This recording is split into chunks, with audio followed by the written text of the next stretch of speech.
I'm looking forward to the second day. That was a lot of fun yesterday. It was, and we got some big teams coming in here today. Got defending 7A state champion. Looked like college boys last year when they came in. Yeah, they were only tested one game the whole last year. They won the state championship game 52-7. So they keep on rolling out athletes after athletes, and this year I don't see anything different. Well, one of the things that I thought was interesting is somebody asked, I think it was Coach Glisson from Smith Station yesterday, if he thought that this region might be the strongest in the state, and his reply was, well, let's just go with the defending state champion. In the playoffs, they had to score in the last minute of the game to beat Robert E. Lee to continue, and then they won the state championship 52-7. The only team they faced in our region in the playoffs gave them the toughest test. That'll show you there's a lot of great programs that have a lot of history. Jeff Davis has a lot of history. They're getting better. Robert Lee was real good last year, great running back. Enterprise will get better. Auburn's always good. Prattville will get better. They've been struggling a little bit, but they'll get better. And, of course, we know about Central. Yeah, well, Central is a team right now. We were talking earlier with one of the news guys that said, there are some other teams around here that would love to recruit from that area, except that Jamie Dubose has 5 deep and has no problem at all having a third teamer starting because, seriously, if you look at Central, they remind you a lot of the University of Alabama and the depth of quality athletes that they have. And we're kicking off this morning with Dadeville High School. We'll follow up with Lee Scott, Russell County, Notasulga Central, Lynette, Glenwood, Reeltown, Opelika, and Van Riggs is now at the podium. All right, we're glad to have everybody back out for day two of High School Football Media Days on Fox Sports 910 AM, 1310 AM, The Game, and those watching us on Facebook and on our websites across the board and also on WOTM TV. We've got another great day today to close things out. 9 more schools here across East Alabama, and we're excited to get things kicked off today with Dadeville High School. Coach Richard White's entering his 21st season as head coach at Dadeville. An overall record of 135-82 in 20 seasons as head coach, including 14 trips, Coach, if I got that right, to the playoffs and several region titles. Please welcome up Coach Richard White and the Dadeville Tigers. Thank you guys for having us here again this year. Thanks for Kicker for having this media day. It's a great thing for high school football. And Dadeville this year, we are still in Class 3A. Region 3, and hopefully we can do a little better job than we did last year. Our hopes were high last year, and we had some setbacks, of course, on the season. But this year is a different group. I have a good group of seniors. 4 of these guys are with me today, and they've kind of set their goals and trying to finish. That's the problem we had last year, but we never were able to finish the ball games that we were in, and we just. One of the kids talked about it coming down here. We lost some games by a touchdown or less, a bunch of them. So hopefully we can get this thing turned around and get it back where it needs to be. And with this group of seniors, I think we can. Questions? All right, Coach, before we turn it over to questions, could you just kind of intro your player, talk a little bit about them real quick? Starting over here, you got number 8, Jamarian Wilkerson, plays wide receiver and safety for us. 7, Josh Taylor is running back, cornerback.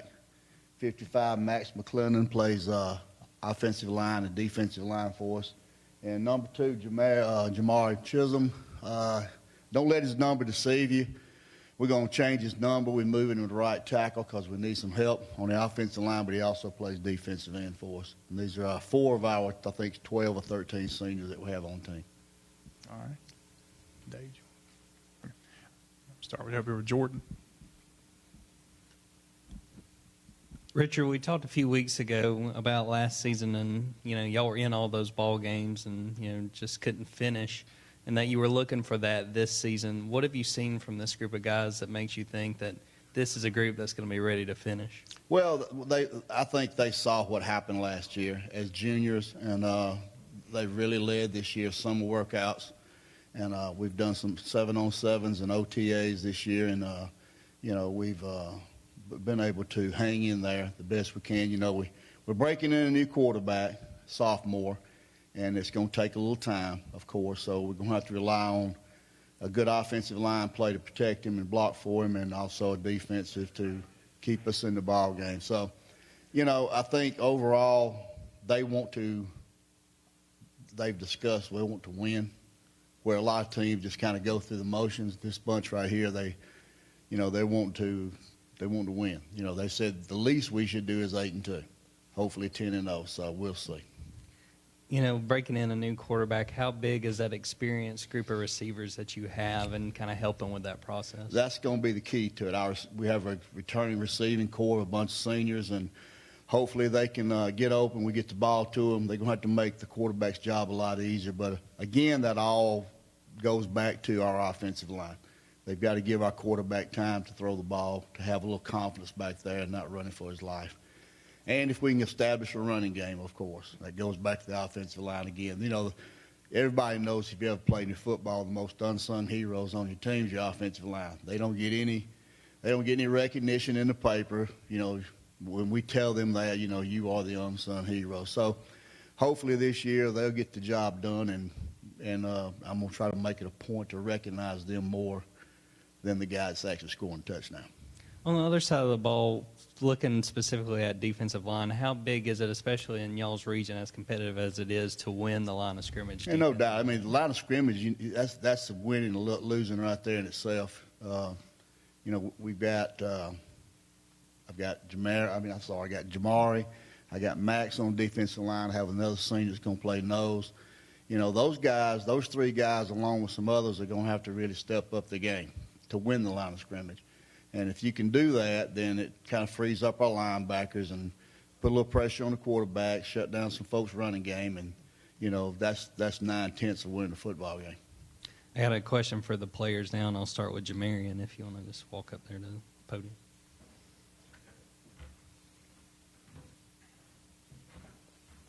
Jamarian, how's it going this morning? Good. You know, I've seen that this offseason that you've gotten some offers, getting some attention. I think you've been to some camps too. Is that right? Yes, sir. Just what's it been like sort of balancing that along with, you know, getting ready for the season and trying to make the most of it for your teams? Well, I've been going to a lot of camps. I've been talking to a lot of coaches, and they've been trying to get me to come to camp. So that's all I've been doing, really. How excited are you for this season to get back out there with your teammates? Already, I think we're going to be real good, so I'm really excited about it. All right, I got a question for Jamari.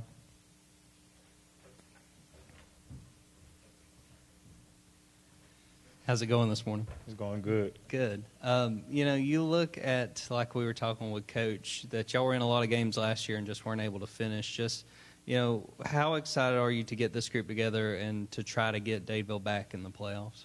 Feel good about this season. What have you seen that makes you confident, that makes you think y'all got a chance?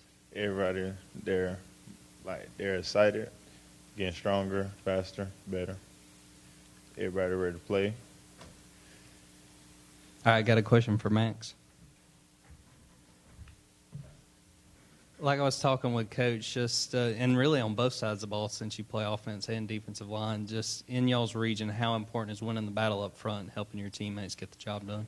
Yeah, no, it's definitely important. I feel for, you know, ever since I was a freshman, we've always pretty much dominated the line of scrimmage. Especially our defensive line, we've always been, you know, pretty stacked. So definitely in winning ball games, we're going to have to, you know, be a force to be reckoned with up on the line of scrimmage, free up our linebackers, let everybody do their job, and just hope everything plays out smoothly. What's the spring and summer been like going into this season? What have you seen from yourself and your teammates? We've definitely had some learning curves. Like me and Jamar, this will be our first year actually, you know, getting on the offensive line. So it's just a little learning curve, trying to get ready for the season. But I think it's something we're going to adapt to, and we'll ultimately be way better this season because we're definitely getting better this summer. I got a question for Josh, too. You guys have high expectations wanting to get Dadeville back in the playoffs. What have you seen that makes you think y'all are capable, that y'all can go out there and do it? Well, basically, everybody's tuned in to what we want to do this year. Like, in the weight room, in the spring, everybody came out and knew what they wanted to do. So that's how I'm playing.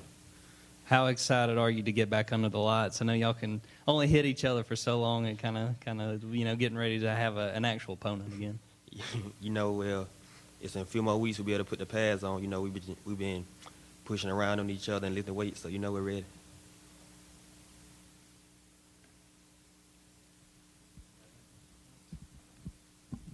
Anybody else back here have questions? Okay, we're going to have something for you, Coach, so you might get back up there.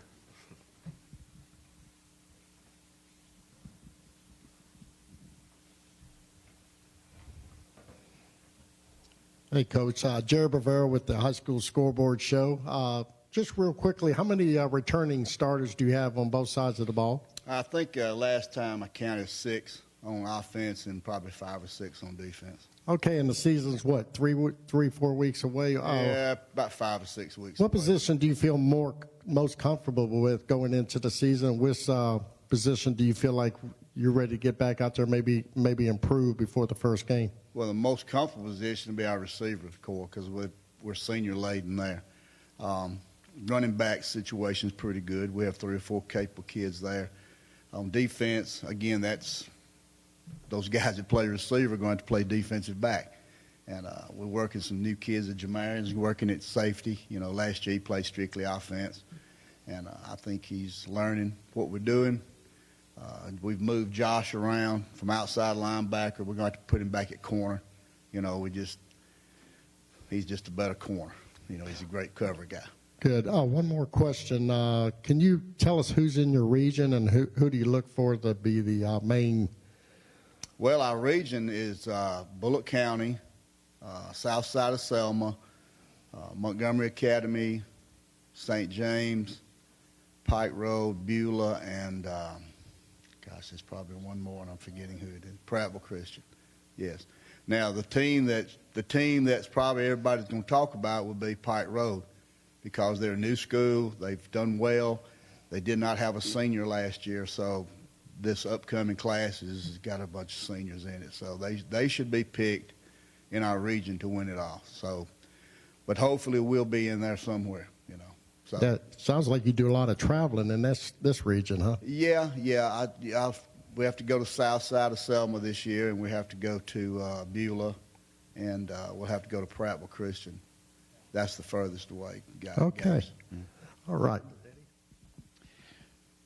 Normally, Dadeville and Reeltown are the first game of the year every year, but this year you're playing Horseshoe Bend first. Right, correct. So you have 2 Thursday night games in a row. Is Reeltown a home game? No, that's an away game. Okay, so you'll play 2 Thursday night games before you travel to south side of Selma. Correct. What do you mostly pass or rush, or you have a pretty good balance? Depending on, I guess it depends on the year and the athlete. It depends on the year and what we have, of course. But we try to establish a running game, you know, because it's going to run the clock, of course. It's going to keep the defense off the field if you can establish that.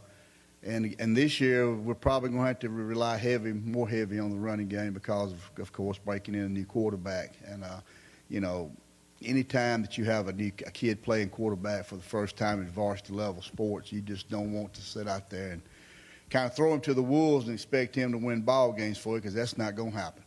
So we're going to have to rely on our offensive line. We're going to rely on our defense to keep us in ball games until he gets more comfortable with what he's doing. And as the season goes on, he's going to grow up. He knows that. He's a good athlete. It's just going to take some time. All right, Coach. We appreciate you and Dadeville, and best of luck. I know coming up, a tough season ahead, but we're looking forward to seeing y'all do great things and get back in the playoffs. Appreciate it. Thank you for having us. Thank you. Thank you. We'll take a quick break and come back with more here on Fox Sports 910 a.m., 1310 a.m. The Game. Our coverage of high school football media days continues after this. Don't crack under the pressure of foundation issues. The certified specialists at Ox Foundation Solutions can permanently fix foundation problems at the best price guaranteed. And did you know, moisture and unsafe air from your crawl space can infiltrate your home, causing health hazards and high utility bills. Ox Foundation Solutions has the best plan to keep your home safe. If you are experiencing any issues with your sidewalks, basement, crawl space, or foundation, get a free estimate from Ox Foundations. Get along on down the road. We got a long, long way to go. Scared to live, scared to die. We ain't perfect, but we try. Get along.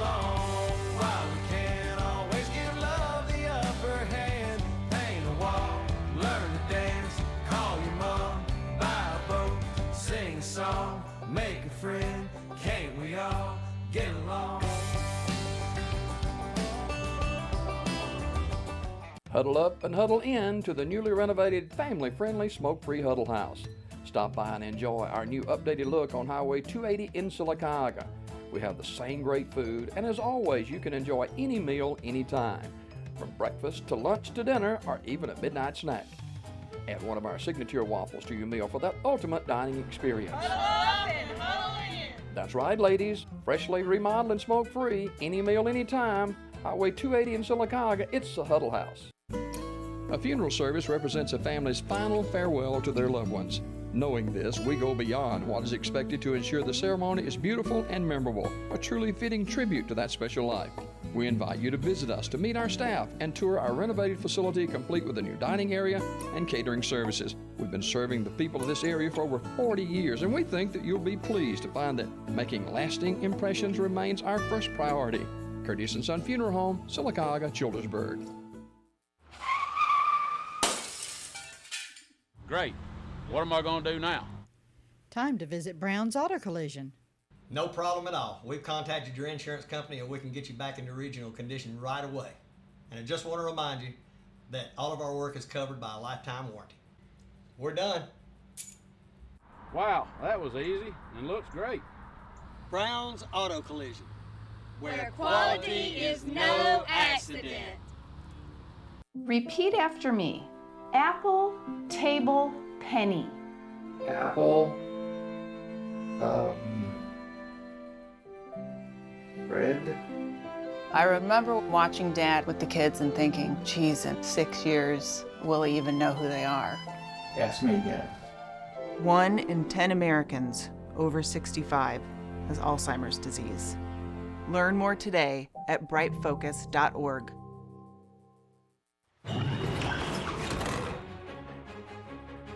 To Football Media Days, the second annual Football Media Days, Jerry.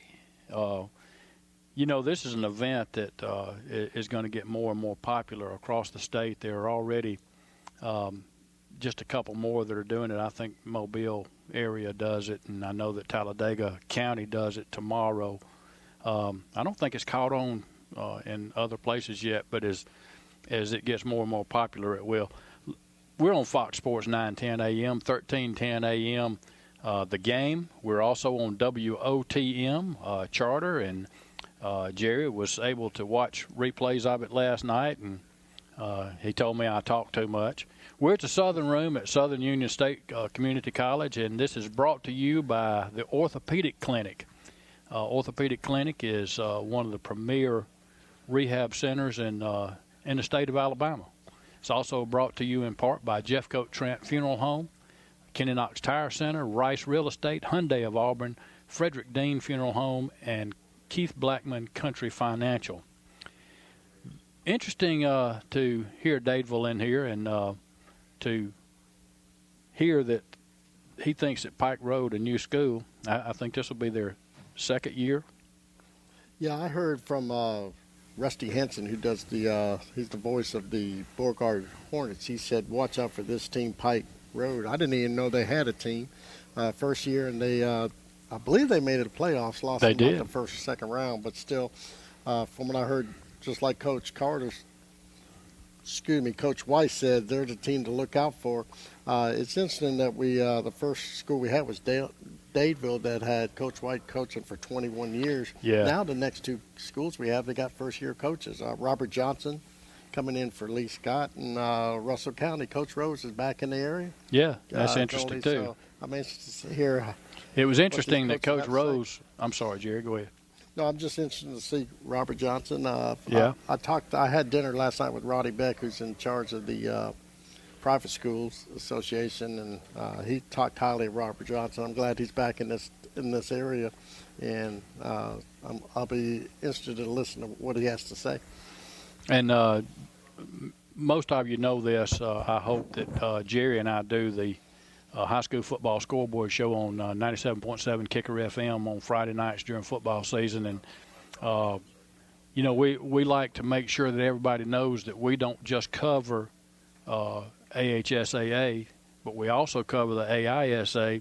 we cover all of the local teams, and we appreciate anybody that calls in and talks to us about their local teams. If you're up in Ellick City and you want to talk about Benjamin Russell, and we do have some people that call and talk about Benjamin Russell, or if you're from Roanoke and want to talk about Handley, we have people that listen to us and call from all over. So we like to cover. Call and give us their scores. A lot of times they could give us the scores a lot quicker than we could get it, especially if they're on the road.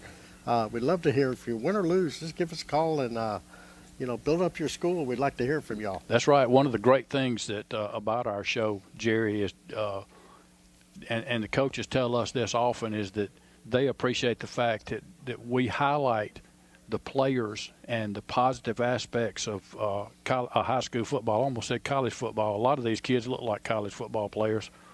Well, for instance, we started talking about Boobie Whitlow in the 9th grade. Yeah, we did. So, he's now one of the best running backs in the SEC, and we got a lot of kids in this area that'll be playing on Saturdays, and we'll get the word out to some of these guys or kids you need to look at because they're going to be stars down the road. Absolutely, and I'd also like to mention, and I think all the coaches know this when I'm talking to them about calling into the show, we don't do any bad press on players or coaches, and we don't talk about officiating. We allow people to, but we don't talk about it. And it's like one of the coaches told me yesterday, if a field goal if you made a field goal and you would have won the game, but you missed it, that one play of that game is not what cost that game, because they run 112 offensive plays and the other team runs close to 100. So, and somewhere around 200 plays, if one play lost the game for you, you got trouble. Yeah. Now we got that was Dadeville High School, and they're in the same region as Beulah, which is the only school around here that's in that region. Now the others are all out of the Montgomery area, Pike Road, Prattville Christian, Montgomery Academy, St. James. Bullock County is closer to Selma, and then south side of Selma. And we got the Lee Scott Rebels coming in. Lee Scott plays a tough schedule. They do. They always play Bessemer Academy and Tuscaloosa Academy, and even they play Chambers Academy. You say, they're only a 1A, but let me tell you. Well, this season, very good. This season is going to be very interesting for Lee Scott because they play at Chambers, at Fort Dale, at Edgewood, at Morgan before they host their first home game against Kingwood. Then they'll play Pike Liberal at home and then go on the road again to Northside, Tuscaloosa at home, Bessemer on the road, and then following up with Glenwood and Springwood. Wow. It's not a very easy schedule. Games like on a down year for Glenwood, it's one of the tightest games of the year every year because they're so close and they're rivals. And we do have Robert Johnson, although he's been coaching for 24 years. I think this will be his 24th year. He is a new coach at Lee Scott Academy. Yeah, he's 147 and 92. He was real successful at Tuscaloosa Academy, and I know Lee Scott, the folks at Lee Scott are real excited to have this coach. They lost a great coach, and Coach yes, they Maddox, did. But new ideas and new blood. Sometimes it'll really accelerate the building block of a program. One of the great things about this area too, and this was discussed some yesterday, and hope that all of you got to listen or watch. And we do have, I think Charter has this available now. It's also on the Kicker website that you can watch all of yesterday.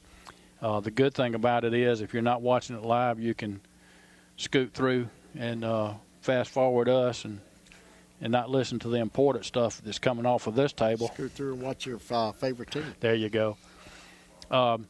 But one of the things that we heard a lot yesterday was what a powerful Region 7A, Region 2 is. But I got news for those big guys. Every region around here is tough. Yeah, it seems to be. I don't see any weak regions that the local teams are in. Dadeville's, they're always been one of the best teams in the state. They've a little down the last couple of years, but they got a tough opponents to get back in the playoff. I think they will, but they, and they even got new teams like Pike Pike. Is it Pike Road? Pike Road. Pike Road that a lot of people pick to win the region. So every school in this area has a tough road ahead, but I think they'll all be successful. And then later today, we're going to have I don't know, I don't want to say the honor. I mean, it's Central Red Devils and Jamie Dubose coming in. I know, Jerry, last year, as we watched these athletes come through and we were talking about, boy, these are some good-looking guys, and then all of a sudden the Central guys came in and it looked like he had gone and pulled some college juniors. Well, they're all future major college football players. And well, today we'll have from Central we'll have 3 players that have already committed to one to Bowling Green, the offensive lineman to Auburn, and an offensive lineman to Kentucky. Their quarterback, who will not be the only quarterback this year and was not last year, has already gotten a scholarship to Bowling Green. Of course, he spent time on the field last year with the guy that's going to be down in LSU this year. Right, playing probably defensive back, but still he was a great athlete. Incredible athlete. Yeah. It's one of the things that we'll get to see when the Central comes in. We also have some smaller schools coming in. Notasulga. Notasulga is another team that is going to play a lot of road games early in the year. I'll be glad to see Coach Jones come in and tell us what might be happening here in the early part of the year, because they play Otaugaville, Spring Garden, Lynette, Lafayette, and Lochapoka all on the road before they have their first home game. Right, and everybody's looking at this Jameer Greer. He's a tackling machine, and you don't see many times a kid from a 1A school being recruited like this kid, but right. He is highly recruited and a great prospect from a 1A school. And the Lynette Panthers coming in today. Also, we're talking about a team that's been a perennial power and dropped down to 1A last year and actually had a tougher time in 1A than they did in 2A. They did. You would have already rode in Lynette probably to win a state championship, but you got to run across the Mapleville and 1A football. Right. There's some good schools down there in 1A. Again, another 1A school that Christian Story is signed or committed to Alabama. Right. So I don't care what classification. If you're an athlete, you're an athlete. Bo Jackson came from a very small, I think it was 2A at that time. Right. If you're an athlete, you're an athlete. It don't matter how many students are in your Yeah, but when Bo played at McAdory, there were only 4 classifications. Right, so McAdory, the size that they were at that time, would probably be a big 4A or a small 5A at this time. It didn't matter, though. It's like Dadeville in here just a few minutes ago. When they were a 1A school, they were competing with 4A Benjamin Russell. I take that back. They were 2A. They were competing with 4A Benjamin Russell, and there was a couple of years there that they had guys named Buddy C. and Perry Willis that both played at the University of Alabama. And like you said, if you're a great athlete, it really doesn't matter what classification you're coming from. Now, what we saw with Booby Whitlow was he was a man amongst boys, and there were games that he was able to do things that just seemed superhuman. Now, people told me it was because of the classification, the people that he was playing against, but you see him doing that same thing in the SEC West at a major university. So good athletes are good athletes, and they're going to be that forever. And then we have, ending up today, we have the Opelika Bulldogs, and Opelika may be the class of the region again. Yeah, I think so. Always known for their defense. I saw a stat this morning. I was just reading about Opelika. The last 20 years, when they've scored 10 or more points, they're 176-38. Wow. So that just shows you they rely on defense. And from what I heard, this is going to be a real good Opelika football team. It should be. Now we're going back to the podium and Van Riggs. All right, we're going to continue with High School Football Media Days presented by the Orthopedic Clinic. We also want to thank our other participating sponsors, Jeffcoat Trent Funeral Home, also Kenny Knox Tire Center, Rice Real Estate, Hyundai of Auburn, Country Financial, and also Frederick Dean Funeral Home. Appreciate those that are listening on Fox Sports 910 a.m., 1310 a.m. The Game. Also watching live on Facebook, on our many websites, and also on WOTM TV. Boy, we started things off here at Media Days. We're going to start off with a couple of coaches who are 20-plus year coaching veterans in high school football, and we're going to continue that trend here with Lee Scott Academy. Entering his first year at Lee Scott, but his 24th season as a head coach. And this doesn't happen very often, but he's a state championship winner as he defeated Lee Scott when he was a coach at Tuscaloosa. We won't bring that up too much, but, we had to throw that in there. Overall record of 147-92 with coaching stops, as we mentioned, at Tuscaloosa Academy, Pike County, Carroll, and St. James. Please welcome up Coach Robert Johnson.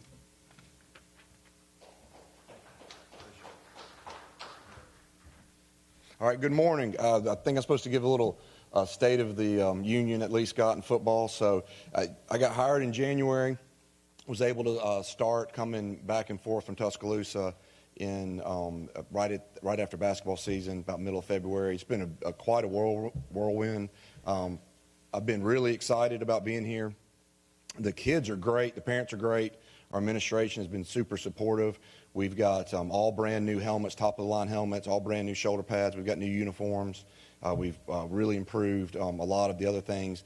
In our facilities, been able to do electronic timing and vertical jump electronic timing and things like that. So we've got a lot of numbers. I think that's probably the strength of our program. I think we're going to be able to dress 40 guys, maybe even more than 40. The kids have really bought into what we're doing in the weight room. We're much, much stronger than what we were just a few months ago. We've got pretty decent speed. I tell our kids that we're not going to be the biggest team, but we're not the smallest. We're not the fastest, but we're not going to be the slowest. Well, we're not going to be the strongest, but we're not going to be the weakest. But I do think an advantage we're going to have in our league is going to be numbers. We've probably got 25 to 30 kids that can contribute to any team in our league. And when you got that many guys playing, hopefully we can be able to be fresh throughout the whole game, keep our kids safer, keep our kids more motivated, and keep the excitement going in the program. So that's going to be kind of our main focus there. As far as what to expect from Lee Scott, we're going to be well disciplined. We're going to be in shape. We're going to try to run the ball as much as possible, but also throw, just like I have with all my other teams. I love being able to throw the ball, especially when teams try to load the box. We got some good athletes that we can get the ball to. Then, but as far as how we're going to be, that's something we're going to have to find out. We got a lot of new kids. We don't have very many returning seniors at all. As you can see, we just have a few returning seniors. And I think that there's a lot of unknowns. But the good news is I think that there's a lot of potential there. So I'm pretty excited about that. So let me, do I ask for questions or talk about my guys? Sure, absolutely. Well, right here is Riley Ketchum. Riley is currently our starting center. He's also defensive lineman. He started as a sophomore on the defensive side, but he has had some struggles because he ended up having some concussions, and then last year he was out with an ACL. And so he's unfortunately has missed a lot of games, but he's quite a leader, quite a great young man. He kind of leads us in the weight room, getting the kids warmed up and getting them excited about that. And I really expect a lot of big things from him. And being at center on the offensive line, as you all know, he's got to be the leader of the offensive line and make a lot of calls and work with all of our guys. And I'm, like I said, I'm really excited about having him. He's got great parents, just like all these kids at Lee Scott. The parents are just really motivate these kids and try to support them in all the ways. And they want them pushed. They want them to work hard. And, sometimes you don't get that in other places, and I don't mean other places I've been. I'm just saying you hear stories about parents interfering or wanting their kid to be a star or not having to work hard, but that's not the case at Lee Scott at all. These parents really want these kids worked hard, so I appreciate that. Then over here is Thomas Watley. He's a running back for us, and he's going to probably be our main ball carrier. He's got good speed. He's a strong kid, hard worker. He's got a great set of parents also. And we're really expecting him to do some big things for us because our main focus will be running the ball. But like I said, for us, we're expecting people to try to load the box, which will open up some passes for us. And we got a good quarterback and good receivers and all that. I didn't bring those guys. I really just wanted to bring some of the guys that are returning guys who really have put their blood, sweat, and tears into the Lee Scott program, which they have. They've been starters for a while. They've been went through a tough year last year, and they've stuck through it. And they've been trying to encourage everybody else to keep playing. And Riley actually went through another injury, but he's decided to keep playing. And that really pulls at my heartstrings a little bit that he's willing to sacrifice himself for the betterment of the team. So do you guys have questions of them? I know they need to be talking. We'll start with questions for you first. Okay. Let's start back here. Hey, Coach, just what was your motivation behind taking this job and why you felt it was important for your career? Sure, that's a great question.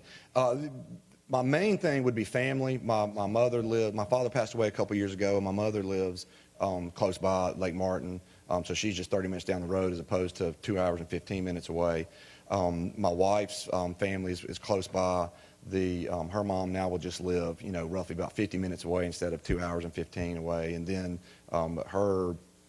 her brother lives in town, and his wife is Tina Dees, who was the former Auburn softball coach, who's now the Lee Scott coach, which I'm so excited about, and so she'll get to coach my daughter. So that's really the main motivation, but that's not the only thing.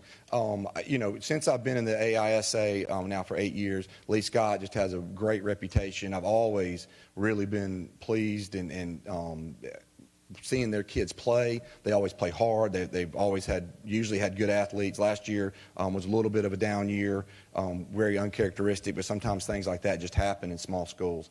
But those kids have always played hard. They've been tough. A lot of them have gone off to college and played football. Coach Maddox has done a wonderful job. He's a good friend of mine, and he's always talked so highly. He always says he had the best job. He told me 1,000 times, he goes, I got the best job in the AISA. And so I guess I believed him, decided that I would come and see if that was true when he decided to retire. But the facilities are unbelievable. Our facilities really will match up with anybody. We've got a state-of-the-art track. And like I said, all of our football equipment is going to be as top-notch as anybody in the nation. That's not an exaggeration. And then our weight room is great. The school is still new, and the facilities are great there. I know the headmaster, Dr. Stan Cox. I wouldn't say we grew up together, but he was a little bit older. But we went to church together, and he's always been a role model for me. So there's been a lot of factors there. And then another huge factor is William Johnson and I worked together. We're not related, but William and I played, he was my JV football coach while I was at TA, and I was his JV basketball coach while I was at TA. And so we kind of swap roles there between football and basketball. And his excitement, enthusiasm, and just what a great family man and role model he is for these young men. And we've always had a great relationship. So he called me up and wanted me to apply, and that meant a lot to me that he wanted me. And that was just a huge factor in me coming also. Back to Coach Maddox real quick. What's it like replacing a guy that has been unstable? Replacing a Hall of Fame guy, yes, a legend? Yeah, exactly. That's tough. Coach Maddox is such a great coach, hard-nosed, old school, and we're prepared. He was always the absolute hardest to prepare for when we went against him. Their defenses always were top-notch. The kids were always in the exact right place. Whenever we were fortunate enough to beat them, it wasn't because of coaching. It was just because we maybe had some better athletes. And in some ways I knew that. I'd be like, the respect that I had for Lee Scott bled through my team. We would talk about that all the time. Say, guys, look, these guys they're going to be right here. I promise you, they're going to be here. So when this happens, we're going to have to make a move or something like that, because it's not like there's going to be some big hole open or gap open or anything like that. When throwing passes, we knew where they were going to be because of just how well disciplined they were and how unbelievably coached they were. I was just fortunate to have some really good athletes to the times that we were able to sneak up and beat them. And then there were a couple times that he put some butt whoopings on me. So when he happened to have the better athletes. But, replacing him is tough. And like I said, he's a friend of mine. And, his record speaks for itself. What was the biggest challenge you had coming in? Because I know it's been a tough couple of years at Lee Scott, getting everybody going and getting this thing back going again. Well, I guess the biggest challenge really was driving back and forth. I would get up on Tuesday mornings at 4, and I would get there, and then I would actually stay at my brother-in-law's and then leave Wednesday. And so I was only there 2 days during the school year, from February through May. And so that was kind of tough. But William really helped me there because I was able to call him, talk to him all the time about what we needed to get, what we needed to buy. We needed to upgrade our equipment. That was a big deal, but the parents bought in helping to fund some of that. The administration really bought in there. And then we just had some great guys. Like these two guys were huge in getting other kids trying to get excited. To begin with, we had a few, and then we had some more decide they wanted to play, and then some more. And then even after spring training, we had some decide to come, and we currently have some kids that are interested in coming to school here now from other schools. And I think the excitement is built. And so, you got to have numbers if you're going to be successful. You can have the best athletes in the whole league, but if you only got 15 of them, at some point you're going to run into trouble, especially if you get injuries, or especially if you get them at a key spot or two where you don't have any depth. So those are my biggest challenges, were just the driving back and forth, and then trying to find a house. We actually bought a house without even looking at it. Our realtor, April Coulter, did a great job and FaceTimed and all of that, so she was wonderful. But currently, one of our bigger problems is trying to find my wife a job, so she's trying to get a job right now. So there's just all kind of different just family and location type problems that have been. But as far as difficulties at Lee Scott, there really haven't been. I've been super pleased with everything that's gone on. Robert, we've talked about this before. Oh, there you are. Yeah. I couldn't see it. We've talked about that last year was kind of the perfect storm for Lee Scott. Correct. What, as far as the demeanor, have you seen with these guys the spring, the summer, in showing that they're not going to let that's going to be kind of not the norm and not what's accepted? Well, nobody wants to go through a season last year, and like you and I have discussed, it was just a perfect storm. It just was a small class, and then maybe a small class behind them, and then some kids left, and some kids got hurt. I mean, it just rolled into a bad storm. The same way sometimes things can happen in the positive direction, that perfect storm, and where everything starts clicking. But the losing's not the worst thing in the world. I mean, everybody needs to go through adversity, because you're going to have hard times. So I think what I've got, and I don't know this for sure, we're going to find out, but I think I got a battle-hardened group. And I do know one thing I do have, because I can see it in their eyes. They are thirsty and they are hungry. And that's a tough combination to beat. So if these guys continue to buy in, continue to be thirsty, they're soaking up everything we say, everything we do. And I think the kids have realized that if the way I try to coach is every single thing that we do, there's a purpose to it. We don't just do something just to do it. I've thought it out. I've researched it. I've talked about it. I've experimented with other teams on it. So anything that we do, that might be a play, that might be a technique, that might be how we condition, that might be how we lift weights. It doesn't matter. It's all something that I'm doing for a reason. And I think these kids have kind of bought into that a little bit. And being hungry, it just makes it even better. How big is the upperclassmen buying in, and especially in your experience? Oh, it's gigantic. Absolutely. You're only as good as your seniors. And we've got some great senior leadership, and so that's you're just not going to have success without that great leadership. Nick Saban's probably his most talented team was, I guess, is that 2010 and lost 3 ball games. It just didn't click for him. I don't know what the problem was, but he'll even tell you that. So I think that it's not all about just talent. It's about what you make of that talent. And I got questions for each of the players, so I'll start with Thomas, if you want to just walk up to the podium. Thomas, how's it going this morning? Good. Good. What's the excitement been like going into this season, especially with you and the other seniors, as y'all want to kind of get Lee Scott back on the right track?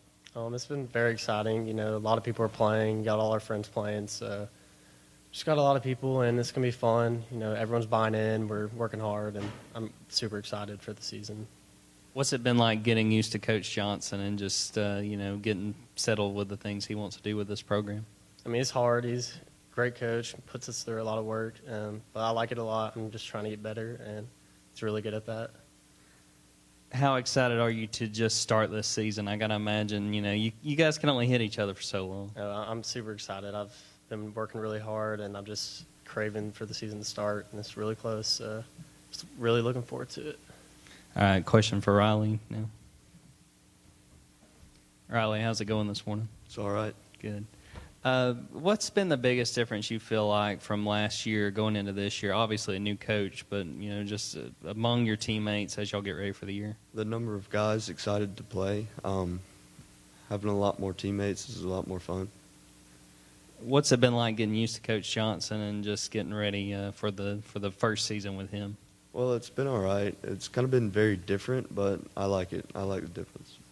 How excited are you to get back to playing on Friday nights and getting back into the swing of things with the season? I'm very excited. I haven't played a full season in a few years, so it's kind of looking forward to that. Hey, Coach. Eddie Owen with 97.7 Kicker FM High School Football Scoreboard Show. Hope to hear from you some this year. Yes, sir. Can you tell us what offense and defense you're running? No, I'm just kidding. We will defensively. We're going to be a four-man front. So nowadays in the modern world, that means that sometimes we'll look like a 4-2, sometimes a 4-4, sometimes a 4-3. With one safety, two safeties, three safeties sometimes. But a four-man. Try to be an aggressive four-man front is, I guess, the best way to describe what we'll be doing defensively. Offensively, we're going to have some wing T base. And then, when we were at 7-on-7, we did a lot of spread and had a lot, some success doing that. So we also try to throw the ball around in that way. I think most every team does that nowadays. But I've been both. When I was at Tuscaloosa Academy, we were wing T, and then we also had some spread too. Same kind of deal. Coach, we appreciate it. And guys, we appreciate y'all coming as well. Good luck this season, and we look forward to hearing some good things out of Lee Scott. Hey, thank y'all for having us. Thank you. Lee Scott Academy. We'll be back more. Russell County coming up on the way, but we'll take a quick break here on Fox Sports 910 AM, 1310 AM, The Game.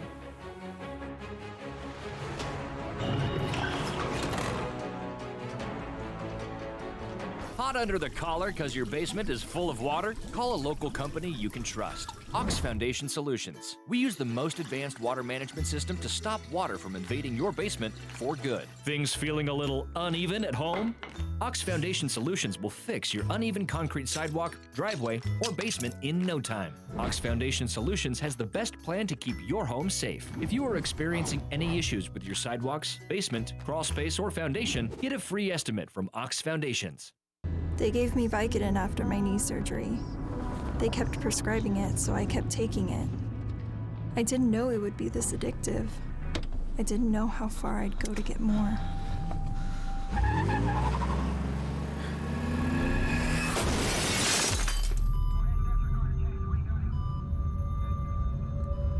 Opioid dependence can happen after just 5 days. Know the truth, spread the truth. Coosa Valley Medical Center, one of the top 10 hospitals in Alabama, is also Silicaga's largest employer. Services from the emergency room to surgery to cancer treatment to post-stroke care. You won't believe what's right in your backyard. It's Coosa Valley Medical Center in Silicaga. So, if you're sick in Alabama, choose one of the top 10 hospitals in Alabama. That is Coosa Valley Medical Center. Marble City Pharmacy in Silicaga is your destination for the highest quality health care. Our knowledgeable pharmacists are always available for questions about your medications or advice on taking over-the-counter products and supplements.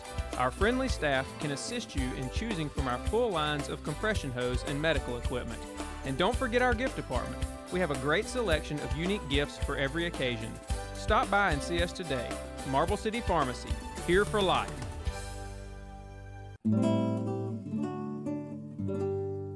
The USS Alabama is a World War II-era battleship that first served in the Atlantic Theater, but was better known for helping to take Japanese-held islands in the Pacific between 1943 and 1945. During the Battle of the Philippine Sea, the Alabama's state-of-the-art radar alerted the fleet to incoming aircraft, providing the Americans enough time to scramble fighters and decimate the attacking force. Later, the Alabama served during the Battle of Leyte Gulf and anchored in Tokyo Bay to unload Allied occupation forces.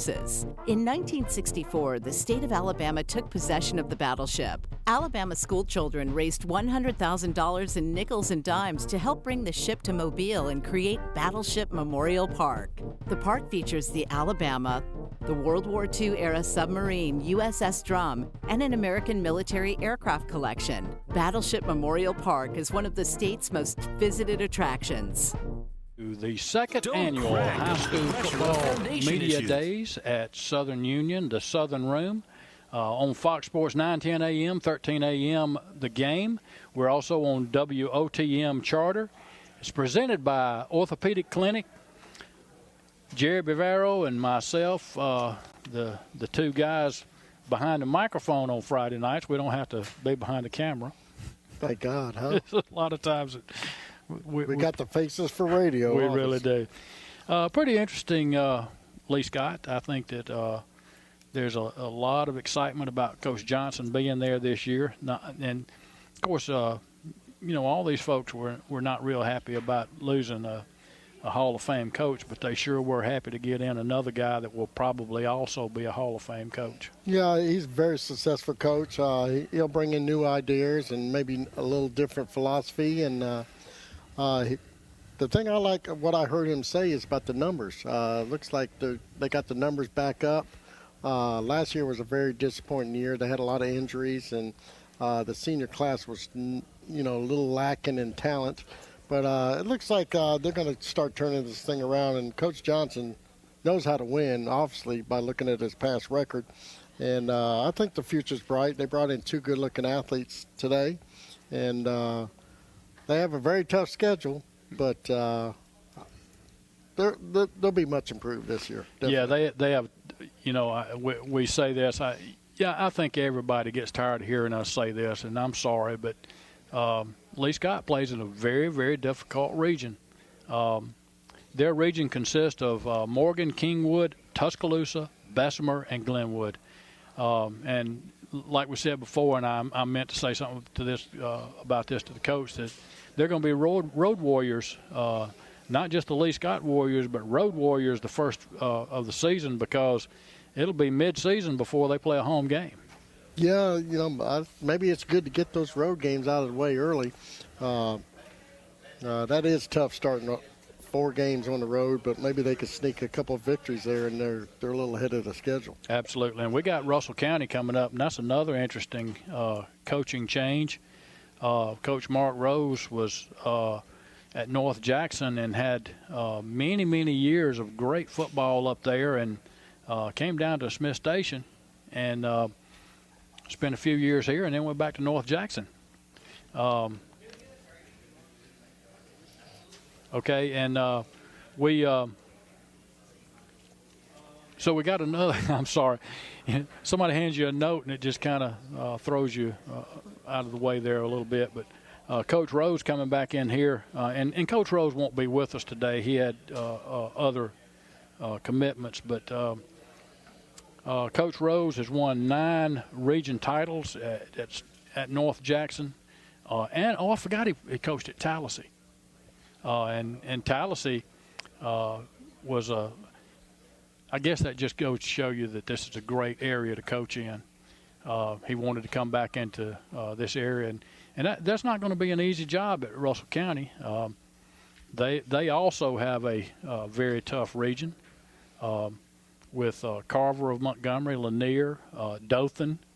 Now we've talked about Dothan. That's going to be a difficult 6A for anybody this year, because Dothan now is about the 3rd largest school in the state. Yeah, they're back to being one school, and people if they remember back in the 70s, they were one school and they were a dominant program in the state of Alabama. The Stedman Shealeys and all them came out of there, and when you talk about combining the 2 pretty good 6A football teams together, that's going to be and they're going to be playing in the 6A schedule this year. So right. That's one team that you better watch out for at least 1 year before they get up to 7A. And not only Dothan but Northview both had won state titles at some time during their tenure. But one of the things that also they've got a head coach that was at Opelika, a defensive coordinator, and went over to Beauregard and put Beauregard back on the map. And then he went to Montgomery to start a new program, Park Crossing, and they had some difficulties in the playoffs, but what a strong team he turned them into, and now he's kind of in catbird seat because he's not only getting good athletes from Dothan, but he's getting good athletes from Northview, and he's getting the cream of the crop down there. Now, we all know that the Dale counties and all of the smaller schools down there have had really good football programs. My thought is that a lot of these kids that have been going to some of the private schools may start coming back to public school. That, or they may be moving about 5 or 6 miles a little bit closer to school. Smitty Grider is one wherever he went, and he'll continue that with this program. Going back to Coach Rose, we won't have to ask him what kind of offense he runs. He's what I call his offense mono against mono. Yeah. If my man's better than yours, I'm going to win. He runs a Coach Dye offense. Yeah, he talks like Coach Dye. 3 yards and dust. He played under Coach Dye. He talks like Coach Dye, and he runs the same philosophy. He's a hard-nosed football coach, and he's going to get everything out of those kids, and he demands hard work. And Russell County, they've been down again, another program that's been down. But Coach Rose will get them to play to at least their max potential, that's for sure. Well, Jerry, we're going to take a short break, and when we get back, we'll have Russell County Warriors. All right. Don't crack under the pressure of foundation issues.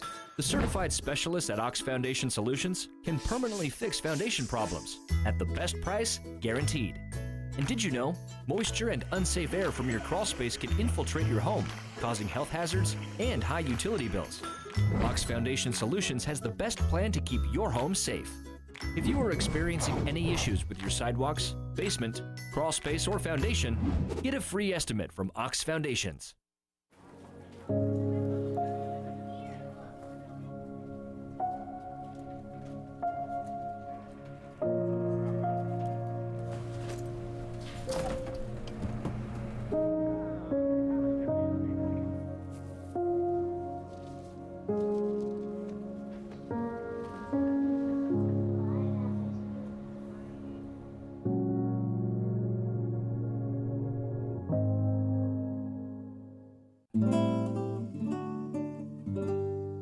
The USS Alabama is a World War II-era battleship that first served in the Atlantic Theater, but was better known for helping to take Japanese-held islands in the Pacific between 1943 and 1945. During the Battle of the Philippine Sea, the Alabama's state-of-the-art radar alerted the fleet to incoming aircraft, providing the Americans enough time to scramble fighters and decimate the attacking force. Later, the Alabama served during the Battle of Leyte Gulf and anchored in Tokyo Bay to unload Allied occupation forces. In 1964, the state of Alabama took possession of the battleship. Alabama schoolchildren raised $100,000 in nickels and dimes to help bring the ship to Mobile and create Battleship Memorial Park. The park features the Alabama, the World War II-era submarine USS Drum, and an American military aircraft collection. Battleship Memorial Park is one of the state's most visited attractions. Singer Percy Sledge was one of the most identifiable voices in the genre of country soul, which emerged from Muscle Shoals in the mid-1960s. In 1966, Sledge recorded his most iconic song, When a Man Loves a Woman. The song topped Billboard's Top 100 for 16 weeks. Percy Sledge's career spanned 5 decades. He was inducted into the Rock and Roll Hall of Fame in 2005. Hot under the collar because your basement is full of water? Call a local company you can trust. Ox Foundation Solutions. We use the most advanced water management system to stop water from invading your basement for good. Things feeling a little uneven at home? Ox Foundation Solutions will fix your uneven concrete sidewalk, driveway, or basement in no time. Ox Foundation Solutions has the best plan to keep your home safe. If you are experiencing any issues with your sidewalks, basement, crawl space, or foundation, get a free estimate from Ox Foundations. Get along on down the road. We got a long, long way to go. Scared to live, scared to die. We ain't perfect, but we try. Get along while we can. Always give love the upper hand. Paint a wall, learn to dance. Call your mom, buy a boat, sing a song, make a friend. Can't we all get along? They gave me Vicodin after my knee surgery. They kept prescribing it, so I kept taking it. I didn't know it would be this addictive. I didn't know how far I'd go to get more.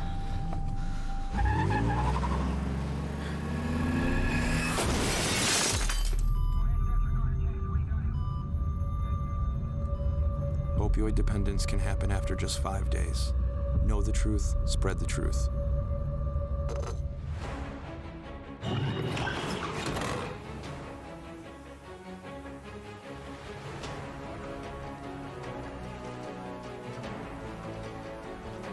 I would go to that game, but Russell County.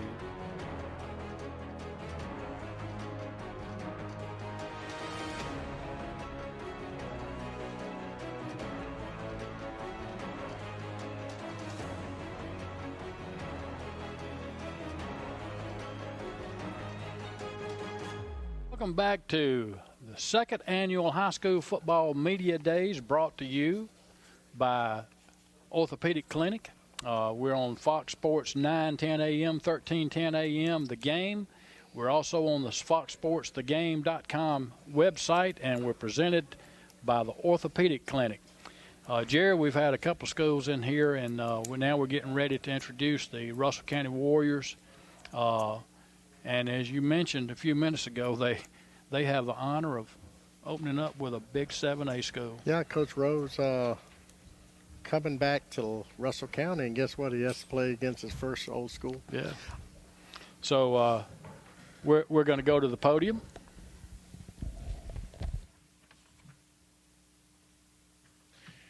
All right, we're going to continue with our Fox Sports 9:10 a.m., 13:10 a.m. The Game, high school football media days, and also on iHeart Radio, on WOTM TV, and streaming also on the web all across our many stations and on Facebook Live. We appreciate y'all listeners, and those that are watching us on replay later on after the event, we appreciate it. I want to thank the Orthopedic Clinic, our presenting sponsor, and we're going to continue now with our coverage of high school football media days, and we're pleased to have with us for the first time here at Media Days, Russell County High School. We're really excited. Coach Mark Rose is unable to attend here today. Of course, Coach Rose brings a lot of coaching experience, 22 years of coaching experience to Russell County, and very familiar with the area. He won 9 region titles in his coaching stops at North Jackson and Tallahassee, and while at Smith Station, he led the Panthers to the third round of the playoffs and a 10-3 record in 2013. With us today, though, we've got a very familiar face to the area. We've got Coach Jared Wooten, who's the offensive line coach, a couple of years. This past couple of years, he's been at Strawn as an assistant coach, and of course, very familiar with the area, growing up in Beulah and being the head coach there in one of his many coaching stops. But please welcome up, pleased to have with us assistant coach Jared Wooten and the Russell County Warriors.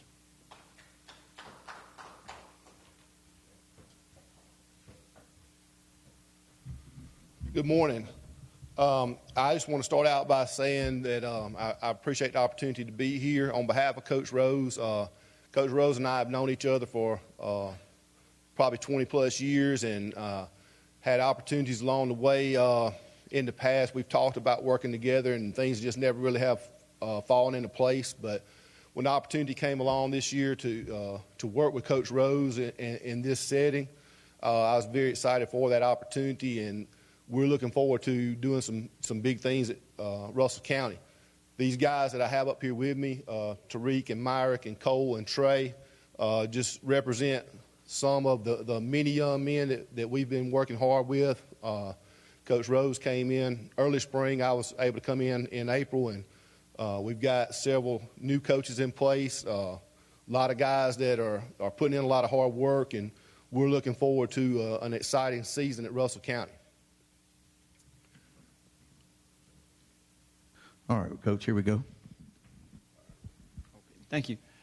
Coach, just take us through the makeup of the team. How many guys did you lose from last year? How many guys are coming back? How many seniors? Senior-wise, what do we have, 12? I think we got about 12 seniors that are returning. This senior group, these guys have been through a lot together, and you know, sometimes you have a lot of attrition when a new staff comes in. But these guys have actually kind of turned things up a notch, and we're excited about the work that they put in. And I think they finished the year last year in maybe in the high 30s with the roster, and I think currently we're working with about 65 players right now. Obviously, last season didn't go the way that this team wanted to, but we've seen it's possible with Smith Station, 0 wins to 6. What's the key in turning around a situation where you have a first-year head coach who's coming in and trying to make that happen? Thank you. Well, I think the biggest thing, and you guys are familiar with Coach Rose too, he is a very physical football coach. These guys have got to adapt that mindset and mentality to go out and be a physical football team. They have really bought into that. We had a very physical spring training, and we've carried that over to summer practice as best that we can. But these guys, they've kind of seen a sample now through spring training of the type of practices and the type of physical mentality that we're trying to develop. And I think that's what we've got to carry over this season to make that transition. Have you seen the players respond to Coach Rose, and just what type of things does he want to implement with this first-year team? I think definitely the toughness aspect, and I think these guys are really buying into that. I see these guys, they kind of come to work with the expectation that we got to get things done today. Coach Rose is looking for details. He's looking for hustle. He's looking for grit and character, and that's the type of things that we're seeing a lot of developing through spring and summer. When you look at these guys, what's the best thing you see from this team? What I see right now, and I think it kind of carries back to what some of these new coaches that are coming in here, a lot of us are from this area and have seen Russell County down through the years. And I'm good friends with Mitch Hamilton, who had an undefeated season over there about 20 years ago. And so we know the potential that's there in Russell County. And we've all kind of been on the other side of some games where we might have won a game there, and we were thinking, man, they really should have beat us. And I think these guys that are up here right now are wanting to change that. They want to change it and be those guys that say, okay, you're not going to come to Russell County and steal a win anymore. You're going to have to, if you're going to win here, you're going to have to earn it. What's the biggest challenge in getting this team to where you want it to be? I really think it's more mental than it is physical. We've got guys that can run. We've got decent size. We've got the physical tools, and I think now it's just developing the confidence to go out there and not just go out there and think, hey, we can compete in this game, but going out there with the mentality that, hey, we're here to win. We're not just here to play a tough ball game or that type of thing. We're here to win. I've heard some of the people talk about the coaching staff y'all have there now with Coach Rose and some of the other guys and yourself. But, with those experienced guys, what have you seen from the buy-in from this team, getting us, used to you guys and really showing that they're wanting to turn this thing around? We have a very high participation rate with our summer workouts. We start our workouts at 7 o'clock, and a lot of times as coaches, we're picking these guys up at 6 a.m. and bringing them to these workouts and then taking them back home. And, we have, I probably can count on one hand the number of times we've had a player miss practice that did not clear it in advance. But our participation rate's probably been over 95% all summer long. And I think that is a good indication that these guys believe, and I think our spring kind of was what the tipping point on that was. We had a good showing against Opelika and Selma in our spring game. And I think that's what these guys, after 3 weeks of spring training, could look back and say, hey, we did this in the spring. We had this success. So now if we can carry that forward through summer and into our fall camp, then we should be able to bring some of that forward. And so I think the confidence that we had coming out of spring has been the key to a lot of the buy-in that we've had. And I think these guys up here are probably some of our biggest contributors to that. And they've kind of taken a leadership role, and these guys were challenged to involve their other teammates and to be accountable to them as well. So I think that's the key to any good program is when the players are getting involved in a leadership role. This is a team that hasn't made the playoffs since 2013. What do you feel like are the keys to making tangible steps toward making that happen? Well, I think the biggest thing is carrying a consistent mindset from week to week, game to game. We have to approach every game as though we're planning to win that football game. We can't go in at week to week and say, oh, well, we're supposed to win here, but maybe we're not as good against this team. I think these guys are seeing now that with hard work, they can compete against anybody, and I think that's the key to getting it done. I got questions for each of the players, and I'll start with Cole if you just want to walk up to the podium. How's it going this morning? Doing good. Good. What's been the biggest difference with these new coaches coming in, and what have you seen as far as you guys adjusting to those new coaches? Well, not that not to discredit the other coaches, but it's just there's a lot more coaches, more effort, really, and we just work a lot harder, and I think we're just tired of being the joke. What's been the energy like around the team as y'all get ready for the fall? People are excited, they're tired, but they're excited. I think we're just ready to get in there and win some football games. I got a question for Trey.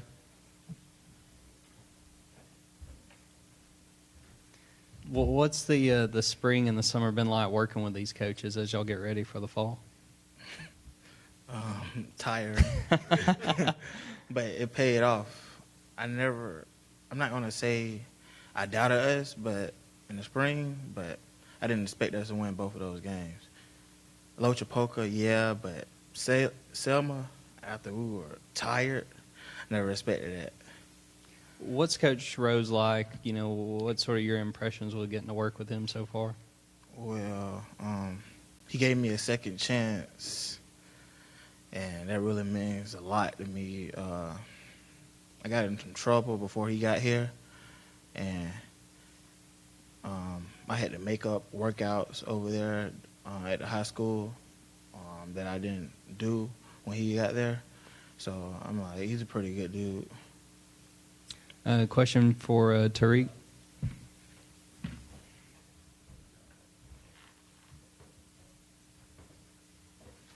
How's it going this morning? Good. How are you? Good. Like I asked Coach, it's been a few years since Russell County made the playoffs. In your mind, with sort of the energy that's going with this team, what do you feel like it's going to take for you guys to get there? Really, for us to get to the playoffs, it's just on us. It's on the coaches, too, but really it's just us. It's how we put our mindset to it and everything. How excited are you for the season to start? I got to imagine you guys can only hit each other for so long in the summer.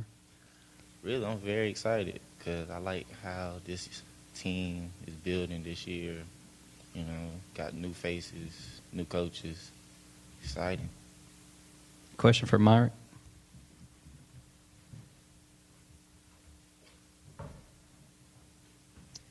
Looking at, from this time last year to now, especially with the new coaches, what do you feel like is the biggest difference with this team? The hard work that everybody puts in on the field and in the weight room. What would it mean to you if you guys break that skid and get back to the postseason this fall? It would mean a lot because Russell, kind of like you said, we haven't been to the playoffs and all that since 2013. So that would mean a lot. We put in a lot of work. I feel like we'll get there. Kind of one quick question while you're up there. You got Coach Wooten there, who used to be the head coach at Beulah. You got Coach Rose. How many other new coaches are on the staff total? And Coach Wooten, you may have to help me. Do you know? You know Coach Wooten? Can you? Probably. It was like a whole new group, over 12. What's your thoughts on having, like, Coach Wooten being a former head coach? And we talked earlier before you guys went up there about Coach Rose's past. He won at Smith Station. He's won everywhere he's been. What are your thoughts about that? Well, I think Coach Wooten's a great coach. I mean, we're just now, he's just not getting here, and I'm getting to know him better as a coach on the field and off the field. And I think we're going to be pretty good this year. All right. Anybody else got any questions? All right. Thank you guys very much. Coach Jared Wooten and Russell County Warriors. Coach Mark Rose could not be here today, the new head coach. Thank you guys. We'll continue with the iHeart Radio Fox Sports The Game High School Media Days right after this.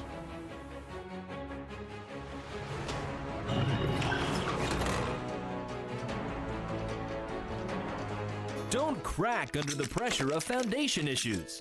The certified specialists at Ox Foundation Solutions can permanently fix foundation problems at the best price guaranteed. And did you know, moisture and unsafe air from your crawl space can infiltrate your home, causing health hazards and high utility bills. Ox Foundation Solutions has the best plan to keep your home safe. If you are experiencing any issues with your sidewalks, basement, crawl space, or foundation, get a free estimate from Ox Foundations. Get along on down the road. We got a long, long way to go. Scared to live, scared to die.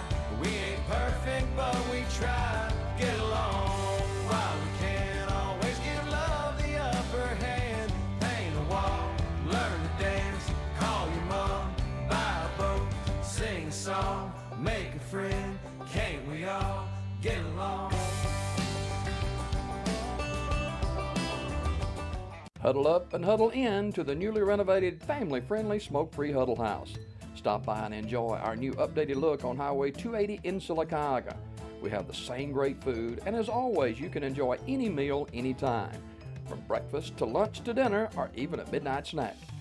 Add one of our signature waffles to your meal for that ultimate dining experience. Huddle up and huddle in. That's right, ladies. Freshly remodeled and smoke-free, any meal anytime. Highway 280 in Sylacauga, it's the Huddle House. A funeral service represents a family's final farewell to their loved ones. Knowing this, we go beyond what is expected to ensure the ceremony is beautiful and memorable, a truly fitting tribute to that special life.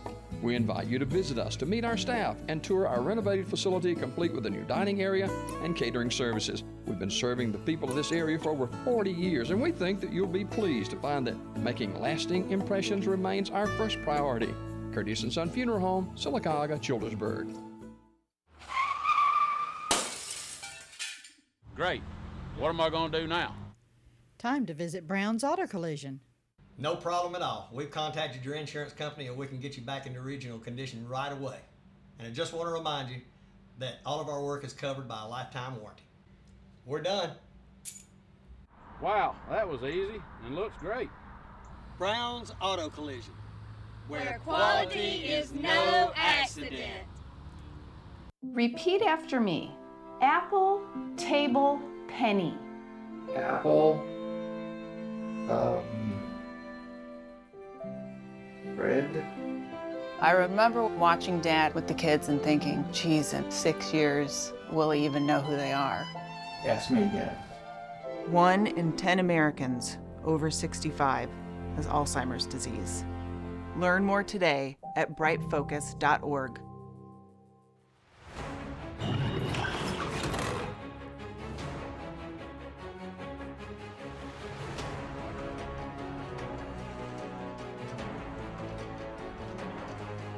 Annual media days, high school media days at Southern Union. We're in the Southern Room. It's Fox Sports 9:10 a.m., 13:10 a.m. The Game. We're also on WOTM Charter. You can get on us with a website at foxsportstitlegame.com. And we're presented by the Orthopedic Clinic. And we've got a little time here, and it worked out, Jerry, just the right time. We got Coach A.J. Jones from Notasulga. They'll be on the podium next. And, Coach, how you doing? I'm excited. It's that time, isn't it, Coach? Yes, sir. Time to get to the grind. So I want to ask you one question before we get started. You have open dates the first 2 weeks of the season? No, we got week 0 at Barber County, and in week 1 we at Randolph County. We got the first 3 games we have is on the road this year. We road warriors. We got a lot of road games this year. Okay, and I got your schedule off of one of the websites, and it showed that you have a lot of away games this year. Yes, sir. We think we got maybe 5 on the road, 4 at home, or maybe 3 at home. I know we Verbena at home, Lochapoka at home, Whiteley at home, and Randolph County, pays us to go up there, so it's like a home game, but it's a road game. Yeah. Okay, so it's been a long off season, and I hear some good things coming out of Notasulga, Alabama, that the Blue Devils are going to be a little better this year than they have been. What do you think about that? Well, I think, it's hard to say about 15, 16-year-olds how they are. On paper, yeah, we look pretty good. We was young last year, but now they had a year to mature, to get better, get stronger, faster, learn what we're trying to put in. So we would just have to see how it is August 23rd when we line up and play. You never really see – I never see nothing when we are at practice. They always know I'm uptight. I'm always, if they could say, fussing and mad about things. But I just try to give them some tough love, and try to let them understand how the season is. It's, these young men I have this year has been with me. A lot of them started as freshmen, and now they're seniors. And we had a lot of roller coaster rides with us, up and down, losses that we shouldn't have had, injuries. Man, last year I never had that many injuries, and that's just a part of the game. And it also teaches you how to be prepared more when these people go down.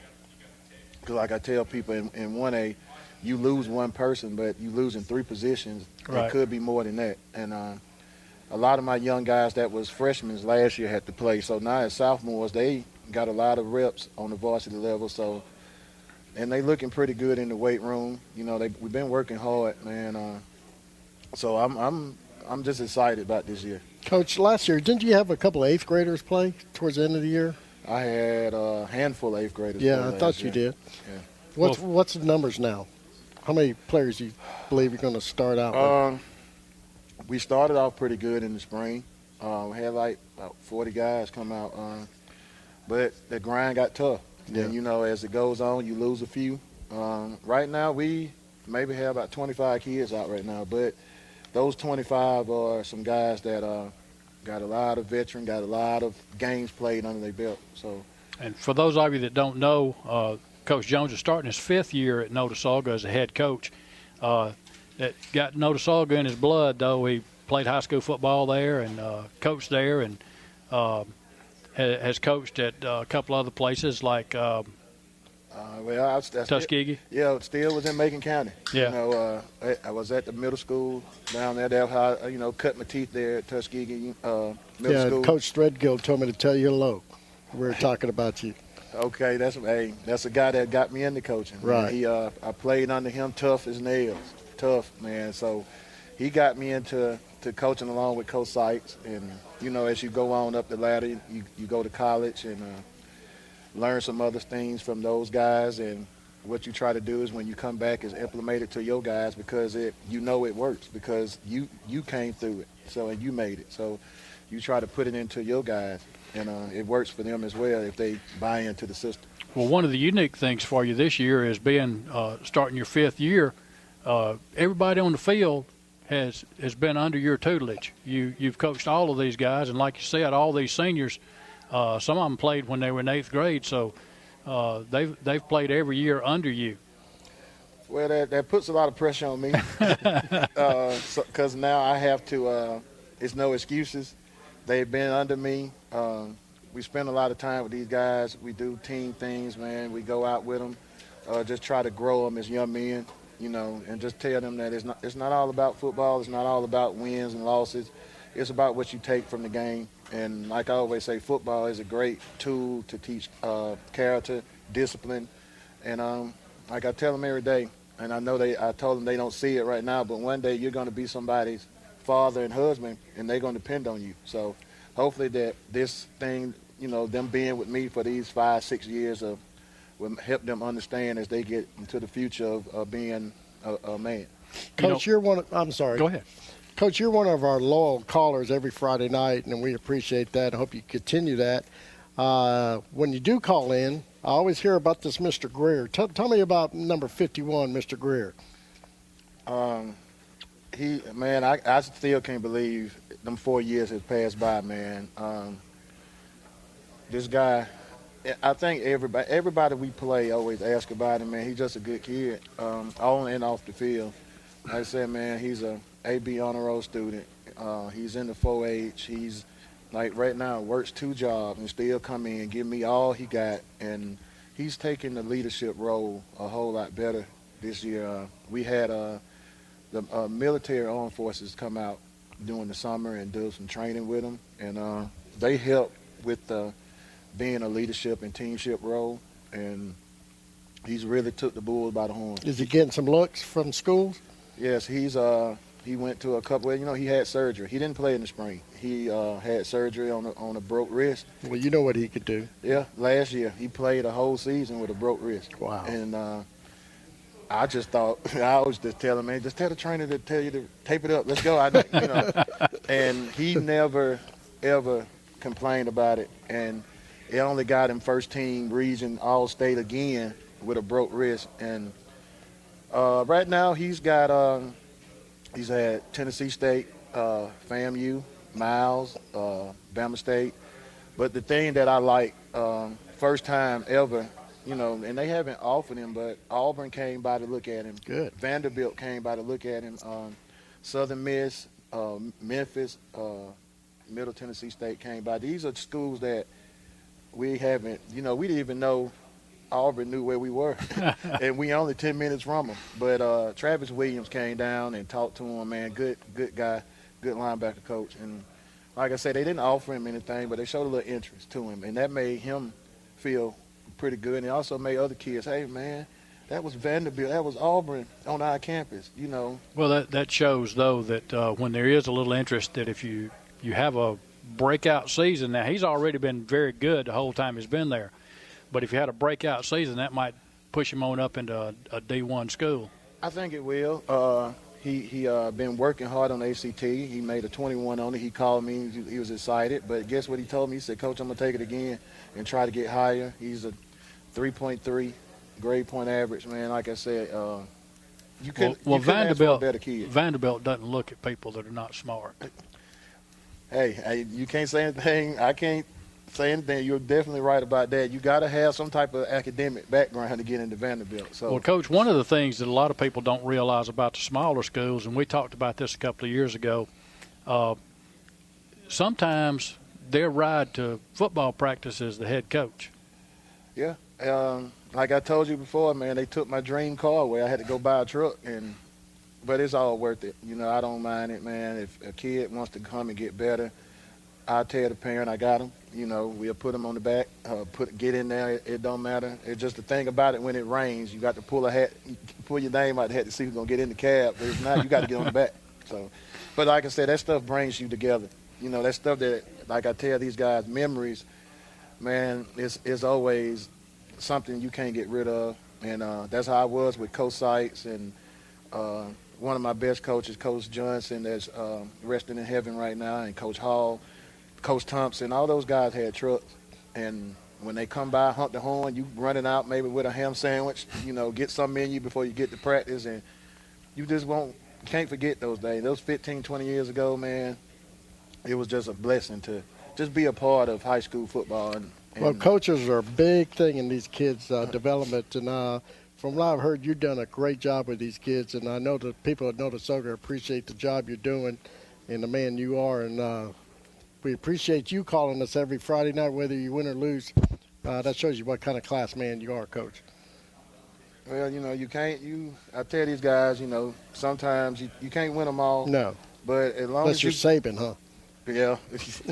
Hey, well, so Sweeney doing it too now. So, yeah. Well, one of the great things, though, and we talk about this a lot, is our show on Friday nights. We're able to have kids highlighted that may never hear their name on the radio in a good, positive note, and they're able to hear their head coach and some old guys talk about them, and this happens all over our region. Your team, just like every other team that has walked through these doors and everything that will walk through these doors, play in a tough region. East Alabama is a hard place to play football. Well, I tell them when we go, I have a lot of friends, old college players that we played together, and we all coach, and we talk about it when we go to conferences or when we go to homecoming events. And, excuse me, it's Our region is tough. 1A is tough. 1A all around is tough. Lynette found out about that, didn't they? Man, well, Coach Story knew when he came down. We talk a lot. He mentored me since I've been here. Great guy. I look up to him. And he told me when he got in, I said, man, 1, 2A, now you finna come in and win 1A. And he was like, now, Coach, I know it's tough down here when you got to deal with the Maplesvilles and the Lindens and Brantleys, Georgianas, and I'm not even naming a lot of other teams that's, it's just about how your team is. And 1A, you have to build them up. Like I said, once you get them from 8th and 9th grade, it's just like a garden. You got to plant. You got to water, you got to nurture.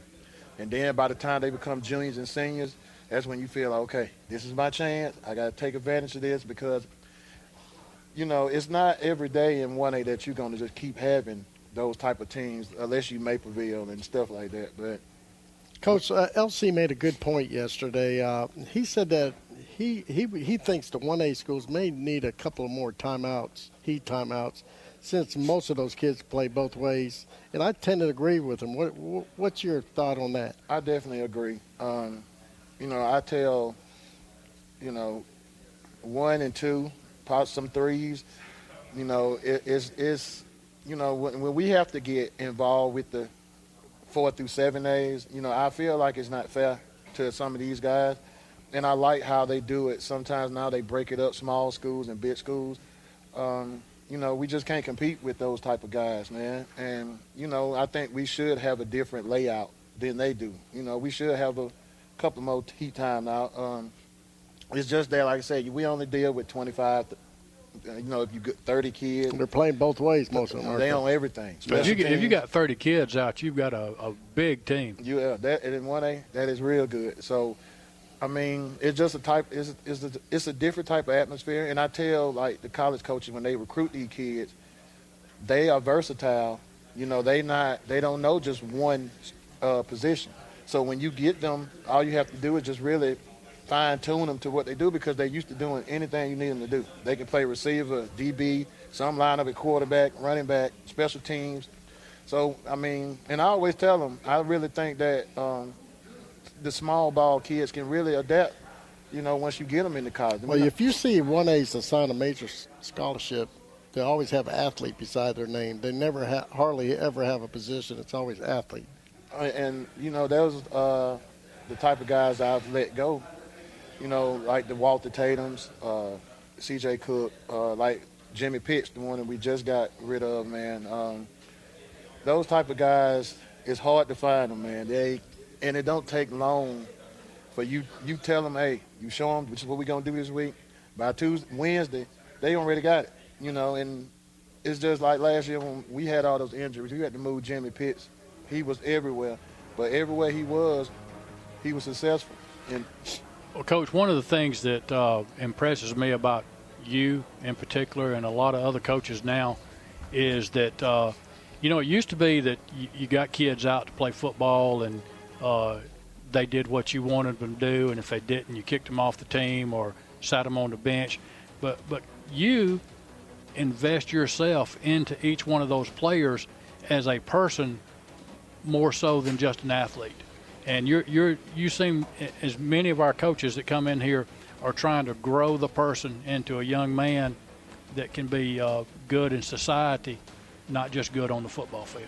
Well, this generation is tough, and we talk, when you come from areas of us, country communities, it's you have to nurture the kid, because you never know the living of this kid or his surroundings or where he come from.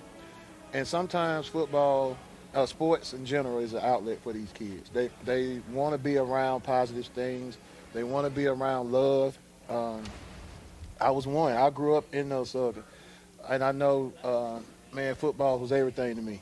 I loved it to death, and once I got involved in sports, it came to me about education. I wasn't the smartest kid, but I understood that in order for me to do sports, I got to have grades. Right. And the teachers I had at that point in time pushed me. and when the coaches let them know who I was and said that this kid got a chance, they put light on me, and it makes me understood more where by the time I got into 10th, 11th grade, I was an honor roll student. I made a good test score to get into school. And I tell my kids every day, I wasn't the best on my team. I wasn't the second best on my team, but I had the credentials. When they came and looked at my size, when I was playing high school ball at that time, I'm 6'1", 220 at a 1A school playing tight end, fullback, whatever. I had what I needed to do, and West Alabama gave me an opportunity, and I ran with it, and they brought me back to where I am today. Well, that's good, Coach. And we've been talking with Coach A.J. Jones from Notasulga, and they're going to take the podium in just a few minutes, and we're going to be right back.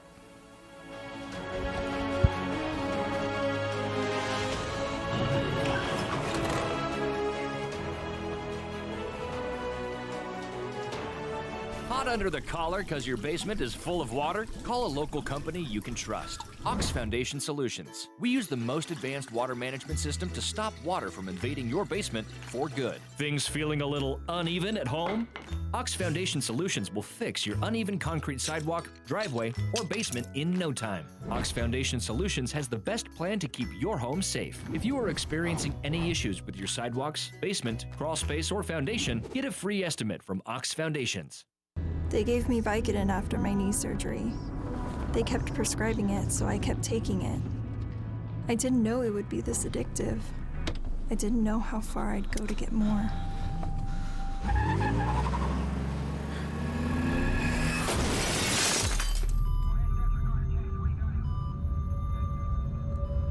Opioid dependence can happen after just 5 days.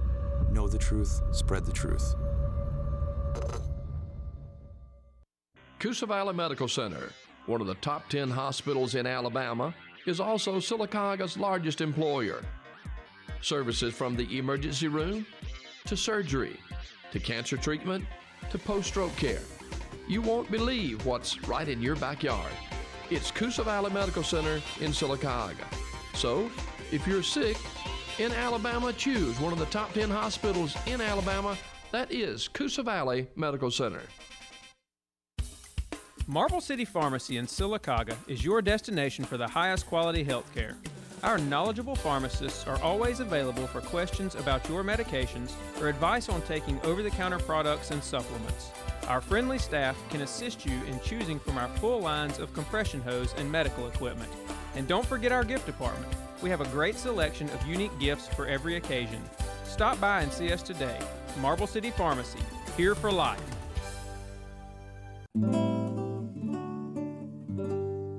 The USS Alabama is a World War II-era battleship that first served in the Atlantic Theater, but was better known for helping to take Japanese-held islands in the Pacific between 1943 and 1945. During the Battle of the Philippine Sea, the Alabama's state-of-the-art radar alerted the fleet to incoming aircraft, providing the Americans enough time to scramble fighters and decimate the attacking force. Later, the Alabama served during the Battle of Leyte Gulf and anchored in Tokyo Bay to unload Allied occupation forces.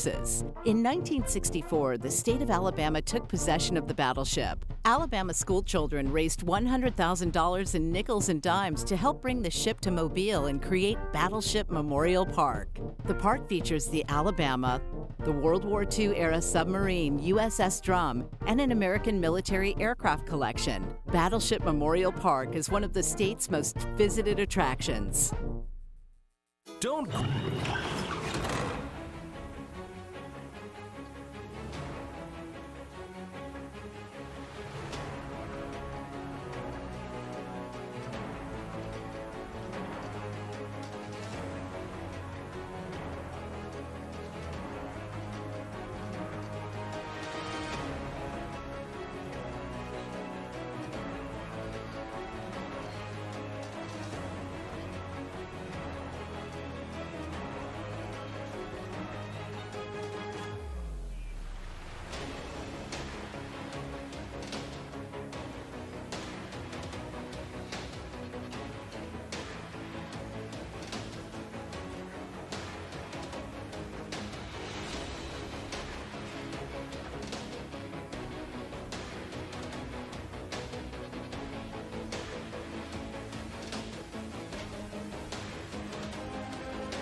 Welcome back to annual Media Days. We're at the Southern Room at SUSCC. Fox Sports 910, 1310 AM, The Game, presented by the Orthopedic Clinic. We've had some really good teams in here already this morning. Had a great day yesterday, Jerry. And we got Notasulga coming to the podium in just a few minutes. It was good to be able to have a little time to talk to Coach Jones. 1A is kind of unique because of numbers and distance away from the school, and it's good to be able to hear a coach talk about things like that. I guarantee those kids are in great shape because, like we said, they're on the field the whole game. Yeah, it's impressive. It don't matter. And and so we still have several schools left. After Notasulga, we'll have Central Phoenix City. And now we have D. Mark Mitchell at the podium. Well, good morning again, and welcome to our second day, day 2 of the iHeart Radio Fox Sports The Game 910, 1310 High School Media Days, presented by the Orthopedic Clinic. As I walked in this morning, or got up early this morning, it certainly felt like fall today as the breeze is out there blowing and the temperature is a little bit lower, so it gives us a little bit of anticipation of what it'll be like as we progress throughout the fall. And as we're here today, we've had a lot of schools already, and I've got another school up next. We're going to bring up Notasulga High School, as you see them on the podium, and beside me, Coach Anthony Jones is the head coach at Notasulga, entering his 5th season as the head coach of the Blue Devils, known by many as Tank to those that live in Notasulga. Former Blue Devil himself. Since he's been the coach, he's led the Blue Devils to 4 playoff appearances, region title in 2015. He has 3 great young men up here with him today: Jaheim Greer, Darrell Brown, and Joshua Washington. I bring to the microphone the head coach of the Notasulga Blue Devils. Let's see, Coach. Good morning. Good morning.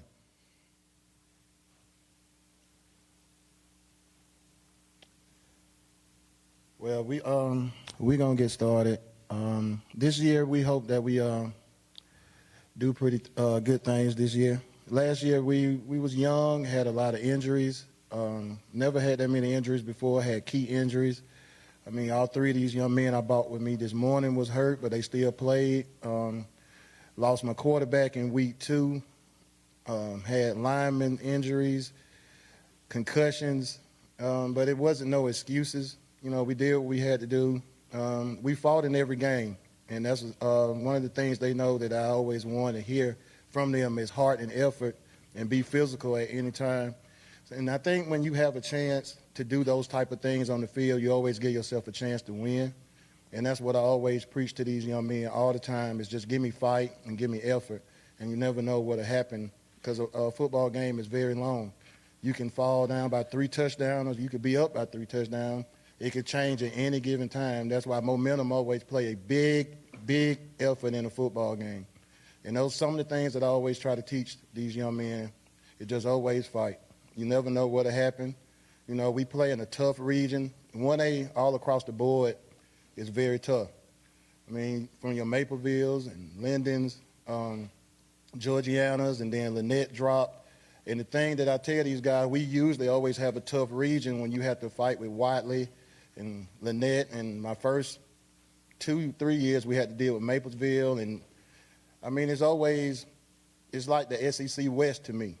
And then our out-of-region conference, we play bigger schools that's ranked high from the Randolph counties. Lafayette usually be good every year. Great athletes over there in Chambers County.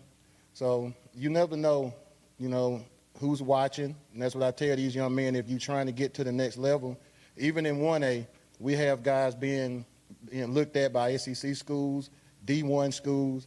So you just got to put your big boy pants on every Friday night. But it starts when we at practice, and that's when you got to give it your all. Just because it's not people in the stands, that's when you really need to be fighting out there to get better every day, because the people that you're going to play, they're giving it their all Monday through Thursday as well. And when they come to line up on Fridays, they're going to give you everything they got.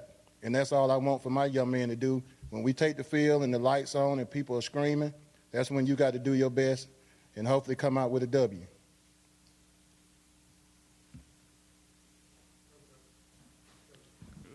There we go. Coach, if you will, tell us a little bit about your team as far as numbers of seniors, juniors, kind of who you got turning on your team this year. Well, even this year, we on paper, we supposed to be pretty good. Every year, to me, when I look at it on paper, we always have a good chance. But this year, this team is kind of very special to me. They've been around with me for a while. I mean, a good while. I mean, they understand me, as I was talking earlier on the radio, that it's a lot of pressure on me this year because this group has been under me they whole pretty much from junior high to varsity football. And I have tried to instill them everything that I knew till I can get these guys to be better young men as well as athletes. And I always tell them I want my team to take on my mentality. And that's always being physical. You know, people always say I'm mean, but I think if you get to know me, I'm not as mean as you are. I just don't smile a lot because I think I'm too big to be smiling. If I start smiling, man, I think there's something wrong with this guy, you know? So I always try to have the mentality that, you know, that I'm tough. And I am kind of tough. It's just that I got a daughter now, so it's kind of making me a little soft at times, but I still, you know, do what I need to do to let these guys understand that. So, but that's what I think about my team this year. We got about 10, 12 seniors? Is that about it? 10, 12? So in 1A football, when you had that many seniors, I mean, you got a chance, you know, and but like I always tell you, even when I got up here and stood last year, depth is going to play an issue. And this year, this is probably the smallest team that I'm going to have this year. I probably got maybe between, I say about 25 kids. But I told them I don't need that many. You know, all I need is enough to get the job done. I need 11 tough men, and I need about 5 or 6, 7 maybe good subs. And that's all you need. And I try to tell them, I don't know if any of these guys ever watched 300, but it wasn't that many of them. And they fought a lot of people. And they made it for a long time. And it's all about what I tell them is to be trustworthy, trust your guy, and do your job. That's all you got to do. It's not hard. You can't do your job and the next man's job too, because if you're doing your job, his job, you're not doing your job, and that's when something's going to happen. So that's all we try to do every day is get these guys better and make sure that they understand that it's a job to be done and trust your brother because this is your brother. You've been together for a long time and you'll stay together for a long time. So just understand that, and man, I think that even with the small numbers that we have, if we could just stay away from injuries, I think we'll be okay this year. Anthony, how's it going this morning? It's going pretty good, like D-Mark said, man. Look at the trees out there. It feels like it's football. So, man, I've been excited since we started back in January. So, man, it's thrilled just to be a part of high school football and to have these young men believing in me. You talked about last year's team taking its lumps, especially because of injuries. I mean, given that you had to give so many guys reps, how much do you think that's going to be a benefit this year that y'all have got, you know, guys that have seen action and you know who you can count on going into the fall? I think that the guys I've had a lot of reps in a varsity game. I had to play 8th and 9th graders last year, and I know they were scared. A lot of them, I looked at them when I said, hey, let's go, their eyes, their knees buckled, and they got better. I thought toward the end we really got better, and I told my coaches I think that's going to help us going into the off season because, you know, as these young men you have, it's all about confidence. And if they got confidence, then, you know, they feel like they can do a lot of things toward the team that could help the team out. So, like I said, this team is a veteran team, but I think the whole team as a whole is veteran because everybody played on the team last year. If you was on the roster, you got in the game and played a lot of reps. So you made a lot of mistakes, and you understood how fast this game is. So even going into the spring, these two young men didn't even play because of injuries. So a lot of guys like Joshua Washington got to get in. I had some other young guys that had to get in, but they played well. Once we watched the spring game and seen what they did, it was pretty good. But, you know, as young men, these are young teenage boys. They still going to make their mistakes.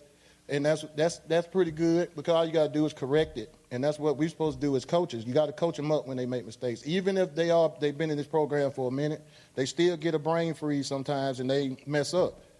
But the thing I like about these young men I brought with me this morning, they are an extended hand of me. They can coach on the field and they can move people around to where we need them because like we tell them, we can't play on Friday. We can't get out there on the field. So we always tell them communicate, yell, scream, make sure that they understand what you need to do. And before the snap of the ball, you might have to get down and tap somebody and tell them, hey, get over, get to this gap, get back, get in your drop. So those are the things that I count on these young men right here that about me this morning to do. You listed a bunch of the 1A schools that are powers that, you know, you've got to compete with to be relevant in the state. You guys only graduated, I think, like 4 seniors from last year. What's it going to take for this group to be able to contend and maybe make some noise in 1A this year? Just stay the course. I mean, like I tell you, I mean, we can't control what some of the destinies that we own. But like I say, I just think if we can stay healthy, get better every day at practice, get better on Fridays, we got a chance. These young men know what it takes to win, but they also know what it takes to lose. You know, the last 2 seasons, we was under 500, and that's something that I mean, like I said, the wins and losses are not measured by a lot, but, you know, when you're used to winning, it's tough every Friday that you lose tough games that you know you're supposed to win. And we always, no matter who we play, we always think we can win. That's a part of the game. If you don't think you can win, we shouldn't even go play. So these young men, we just got to keep our confidence high. And like I said, the football gods can shine on us and just keep them injuries away from us as much as we can. I really think we got a chance. And like I said, the schedule is tough. I mean, it's tough for me to get games. You know, we don't even play a lot of teams in our area. We have to hit the road a lot. And, you know, it makes us tough. And sometimes we get in the playoffs, we 4-6. You know, but hey, those 6 losses that we lost, those would be top 10 teams. So it's just about how we take people on. And I really feel like we should be the person this year feel like we have a target on our back. You know, we haven't won the region, I don't think, since 2015. We've been put out the playoffs first round, back-to-back years. And last year, we actually had the number 3 team on the ropes, and we should have won the game. But, I mean, it happens like that. You know, we had an opportunity, and we came up short. But I think that game left a lot of bad taste in their mouth. And, you know, we just ready for August 23rd to get here to prove a point to people that we're not going to talk. We're just going to show up and play. Got questions for the players now. I'll start with Jaheim. You can go up there. Jaheim, how's it going this morning? Good. Good. What's the challenge like playing defense in this region? We've talked about how competitive it is and going up against, you know, the other teams like Lynette. What's the challenge like being a defender in this region? I mean, to be honest, there's really no challenge to me. It just go hard, go hard. How excited are you for the start of the year to get back out there under the lights? I'm very excited. It's my senior year, so I got to turn up. All right, question for Daryl now, so if you want to go up there.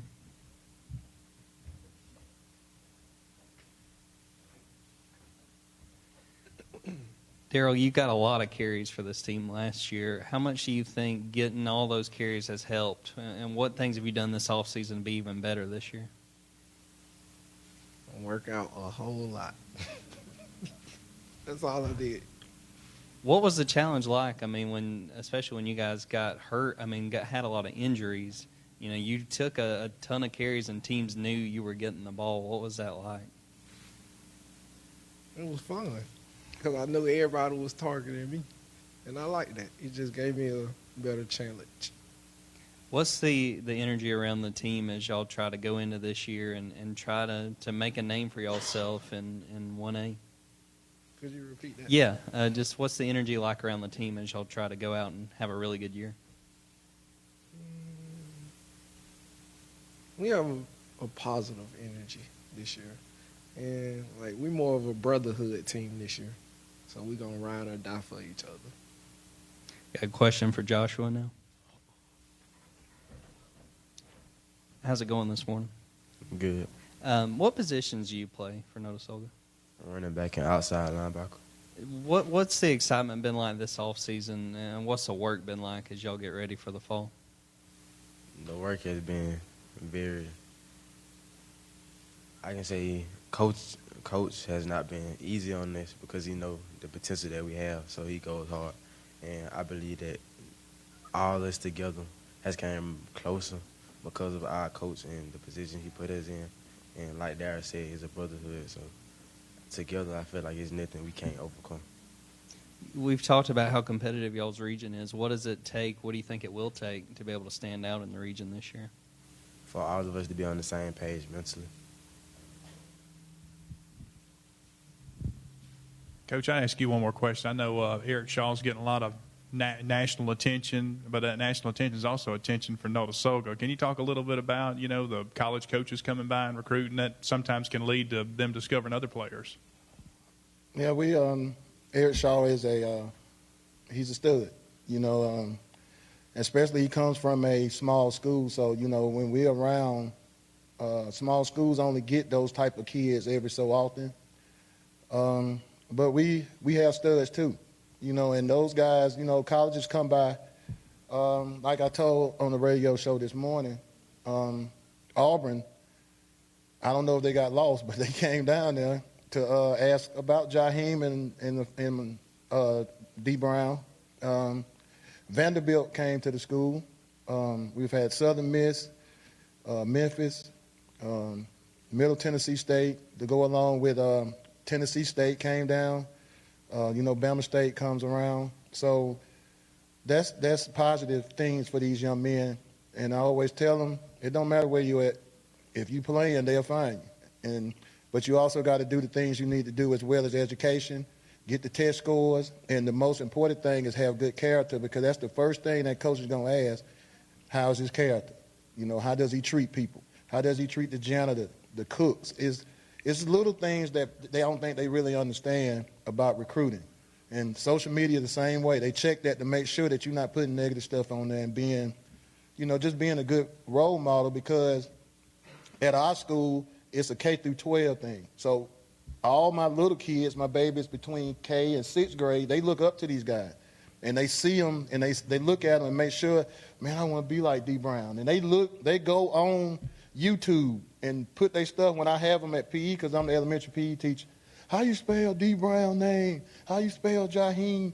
But they want to look at them. And now I've also got these guys, they student age for me with PE. So they get to go out and throw the football with them, and that's just make their day, because one day that's going to be them in these shoes when they get up. I don't know if I'm going to still be there coaching at that time, but that's stuff, and that's things that I grew up in. I was a water boy at Notasulga, and I was around all that good stuff, and that made me want to play football. Being around good coaches made me want to coach and, turn around and help these young men. Maybe they could come back when they get done with their college careers, or hopefully NFL. Is they tunnel vision got to be successful, and they got to have a positive attitude. Anything can happen. Well, I would say one other thing, with the good players that you've had, the good success you've had in the playoffs, I know the community in Notasulga has just been big supporters, and the community support continues to grow. Talk a little bit about the buzz around Notasulga. Notasulga, very small. They love football now. I'm for real. They love it. I mean, some days they hate me and some days they love me. It's just about how these young men play on Fridays. And when they show up, I tell these young men, everybody in Notasulga help support these men. I mean, I get out to raise money for the program, and they don't hesitate to open up their checks, their wallets, to give money to help these young men to get what they want. And all I do is ask these guys, just make sure, man, when you're around town, speak to these people, show them how much you care. And when they show on Friday nights, man, just give it your all on the field, and they'll be fine. But, I tell anybody, if you don't do what they can get you a little bit, because they love football around us. Yeah, it's everywhere now, Coach. Coach Anthony Jones, we appreciate it, guys. Good luck this year. Notasulga, the Blue Devils, good luck in your season coming up. We appreciate it. Thank you for having us. Take a quick break. We'll come back with more high school football media days after this right here on Fox Sports 910 AM, 1310 AM, The Game.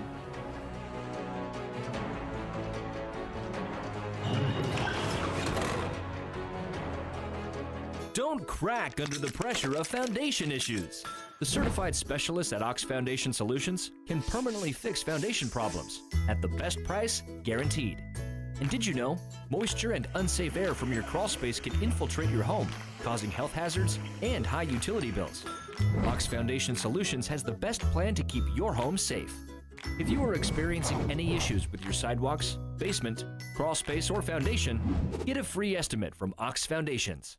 Get along down the road. We got a long, long way to go. Scared to live, scared to die. We ain't perfect, but we try. Get along while we can. Always give love the upper hand. Paint a wall, learn to dance. Call your mom, buy a boat, sing a song, make a friend. Can't we all get along? Huddle up and huddle in to the newly renovated, family-friendly, smoke-free Huddle House. Stop by and enjoy our new updated look on Highway 280 in Sylacauga. We have the same great food, and as always, you can enjoy any meal anytime, from breakfast to lunch to dinner, or even a midnight snack. Add one of our signature waffles to your meal for that ultimate dining experience. Huddle up and huddle in. That's right, ladies. Freshly remodeled and smoke-free, any meal anytime. Highway 280 in Sylacauga, it's the Huddle House. A funeral service represents a family's final farewell to their loved ones. Knowing this, we go beyond what is expected to ensure the ceremony is beautiful and memorable, a truly fitting tribute to that special life. We invite you to visit us to meet our staff and tour our renovated facility complete with a new dining area and catering services. We've been serving the people of this area for over 40 years, and we think that you'll be pleased to find that making lasting impressions remains our first priority. Curtis & Son Funeral Home, Sylacauga, Childersburg. Great. What am I going to do now? Time to visit Brown's Auto Collision. No problem at all. We've contacted your insurance company and we can get you back into original condition right away. And I just want to remind you that all of our work is covered by a lifetime warranty. We're done. Wow, that was easy and looks great. Brown's Auto Collision, where quality is no accident. Repeat after me. Apple, table, penny. Apple, red. I remember watching Dad with the kids and thinking, geez, in 6 years, will he even know who they are? Ask me again. 1 in 10 Americans over 65 has Alzheimer's disease. Learn more today at brightfocus.org.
Welcome back to Media Days 2019, Fox Sports 910 AM, 1310 AM, The Game.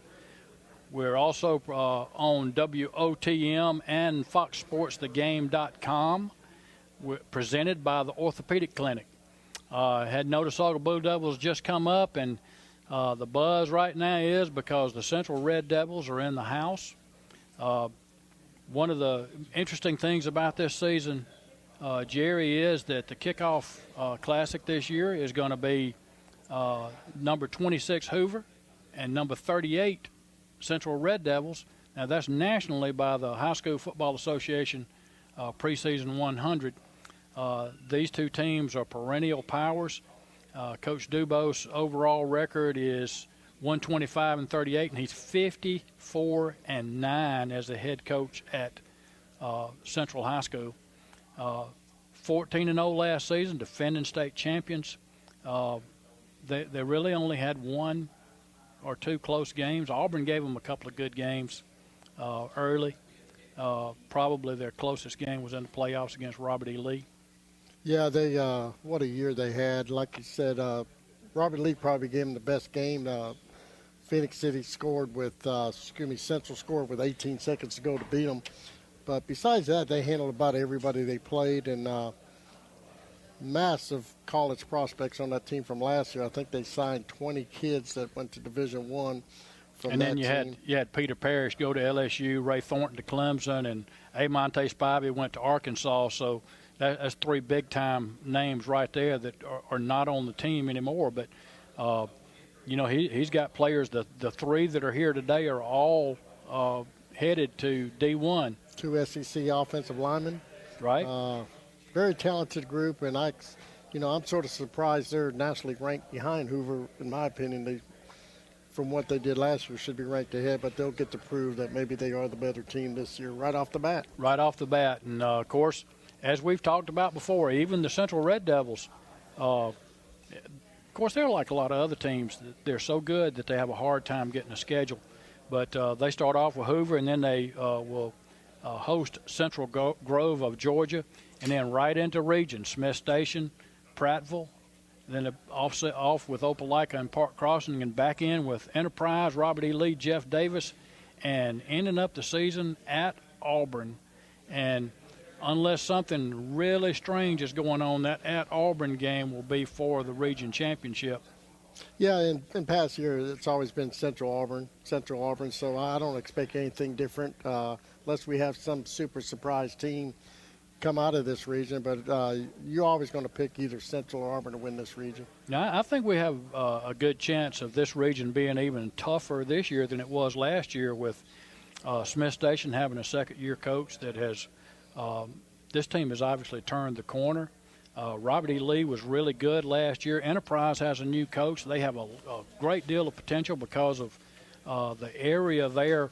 Enterprise, there's some smaller schools around and some private schools that pull a lot of players. But when the buzz is what's going on down there right now, those kids start coming back to public school, and Enterprise has a good draw down there. Yeah, he's got probably 25 to 30 kids, I heard, that he got out of on the football field. They're dressing right now during spring practice. They had 125 kids, so hopefully they'll get the numbers up and back to where it used to be. And they got plenty of athletes down there. You just got to get them out there on the football field. A lot of them rather work and have their cars and all that. And but this coach here has been successful where he went, and hopefully they'll get Enterprise back where at least they're competitive in this region. Well, another thing is, it seems impossible to say something like this. A lot of people would say, well, that's stupid to even say. But Central could be better than they were last year and lose more. Obviously, if they lose a game, it's more than last year. But they could lose some games this year. They got a great schedule. Playing Hoover and Auburn, first of all, that's not two gimmies. They don't really have a gimme on the schedule. My feeling is that there's a strong possibility that the opening game of the year will be the same two teams playing at the end of the year at Jordan-Hare Stadium. It would not surprise me. Both perennial. When you think of Alabama high school football, you think of these two schools, Hoover and Central. So it'll be a great showcase to get the football season started, and it might be that Wednesday night may end for 7-8 football with these same two teams, like you said, right here in Jordan-Hare. Well, Central has always been really good, but they stepped up when Jamie Dubose came in, and he won 2 state championships at Prattville, and it didn't take very long for him to start getting the attention of all the potential players. And as one person told me this morning, it's very easy to look at Central and see that they are 5 deep at almost every position, and even their third-team players could start for a lot of college teams. Oh, they got depth. We got a quarterback this year that played half the snaps. And I understand is going to do that again this year. Yeah, and he's going to Bowling Green on a football scholarship. So that shows you the kind of depth they do have. When you got 2 kids starting offensive line are going to be playing SEC football. That just shows you right there the kind of depth and size they have on the line. I was impressed with that team last year. We sit on the radio every Friday night. Nobody seems to give them a game until that semifinal game with Robert E. Lee. Something else is this is not the first year, and last year was not the first year that they've been loaded with players. There was a freshman at Clemson last year that was probably one of the best receivers in the country that everybody thought was good in high school, but he's proved to be even better than that at Clemson. Of course, he's got a superstar quarterback thrown to him, but that's neither here nor there. That's just I'm just mentioning that because Central's not new to the game. One of the things that you hear high school players saying when they're coming out of high school is they like to go to schools like Clemson and Alabama because not only do they have a chance to win championships in their conference and national, but that they have a great chance of going pro. And that's what these kids at Central understand, that they're being groomed not just to be good men, but to be able to go and get a good education for free because they've got football talent. Yeah, you're right. And also, when you get used to winning in high school, you sure do want to go to a program that continues that feeling. And when you go to a Clemson or an Alabama, you're going to continue that winning track. And there's many guys, when you watch the draft night, many players from Alabama and Clemson going where they're going to play on Sunday. So Clemson got a great wide receiver from Central. They got another Eddie Jackson everybody's looking at. Rumors, again, between Clemson, Auburn, and Alabama. We'll just see how that works out.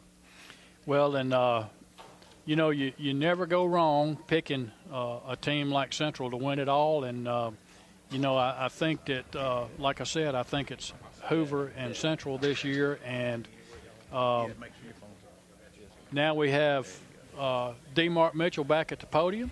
All right. Welcome back. Everyone listening via Fox Sports 910 The Game, 1310, and those watching via our TV and our Fox Sports The Game Facebook page, we welcome you to our second day of the high school media days here, presented by several people. Certainly the Orthopedic Clinic, our title sponsor, presented by Jeff Coat Trent Funeral Home, Hyundai of Auburn, Country Financial, Keith Blackman Agency, Frederick Dean Funeral Home, the Rice Agency, and Kenny Knox Tires, and our title sponsor, the Orthopedic Clinic. As we continue here this morning, our next team that we'll be talking about is the Central Red Devils out of Phoenix City, Alabama. Central won the Class 7A state championship last year at Jordan-Hare Stadium.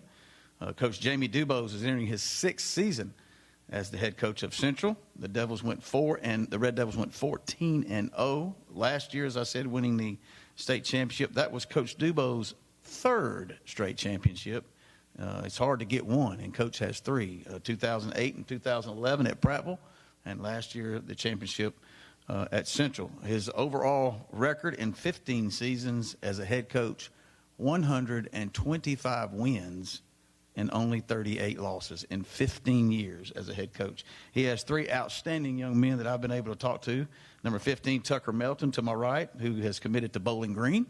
Number 55, Javion Cohen, who is going to Auburn. And number 57, Joshua Jones, who will be going to Kentucky. I forgot you don't have your jerseys on, but they'll let you know when they speak. With no further ado, Coach Jamie Dubose, the head coach of Central High School.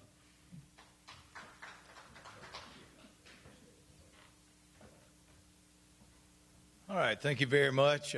Just great opportunity to be here today. Excited to be here. Excited football season's about to kick off. And the gentlemen we have up here are three great leaders for us, returning from last year. We return 8 starters on offense. We'll return 6 on defense. We lost a lot in the secondary. Mike Harris will be the only guy returning in the secondary. We've got some very athletic guys, but Mike will be the only one. We have 2 linebackers coming back, and we return actually 9 guys at the defensive line position that played last year. So we return basically all our D linemen, our offensive line, like I said, 2 of them up here now. And we've got 3 new guys coming in that are doing an outstanding job. We got Eddie Williams that will be a part of our outside wide receiver core, who is a highly talented wide receiver for us. and in the state and in the nation. And all our receiver core basically started or played instrumental moments last year in the season. So if you ask me right now, offensively, we're probably ahead of the defense just on reps and game time situation. But I will say this, defensively, as always, we're very fast. We've got probably we may have more speed, team speed than last year defensively. I think size-wise, we may be a little bigger. The corner position is the biggest question mark for us right now. We've got about 4 or 5 guys rotating in, but at this time, that's our biggest question early on, that we've got to get the defensive front to really help us out, to be able to put pressure to help our corners out. So that's pretty much about our season. I will say, to open our season off, we will start in the Champions Challenge against Hoover, or whatever that's called now. I'm not sure what they named that, but us and Hoover is the second time in about 3 years us playing in this. We're always excited to play Hoover. Me and Coach Niblett go back a long ways, even when I was in Prattville, and a lot of people don't know this, but me and Coach Niblett, when I was at Susan Moore High School, he was at Aniana, which are rivals in North Alabama in 3A football. So me and him have tied up several times in games, and always comes down to the last second, and always great games. Our second game of the year will be at the C1N, the Cam Newton Foundation. We'll be playing Cedar Grove out of Georgia, which I think is a 4-time state champion out of Georgia. So what we tried to do is up our schedule at the beginning to really prepare us for the year to come.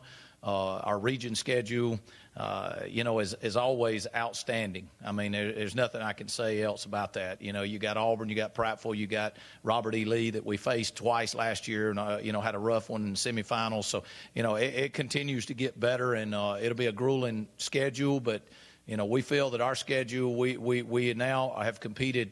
In our region schedule, which our goals are always to win the region. Our second goal is to win the South, and our third is to win the state championship. Well, we've now added the national into it. We're going to come out nationally ranked, and we always look for goals to reach as a team, and our team now has accepted the responsibility to try to compete on a national level. So that's why we've upped our schedule and trying to compete at a higher level and try to see where we can go with that. It also will make us a better football team. So we're excited about it, and we're excited to get started. Is there any questions? I guess is where we'll leave with this now, and then we'll let these guys talk. All right, we'll start back here. Coach, how are the guys reacting to being defending state champions? It's business as usual. I'm sure inside there's a little fun to it, but we talk to them every day about it's a different day. You got to live with everything that happens in the rearview mirror. We talk about that every year during the season or whatever. It's 1 week at a time, 1 day at a time, 1 play at a time. And, we've got to put last year in the rearview mirror, and we've got to look to this year. And we've discussed that. We've talked about it. There's a little more confidence, I'm sure, to it. But at the end of the day, it's you've got to put it behind you, and you've got to roll on. Of course, a lot of your guys have already verbally committed to major schools. How much pressure is it off of them, to having already verbally committed? Well, we've got several that have not. We've got several that are committing like the first or second week. I know E.J. Williams, just to let you know, will announce his commitment on August 24th, which is a very important date for him and his family. That's the day after our first game. So these guys got it out of the way, and we talk about it because it lifts a lot of pressure off your shoulders, one. And two, it eliminates a lot of the phone calls. They still get them. Guys, just because they've committed, they don't stop recruiting them. I'm going to talk for these guys up here. They're probably not going to tell you, but I'm sure Javion's still getting texts and calls from other schools, just the same as Joshua and the same as Tucker. And, just because you commit doesn't mean your recruiting process is over. It just eliminates some, I guess, that drop out of the picture. But you're still going to get pressure from people up until that signing day in December. Hey, Coach, you talked a lot about the players that have left this program. What would you say is the dynamic this year? Is it any different than it was last year with new guys having to step up? Now, we do what we do. We all have our jobs, and we take care of our own responsibilities. We have a motto that's do your job. It's simple as that. We don't ask them to do anything else. It's kind of like last year the big question was E.J. Williams, Justin Ross. No, he's not. He's E.J. Williams. He can't be Justin Ross. But he's got to be the best E.J. Williams he can be, These guys know that. Tucker knows he's not Peter. And last year you had Peter and Tucker. Well, Tucker's got to be Tucker, and he's going to continue to be that. And he knows we have another quarterback behind him that will bring certain dimensions to the table that'll be a little different than him. We play a lot of guys, and we do that to give defenses a lot of trouble, to give them different looks, and keep people fresh. We believe that speed is part of our ball game, and we're capable of doing it. We have 137 on the roster right now, 10 through 12. So we utilize a lot of people in special teams and everything, and we feel like that's an advantage for us. How did you see the guys respond in spring ball after you won a state championship? Were they just as hungry to get back on the field?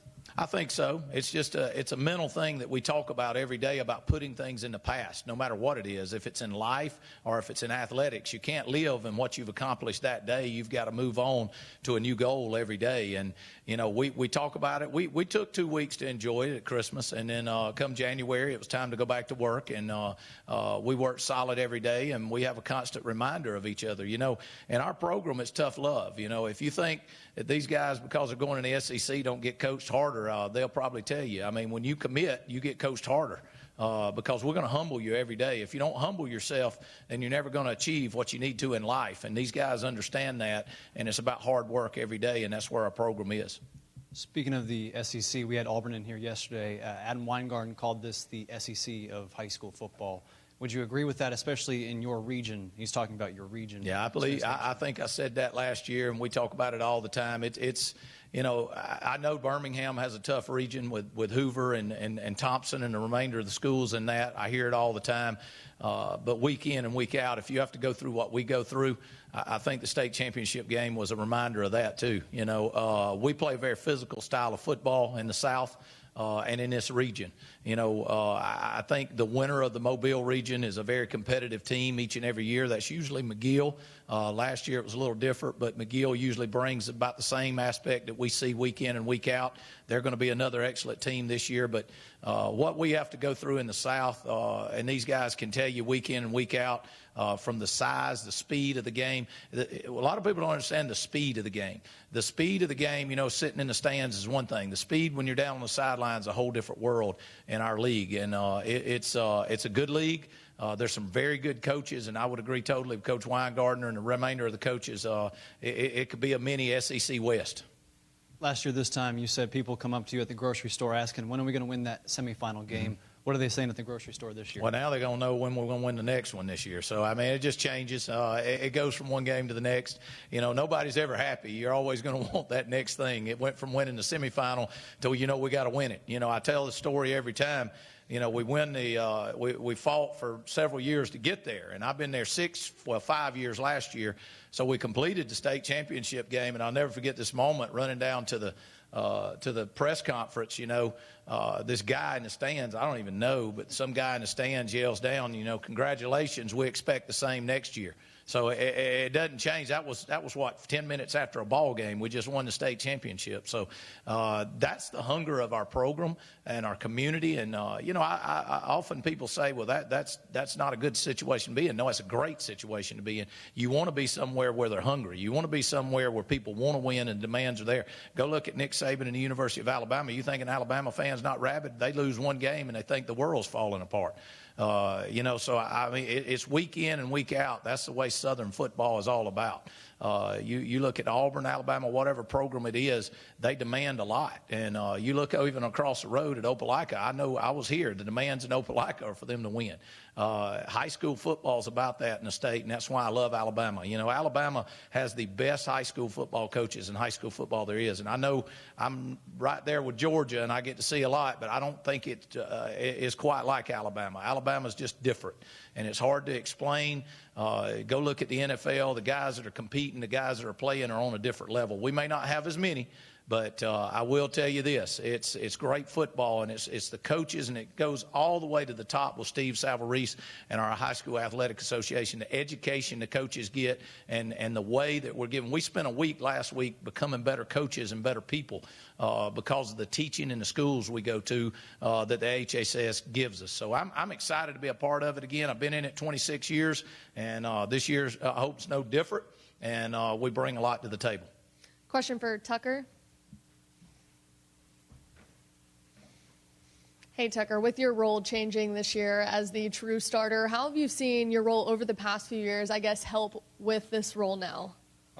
Being behind people like Zion Webb, Peter Parrish, great quarterbacks, they teach you how to compete, teach you how to lead. I feel like I was a big part of the team last year, a big leader. So it hasn't really changed much for me, but those guys definitely helped me become a leader, learn how to compete, and just take control of a team. Got a question for Javion? With this group, offensive line, plenty coming back on the offensive line. What do you see as your roles as far as leading the offense, being the power up front? It's new. Last year I played with seniors and they were, the leaders of the offensive line, but now it's me and Bug and we have to take it over. It's new, but I'm blessed to have this position. Being a leader in this offense, it takes a lot of guts and it takes a lot of pride. So the new position I'm in, I expect the same as last year, just to work hard. And the talk about wanting to compete on a national level, not just for state, but for national. How much are you guys enjoying the challenge? We love it. Any challenge we can get, any new challenge, we're ready to accept it. We trust Coach DuBose 100%, and we trust each other 100%. So any new challenge you can present for us, we'll go at it.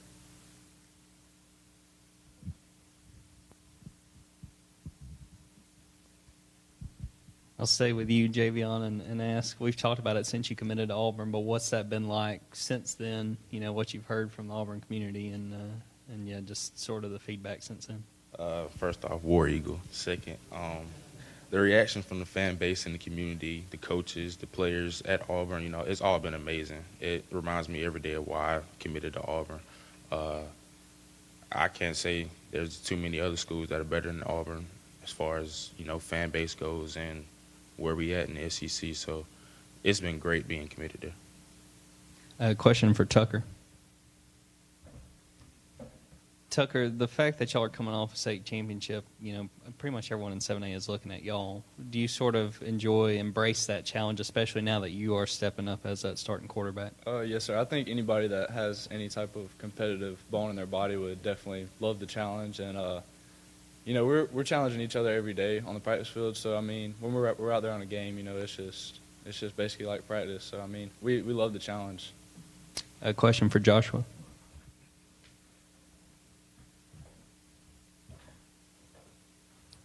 Joshua, we talked about, the competitiveness in 7A and especially in y'all's region. Looking up front, the line of scrimmage, they always say the game's won in the trenches. What's that challenge like, going against these teams week after week?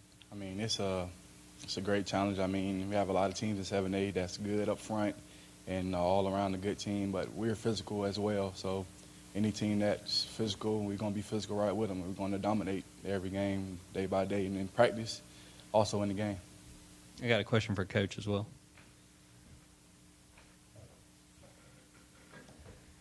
Jamie, you've been through it before, coming off of a state championship. What are the keys with that next team and handling, having come off a state championship, and what have you seen from these guys that you feel like shows you that they're ready to answer that?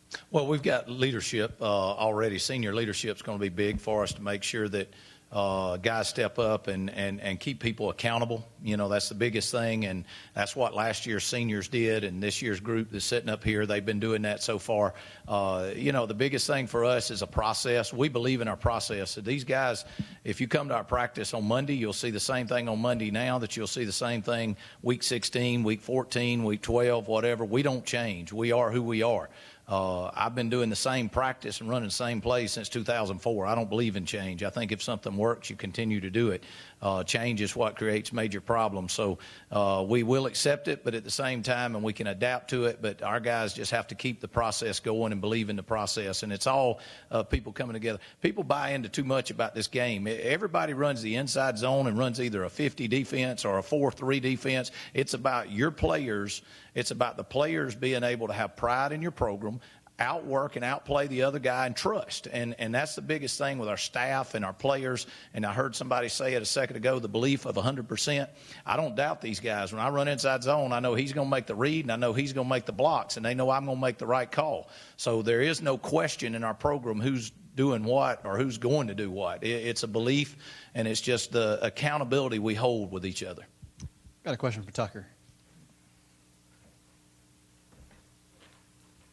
Hey, man. We ask a lot about, Hoover, Auburn, who you guys are facing. What's it like to face your own team? Because you guys call it Central University. What's it like as a quarterback to face other D1 talent at the same school you go to every day? It definitely helps the game. Like, when you get into a game, it definitely slows it down a little bit when you got guys like Mike Harris flying around the field. You throw a deep ball, and you think he has no chance to get it, and there he is. He's right there on it. So, I mean, it helps the game. It helps you slow down in the game a lot going against such good competition in practice. So, I mean, it slows it down a lot. I've heard there's a story behind the hair. Does it just keep growing until a loss happens? Yes, sir. That's the goal. Is that it? Yes, sir. All right, thank you. All right, guys, we appreciate it. Central Red Devils, Coach Jamie DeBose and the crew, we appreciate y'all being here, and good luck this season. Thank y'all so much. Take a quick break here on Fox Sports 910 a.m., 1310 a.m., The Game.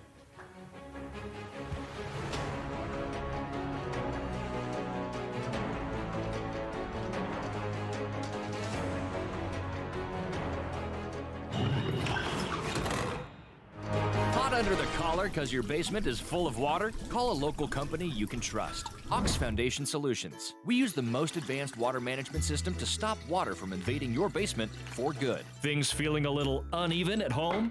Ox Foundation Solutions will fix your uneven concrete sidewalk, driveway, or basement in no time. Ox Foundation Solutions has the best plan to keep your home safe. If you are experiencing any issues with your sidewalks, basement, crawl space, or foundation, get a free estimate from Ox Foundations. They gave me Vicodin after my knee surgery. They kept prescribing it, so I kept taking it. I didn't know it would be this addictive. I didn't know how far I'd go to get more.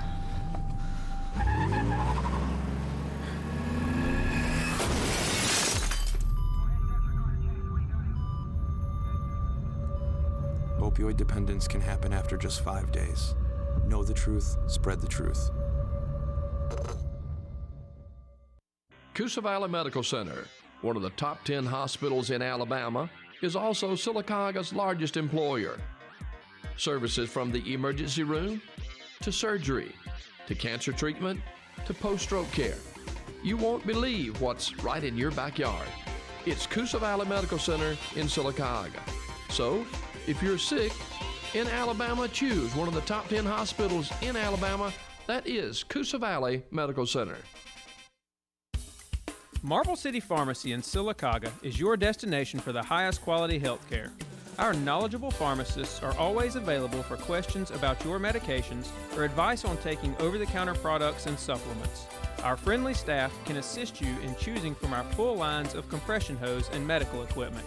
And don't forget our gift department. We have a great selection of unique gifts for every occasion. Stop by and see us today. Marble City Pharmacy, here for life.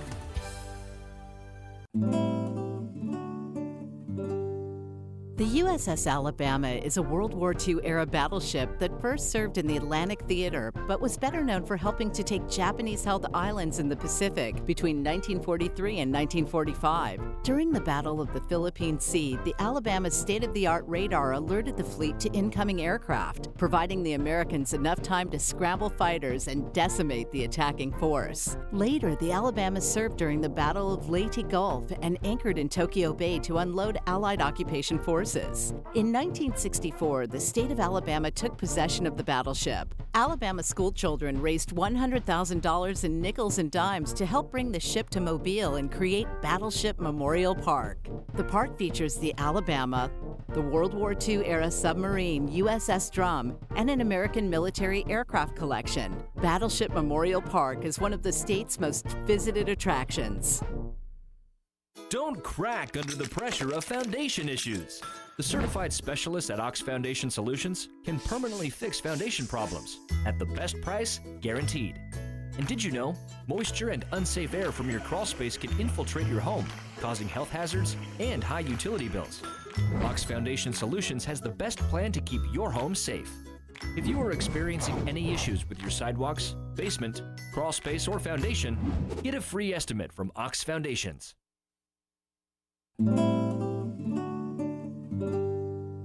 Singer Percy Sledge was one of the most identifiable voices in the genre of country soul, which emerged from Muscle Shoals in the mid-1960s. In 1966, Sledge recorded his most iconic song, When a Man Loves a Woman. The song topped Billboard's Top 100 for 16 weeks. Percy Sledge's career spanned 5 decades. He was inducted into the Rock and Roll Hall of Fame in 2005.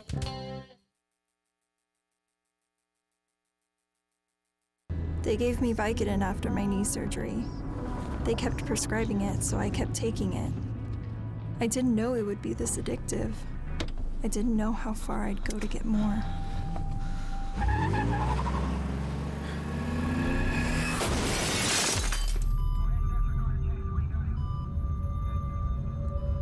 Opioid dependence can happen after just 5 days.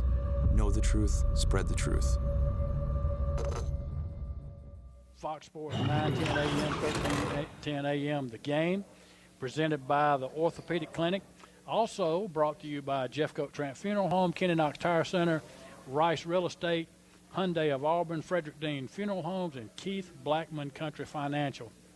I guess that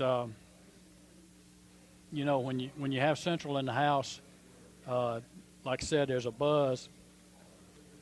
When you listen to the coach and the players talking, there's not much doubt about what they think is going to happen this year. No, they got a lot of confidence, and they should have, with that kind of talent and coaching staff, and they're professionals at what they do. You could tell they're used to dealing with the press, can't you? The players. Yeah. Well, let me ask you this: Did I hear this wrong? Did I hear 9 returners on offense and 6 on defense? No, 8 on defense and 6 on offense. Okay, so and they got all 9 returning defensive linemen back. So what you're looking at is a team that essentially won the state championship last year, is back playing again this year, and we go from one of the largest schools in the state to one of the smaller schools in the state, the Lynette Panthers, and I was just talking with Coach about what the difference last year was, and Coach Clifford Story. Right. What the difference was last year in 1A. And I said, told the players, I said, everybody just assumed that being a state champion, defending state champion in 2A, that you were going to just come in and win it in 1A. And Coach Story said, that's what these boys thought. And he said, that's what the problem was. They got complacent. Right. He said, we ran through our region, and then we started hitting number 2, number 3, number 4, number 5 in the state, and we had a target on our back, and those guys are really, really good. So from Central, defending state champion, to Lynette, won the state championship in 2A in 2017. And I think they'll contend this year for 1A. I think they got the right attitude this year. Yeah, they got a different perspective. All right, we're going back to the podium with D. Mark Mitchell. All right. Good morning, everybody. Welcome back to our high school media days, presented by the Orthopedic Clinic on Fox Sports The Game, 9:10, 13:10. And, of course, iHeart Media as well. And we appreciate our participating sponsor, Jeffcoat Trent Funeral Home, Kenny Knox Tires, Country Financial, Keith Blackman, his agency, Rice Real Estate Company. We appreciate John Rice and his company, Jeffcoat Trent, Frederick Dean Funeral Home, Hyundai of Auburn, Country Financial, and, of course, the Orthopedic Clinic. Our next team up, Lynette High School. From just a short distance down the road, Coach Clifford Story is the head coach of the Panthers. It's hard for me to believe this, but it's been 13 years. Coach Story's been the head coach. Seems like yesterday he was an assistant coach at Auburn High School. But 13 years as a head coach. Coach Story has a championship under his belt, the 2017 2A state championship. He coached his team to that. Over the past 3 seasons, Coach Story has a record. His teams have a record of 36 wins and only 5 losses. He has his son, Christian Story, Quay Houston, and Eric McCants. With no further ado, Coach Clifford Story, Lynette Panthers. Thank you. It's amazing. This time last year, we was here, and just how quick time flies. And I tell them all the time don't wait for anyone. But we appreciate the opportunity, the coverage that you guys give us week in and week out. for inviting us to an event like this. It seems like it gets bigger and better each year. We appreciate that. Just to talk about Lynette football, we started back in the spring, and our kids have been really motivated since I lost to Mapleville. I feel like they felt, which is part of my fault as the head coach, that they got a little complacent because we moved down to 1A and they thought it was just going to be a cakewalk, which we ran through the region pretty good and beat some teams, and they felt like it was going to be that way all throughout. But it was a reality check, and that's all they've been saying during the summer. That we ain't taking nobody lightly. We're going to play hard every game. Practice is going to be competitive, and and they're going to preparing themselves for a good 1A season.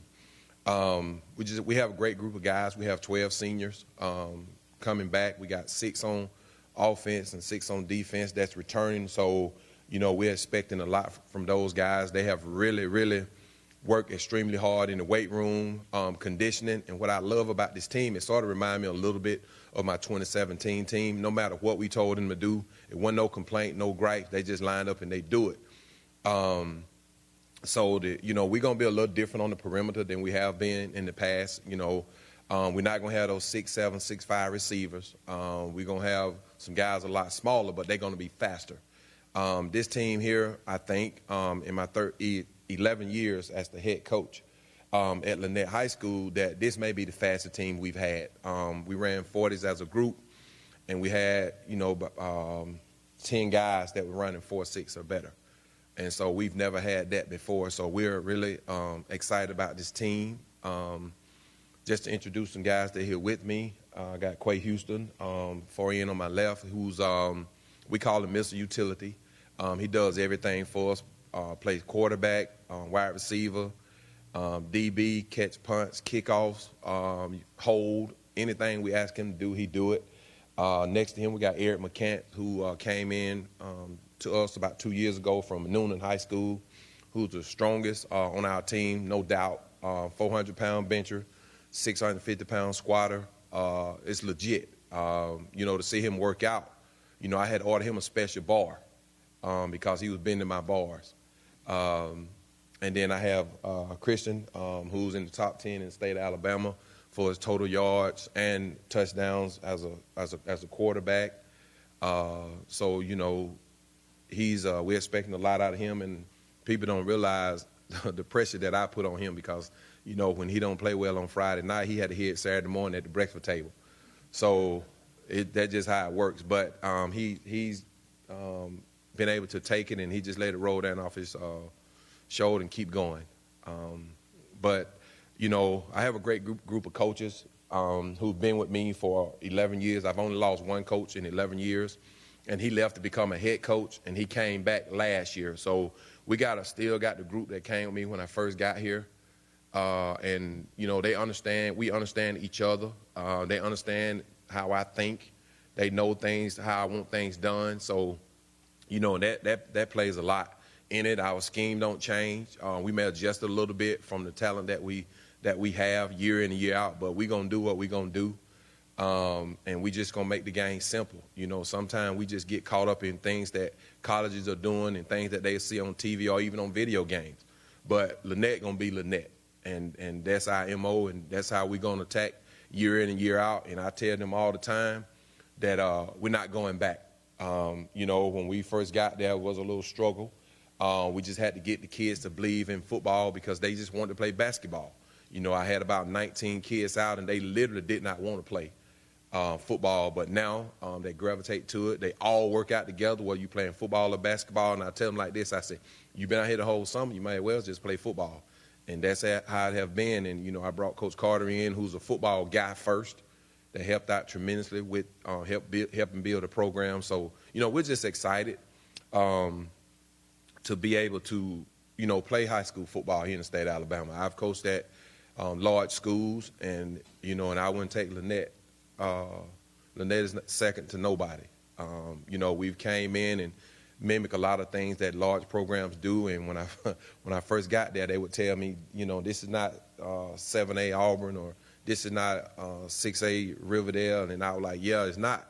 I said, but we got to have that mentality at small ball, and then we'll be able to win some ball games. And so that's what we've been able to do. You know, we got 3 region championships, a state championship, and, you know, we that's what we want. You know, if you win one, I'm telling you, it do something to you internally. And so it just make you just want to go harder and harder as a coach and push your players to get it again. And so that's what we're doing. We're really working extremely hard to get back to that position. So any question for me or any other players? Having the guys you've got returning, how much of an advantage is it? You've got a quarterback back with a lot of experience and everything else. How many steps ahead are you going into this season? Well, we're way ahead because he's been in the system, you know, since 8th grade, and they understands and they knows the system like the back of their hands. And what does your heart good as a coach when they come up to the sideline, they can tell you plays that they know going to work because they're right there in the game. So it make your play calling a lot easier when you got guys that experience at that position that can you know, help put you in the end zone. There's an old saying, success breeds success. How true is that? It's a true statement because it filters through the whole program. And I tell my guys all the time, football jumpstart the season. If we have a great season, all the rest of the sports are going to have a great season. Hey, Coach, the way you guys came off of the last season, how hungry was this group did you see get back on the field in spring ball? Oh, it have been overwhelming. I mean, when basketball season was over, they was back in there. I'm talking about in the weight room, out doing drills on their own. I mean, conditioning. I mean, you name it. They will, you know, come up there and get the keys from me when I wasn't even there and go up there and want to throw and compete with each other. So, you know, when you have a team that they argue over reps, then we're headed in the right direction. Like, if you go more rep than the other one, they're going to pull you off and want to get out there and get another rep. You talked a little bit about how you guys have a 7A mentality. You've got guys playing in Power 5 schools and one that just committed to another Power 5 school. How would you describe Lynette as a 1A program to somebody who is just looking at it as a 1A program? Well, I look at it as 1A just because of the numbers, but you know, and I tell them all the time that if I can take my best 16 and play someone else's best 16, I think we can compete with them. But that's just the mentality that they have. They think that if they put on a jersey, it don't make no difference who they're playing, that they're going to win and they can compete with them. And so I drill that in them, and I tell them, you know, that just because that we're small in numbers, and you know, we may get wore down as the game going on, but they'll know that they've played Lynette when the game is over. I know that you like to brag on all of your kids, but after your kid actually committed to Alabama, how proud are you as a dad, and how much are you going to value this last season, getting to coach him one last time? Well, it's going to be very memorable. You know, as a dad, that's all you ever want for.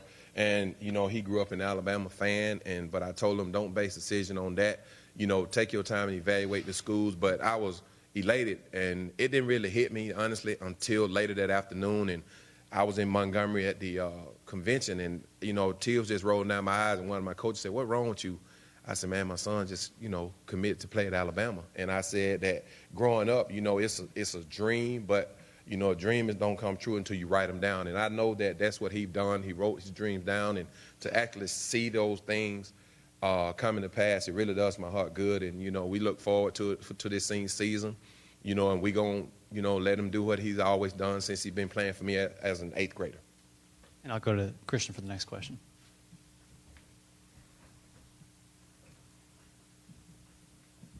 First off, man, congratulations. What was it like to finally, you know, get that decision, make that decision? I know this has been a long process for you to go to one of the best schools in the country, and now you can also focus on your last year of high school football.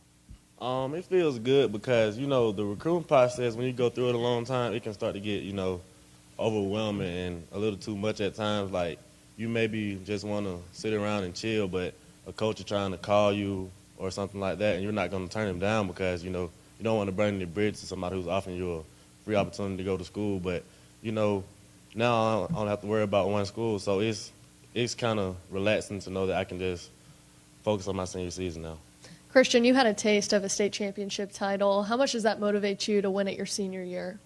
It motivates me a lot because last year we came up short, and I know the feeling that we had my 9th and 11th grade year, like being so close to it again and not getting to it.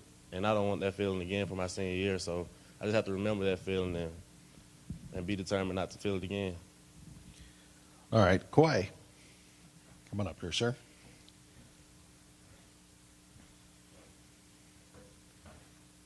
A similar question for you.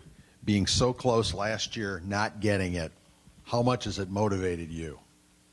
Ever since that day that we lost, I think about it like every day. And that night, I sat down to myself. It was like my senior season couldn't end this way. It feel like something like from your childhood just was taken away from you. It's the worst feeling ever, and I can't feel that again. When you look around and see your teammates, see the talent out there and how hard you've worked, how close are you guys to getting to where you want to be able to challenge for this thing again? My 10th grade year, like all the good players that we had, like we were close, we always hung out. And this year, it's kind of like that again. All the good players hang out every day. So I feel like when we're like that, we good. Cause we know I be with him every day. I know what he can do. I know I can rely on him to do this if I need him to do it. So that's a great feeling. Eric.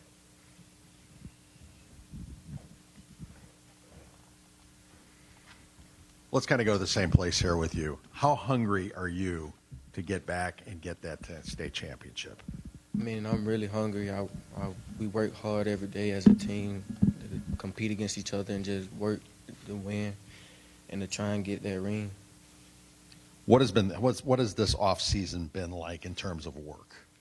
It's been very hard. Like coaches pushing us every day in practice to be the best version of ourselves and to just compete. That's what they preach every day. Go as hard as you can go and do the best you can do. Like Coach Story and Coach Siegel every day, be elite, be the best version of yourself. And that's just our mentality because we got to win this year. Just go hard every day, be the best you can be. Question for Coach Story.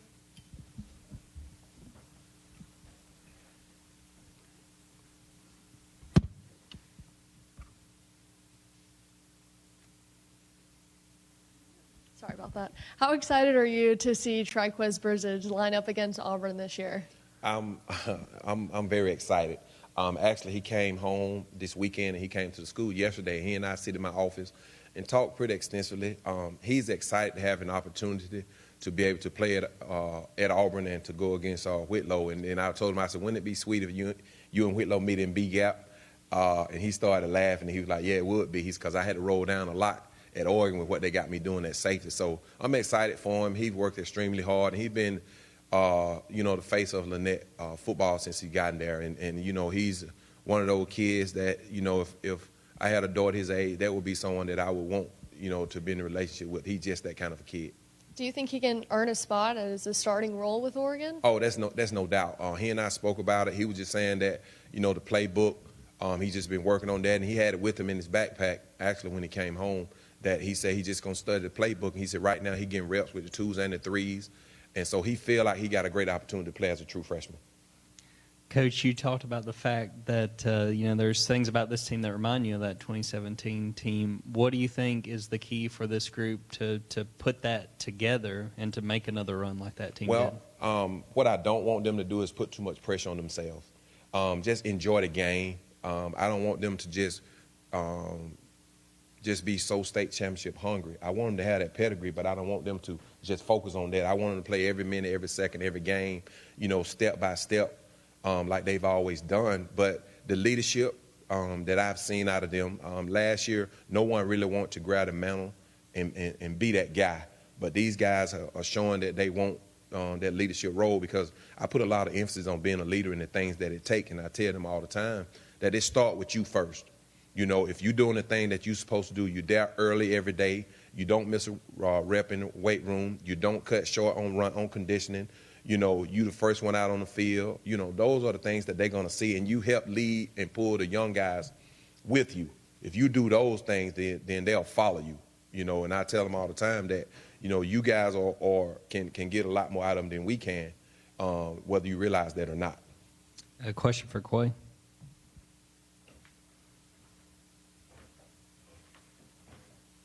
You guys graduated some really big receivers, really talented receivers from last year's team. What's it meant to you, the challenge of stepping up to be one of those top receivers for this year? It's going to be a a lot of pressure on me now because people know that I'm gonna be like the top receiver. So I'm not gonna worry about game to game, like if I'm not getting the ball a lot, because I know people gonna know that I'm the best one. So I'm just gonna go hard every week, and and I'm just gonna play do me. Question for Christian too. Christian, what's it been like, in the days following committing, just the feedback and the things you've been hearing from people since you made that announcement? It's been really overwhelming because I've been getting messages from kids around the area and even adults. Adults might text me and be like, "Keep doing what you're doing. I heard my kids in the room talking about you today, and you're inspiring them. So just keep doing what you're doing." And that does my heart good to know that, I looked up to people as a kid too, and I still do now. And some of them fell off back when they were around my age, but I just know that I have to keep doing what I'm doing and push forward to let the other kids around my area and in my city know that you can make it out and you can do something big with yourself too. I know it's a non-region game, but it's a rivalry game, one you guys lost last year. What does this game against Valley mean? Because it's the start of the season. How important is it to start off on the right foot? And a follow-up is, Daniel said you guys have kind of been going through recruiting together. What's his process been like? Because I know everybody's asking about you, but what about him as well? Me and Dio, that's been my brother since kindergarten, really. But it's been great going through all this with him but really he's flown under the radar and he's very underrated and been overlooked. And I feel like he'll be a really big steal for any program that gets him, really.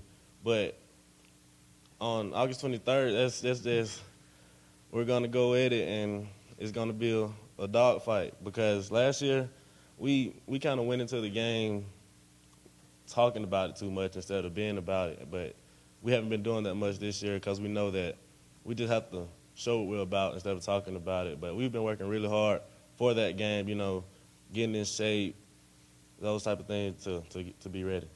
Christian, how would you describe your dad's coaching mentalities in comparison to Nick Saban as far as intensity goes? I feel like they're both very, very big on discipline. So I can see the similarities there, and I don't feel like it'd be much of a difference when I get to Tuscaloosa next year. But his coaching mentality is just, give it all you got and don't take nobody lightly. He always says kill a gnat with a sledgehammer. No matter who you're going against, play against them like it's the last game you're ever going to play, and you'll come out on top. All right, guys, we're out of time. We appreciate it. Lynette, good luck this season. Coach Story, we appreciate y'all being here. Good luck, guys. Thank y'all. We'll take a quick break here on Fox Sports 910 AM, 1310 AM, The Game.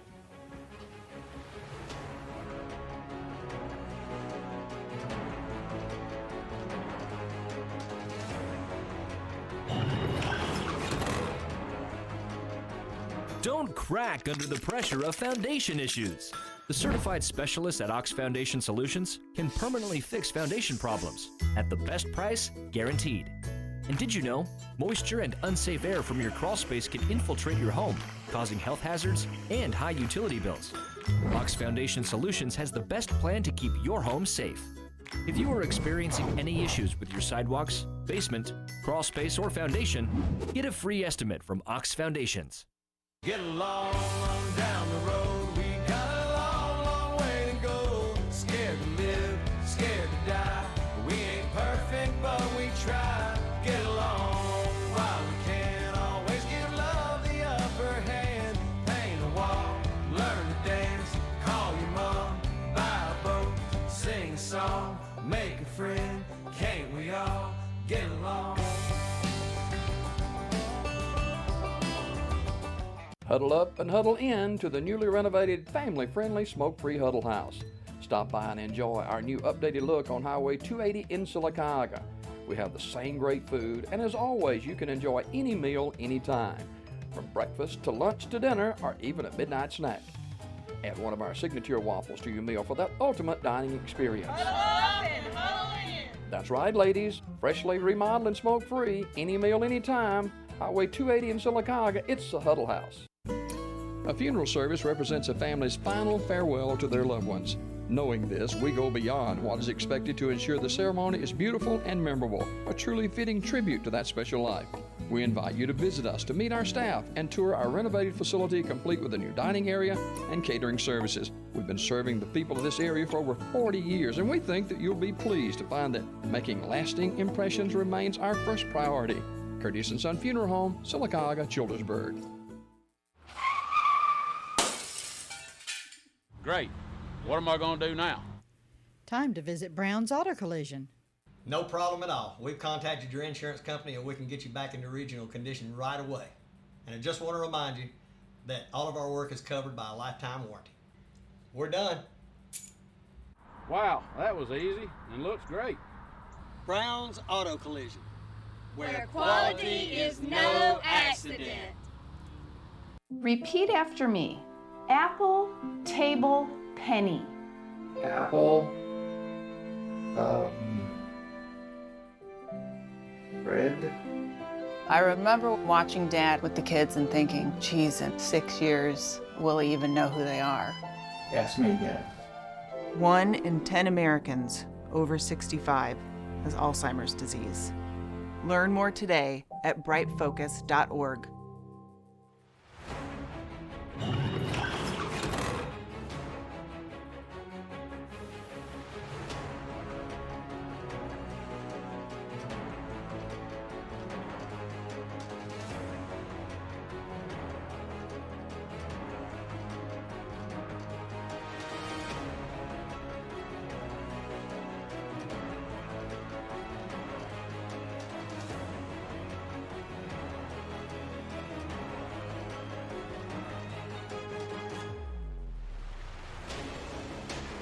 To the 2019 High School Media Days, the second annual and the second day. We're on Fox Sports 910 AM, 1310 AM, The Game, on WOTM TV and Charter. We've just heard from Lynette High School, 1 year removed from state championship in 2A. Complacency, the coach says, cost them a run at state champion and a new lower regional or classification in 1A. I think that they've got a good shot at running. Yeah, I think they were a little surprised about how competitive 1A football is, and I got to admit, I drank the Kool-Aid too. I thought it'd be a cakewalk for them to win 1A, but I was wrong because there's great programs down in 1A. The Maplet's the first school you think of, Linden. But I think they got a whole different perspective now, and they're going to make a deep run, if not win this whole thing this year. It all depends on injuries. When you're 1A, it does. You know, like Coach Jones said, you lose one player, you lose three. That's right. So a lot of 1A's injuries, and we'll just see how that plays out. Well, and another thing is for the second team in a row, you've got a D1 commit. Coach Story's son, Christian, is headed towards Tuscaloosa to play with Bama. You know, that's a big boost for your program, as we've talked with all of the people, all the coaches about. And I thought it was interesting that someone asked him to compare Coach Saban and his dad, and he really don't know Coach Saban yet. No. So, you know, what an honor it is to have a player that has been with you since the 8th grade as a starter, and now he's got a chance to go and play for one of the best teams in the country. Right. Okay, we're going to go back to the podium, and Van Riggs. Okay. All right, we appreciate everybody joining us here on Fox Sports 910 AM, 1310 AM, The Game for High School Football Media Days. Appreciate those watching also online on WOTM TV and those watching on our websites and, of course, on the iHeart Radio app. We're continuing on. We've had some great schools. We continue on. We're jumping back into private school now in the AISA and Glenwood School. And Coach Jason Gibson is entering his 4th season as head coach. He also has made the playoffs in all 3 seasons as head coach. Last season's the Gators navigated one of the toughest schedules in the AISA, and it paid big dividends for them as they picked up a big win in the first round of the playoffs over Pike. Please welcome up Coach Jason Gibson and the Glenwood Gators. Morning. This is where I talk. All right. A little under the weather, so I didn't know if I was going to make it today. So I'm not going to talk too long. I'd rather you guys talk to the players. So I appreciate you guys putting this together. It's a great event. It's a great event for our young student athletes to get a chance to take part in this. It helps promote football in the region. Just having the excitement from the media and the local press and the TV, the newspapers, and in a way kind of helps get our athletes prepared for the next level. And this is just a great event, and I appreciate it, and thanks to all the sponsors for doing it. So excited to be here. You bring up the playoffs last year. We talked about the tough schedule. There's a little reputation with Glenwood, as I'm starting to learn. But, when we looked at the schedule to start the season, I thought, well, we're in trouble. But it kind of prepared us for where we needed to be. One of the issues we always run into with Glenwood is, we get a lot of late transfers, late in the summer. And a pattern that's kind of been happening with us over the years is we don't exactly figure out who we are till week 4 or week 5. And then all of a sudden it clicks and then we roll. And last year was no exception. And we were talking about it, on the side after the Tuscaloosa game that we won at home. I think everybody just clicked and the confidence clicked, and we go through the playoffs. And our motto going into this year is one more yard. We lost that state semifinals on the 1 yard line in overtime, and it's still a hard pill to swallow. And we should have been in Troy, and we know it. We had a good team, and I think we would have won it. One of the better. I used our high school team last year in all my other analogies with my other jobs. You guys know that. It's probably maybe not. I don't think last year was the most talented team I've ever had, but it was the best team I've ever had. I think that goes a long way as far as camaraderie with the team. So going into this year, what stands out is Justin obviously is a transfer and Lannis is a transfer. But as you talk to Will and Trevor, my first year here 3 years ago, that freshman class, so those guys were all freshmen, so they're my first freshman class that are now seniors.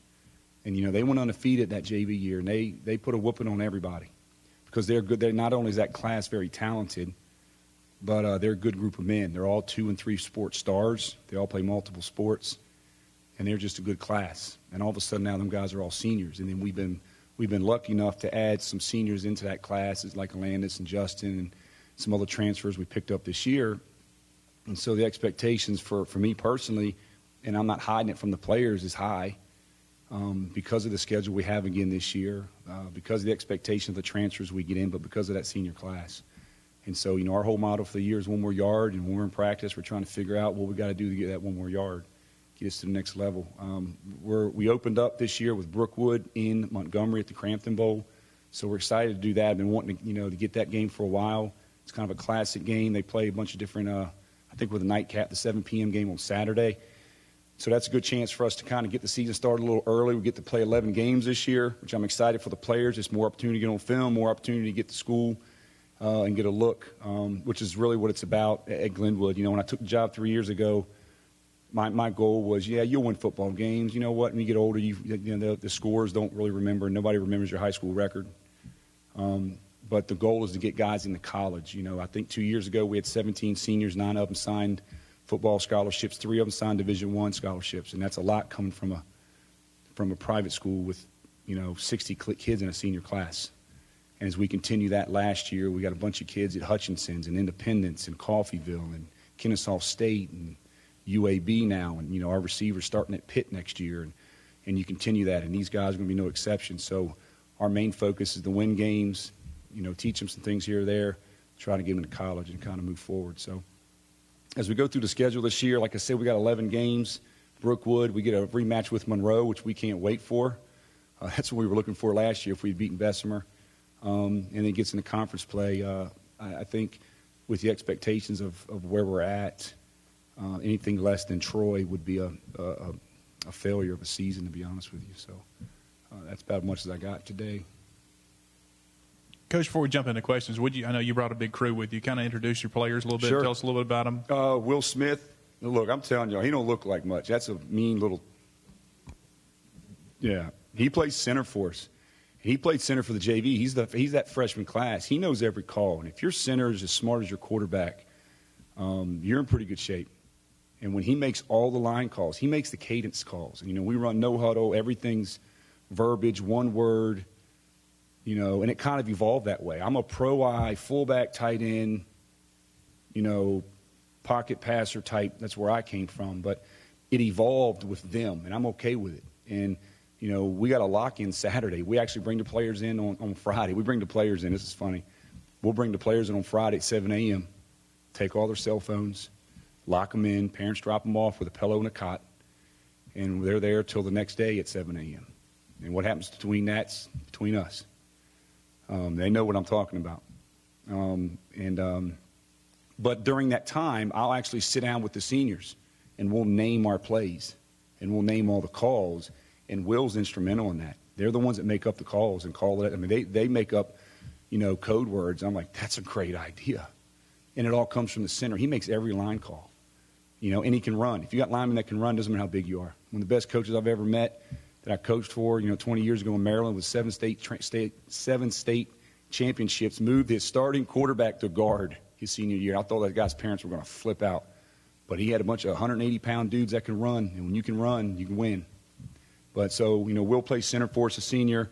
Landis transferred in 2 years ago, defensive end, just everything. Transferred in from Kendrick. DN, he'll play some fullback, he'll play some tight end, he'll play everything. Obviously, he looks the part. I always tease him, look like Tarzan, play like Jane, but he plays like Tarzan. I'm giving him a hard time. So Justin Jackson, senior linebacker, he's the will on defense. He knows. We lost our defense coordinator this year. Josh McConnell took the job at Lakeside, which was good for Josh, and he deserved it. But we always joked that that's Josh because he made all the calls on defense. He knows all the checks. All we had to do on the coaching staff is sit there with our arms in our like this and just stand there. And Justin knows every check. I'd be more crazy that if we lost him than if we lost the defensive coordinator. He's that good and that smart on defense. And then Trevor Crisco, he's one of our few guys. Most of our guys don't play both ways, which has been a huge advantage for us. Most ASA schools, they play with, whatever they have. We're fortunate enough that if I want to play both sides, I can, but I don't have to.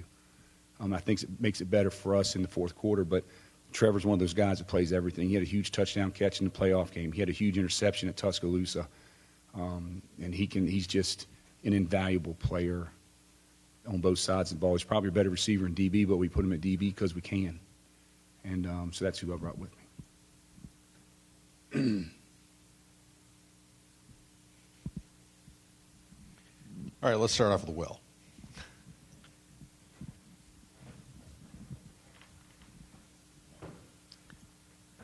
All right, let me adjust the tripod here and then ask you, coming so close last year, what has the offseason been like and how driven have you guys been? I mean, we think about that game last year, every workout, and we feel like we had them, and we played sloppy in like the first half of that game. We came out that second half, gave it all we had, and came up short. But that's the biggest motivation we have this year because we want to beat Bessemer, we want to beat Monroe, we want to get at Troy. So, when you look around at workouts and everything, what do you see in this team? I see a lot of heart, a lot of guys on this team. I mean, they probably not going to places like Pitt and like the other guys that we had. And people like me, I'm not going anywhere after high school. This is all I have. So it means a lot. So. All right, Trevor.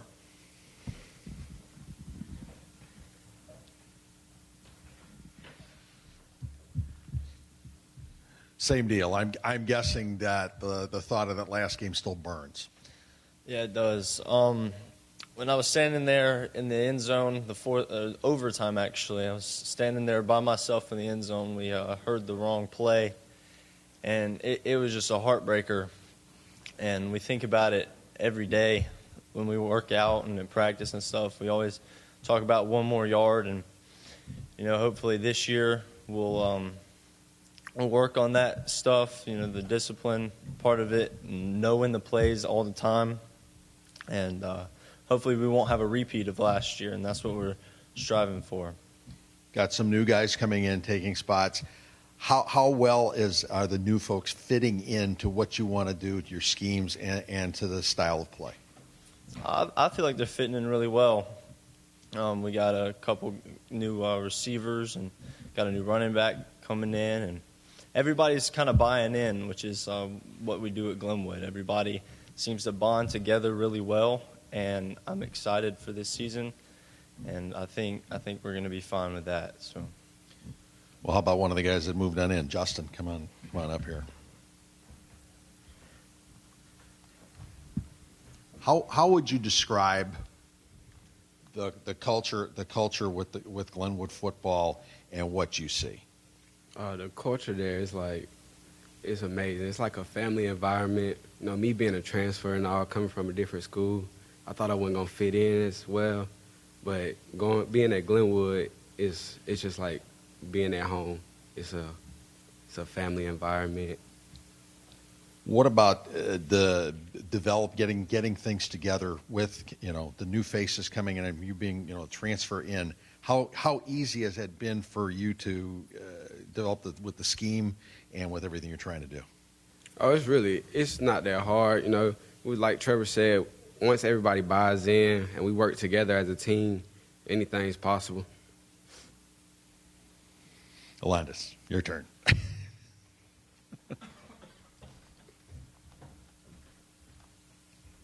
How about yourself? What have you seen from workouts, off-season workouts, and everything else with this program?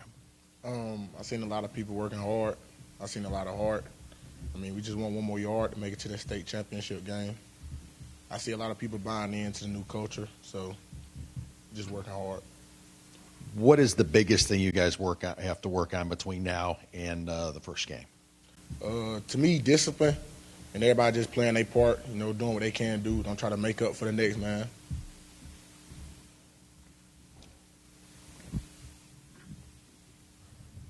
Hang tight. We'll get up here. OA News. I'll stick with you, Alandis. How long have you been at Glenwood now? This is going to be my upcoming second year. What was that transition like coming over from Kendrick? What was the hardest part of getting to know a new team? It wasn't really hard because when I came in, everybody accepted me. It was like a family. It was something I didn't have at a public school, so when I came over here, it was better for me to fit in. It was good. What's your mentality down there on the defensive line? I've heard a lot of great things about you, what you're able to do there. I'm a dog. I mean, when I get down there between the lines, it's a mindset. Just something just clicks, and I know if I do my job, I got people behind me like Justin that's going to make up, and we all just going to play together. Justin, I got a question for you as well. What have you seen as far as the drive for everybody? Like we've been talking about, y'all are a yard away. To the off season, just the commitment from the entire team to try to be back in that spot and get that extra yard. Well, like the drive, no high school team wants to lose. Everybody wants to go to state, but the drive at Glenwood is just different. Like everybody wants to get to that state championship game, so we all work hard in the weight room, on the field. We all buy in. I saw you laughing. I was talking to Alandis. What have you seen from him? What stands out about what he's able to bring to this defense? His energy. His energy is can't even speak on it. Like the energy he brings to this team is amazing. He keeps everybody in their place. He has a great attitude. Also, just one question for Coach as well. Just what you've seen from Alandis. Is there a game, a play that comes to mind from last season that just demonstrates the kind of guy he is on the D-line?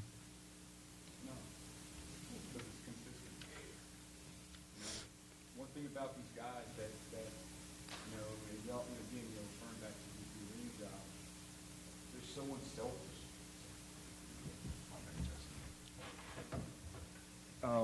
They're so unselfish. Trevor never comes to the huddle and says, "Throw me the ball." Nobody does, and we're very talented. We're very talented on defense because nobody's going to run to Alandis' side. I'm just not going to. I'm just not. He's schools are coming in and D1 schools are calling and as they should. So nobody runs to him. But you should see what I have on defense this year. I mean, I got a bunch of for a private school. Your first 11, and we've got guys on that defense that at every position can run. They're all 6-footers. They're all 190-pound dudes. When you think of a private school, Some private schools, you know, they have 1 or 2 guys that have the look, and the rest of them a bunch of 5'9", 160-pound kids running around, and mommy's paying for their tuition. I'm just calling a spade a spade. We don't have that this year. We've got guys across the board that can run and can play on defense. And so we put Alanis on one side, and then you put the captain of the defense on the other side, and you got Trevor sitting there at corner. And, you know, I couldn't bring everybody today. They all can play, but nobody cares about credit. That's hard to find in today's society. All the kids are always about me and who's liking me on social media and how many likes do I get and, you know, what schools are calling. Am I rated 5-star? I've never heard that of any player's mouth on our team. Now, maybe that comes from me and the coaches, the way we coach them up, but I don't have to even mention it. They just don't care who gets the credit. And we've had 2 transfers come in, or 1 transfer that pretty darn good. And the players don't look at it like, oh, who's coming in to take my job? They're coming as a holy cow, this guy's going to help us win. And the second you walk on campus, you're automatically a Gator and you're part of that family. And that's how they take care of you. And it just translates on the field. And it's actually pretty special to be a part of, you know. And one of the questions you asked Dave about the weight room in the offseason, when I first took this job 3 years ago, we went to the weight room, which was empty. You know, we had guys with 25-pound weights on the bar racks. I'm like, oh, God, we're in trouble. But as you go through the weight room now, you know, we just lifted Monday. There's 2 45-pound plates on each side across the weight room on every bench. It's just been a huge cultural change. I don't know. And when we sit around the weight room as coaches, you're not going to see us in there screaming and hollering and all that. I don't have to because they're so self-motivated. I feel like I'm not doing my job because I should be jumping in their butts, but you don't have to. You know, they're in that meeting room, the film room. They go into the weight room. They do their warm-ups. They jump up. They're pushing and screaming at each other. And we just kind of sit back and, hey, can I load this clamp for you to help you load the weight up? And they do it themselves. This is for Will.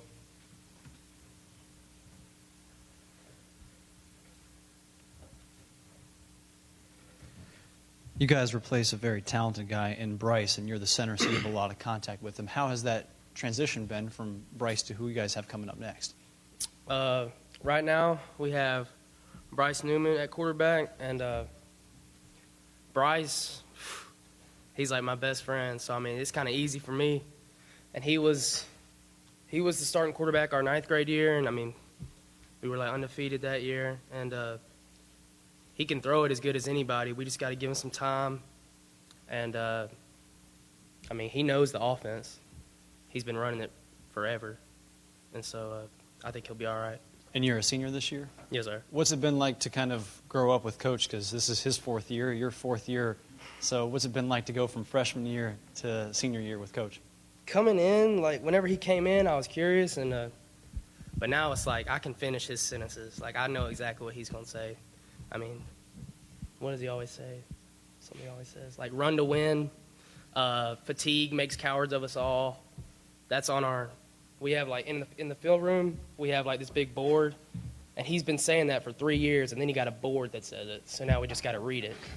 So, but, I mean, Coach Gibson's a great coach, and I'm glad that he's been coaching me the past 4 years. So. Well, Coach Gibson, we hope you get feeling better. Appreciate you making it today, and thank you, Glenwood, for coming, and good luck this season, guys. We appreciate it. We'll have more coming up on Fox Sports 910 a.m., 1310 a.m., The Game.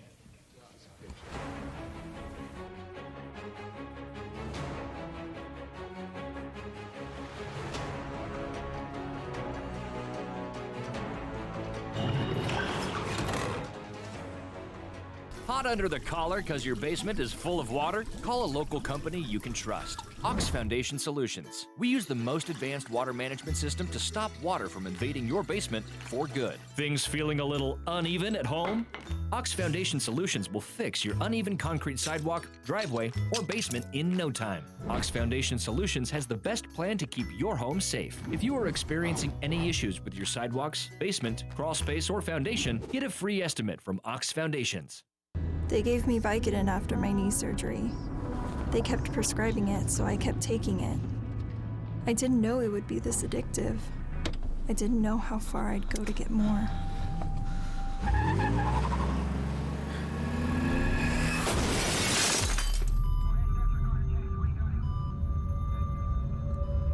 opioid dependence can happen after just 5 days. Know the truth, spread the truth.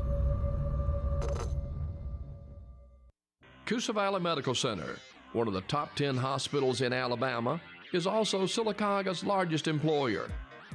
Services from the emergency room to surgery to cancer treatment to post-stroke care.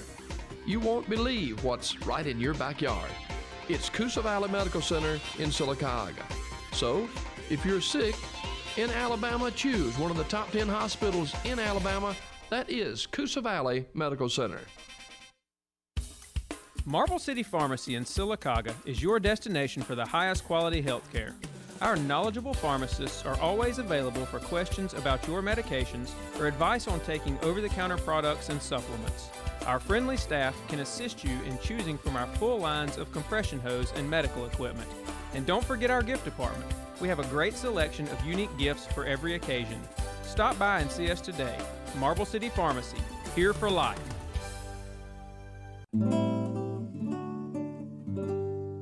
The USS Alabama is a World War II-era battleship that first served in the Atlantic Theater, but was better known for helping to take Japanese-held islands in the Pacific between 1943 and 1945. During the Battle of the Philippine Sea, the Alabama's state-of-the-art radar alerted the fleet to incoming aircraft, providing the Americans enough time to scramble fighters and decimate the attacking force. Later, the Alabama served during the Battle of Leyte Gulf and anchored in Tokyo Bay to unload Allied occupation forces.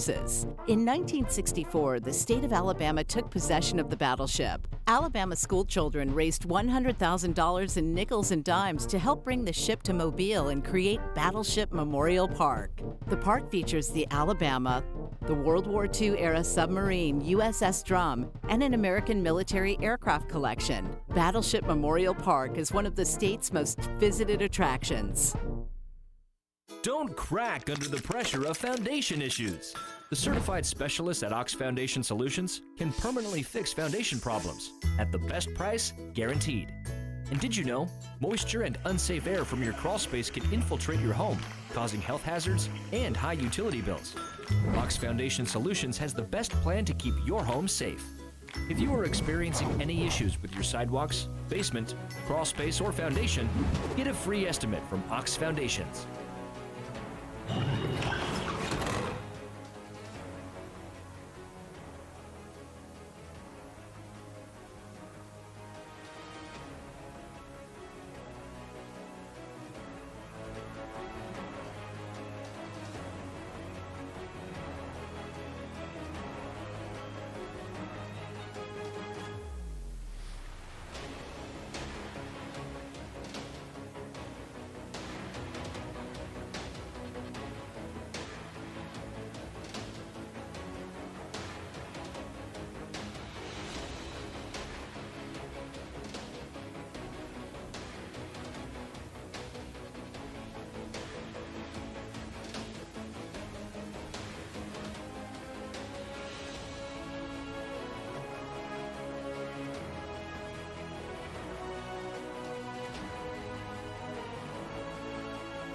All right, welcome back. High School Football Media Days presented by the Orthopedic Clinic. We also want to thank our participating sponsors. Also, Jeff Coat Trant Funeral Home. We got Kenny Knox Tires, Rice Real Estate, Hyundai of Auburn, Country Financial, Keith Blackman, and also Frederick Dean Funeral Home. We appreciate them and appreciate those listening to us on Fox Sports 9:10 a.m., 13:10 a.m. The Game on our family of iHeart radio stations, and also those that are watching on WOTM TV. We're continuing on. We got two more coaches to go here in the 2019 edition of High School Football Media Days, and we're pleased to have with us Reeltown High School this year for the first time here at Media Days.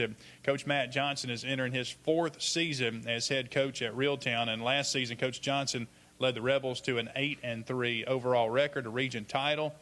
Coach Johnson played under longtime Reeltown coach Jackie O'Neill, so Reeltown's a very big place in his heart, and I know he's excited to be continuing to run the Reeltown program. Please welcome up Coach Johnson.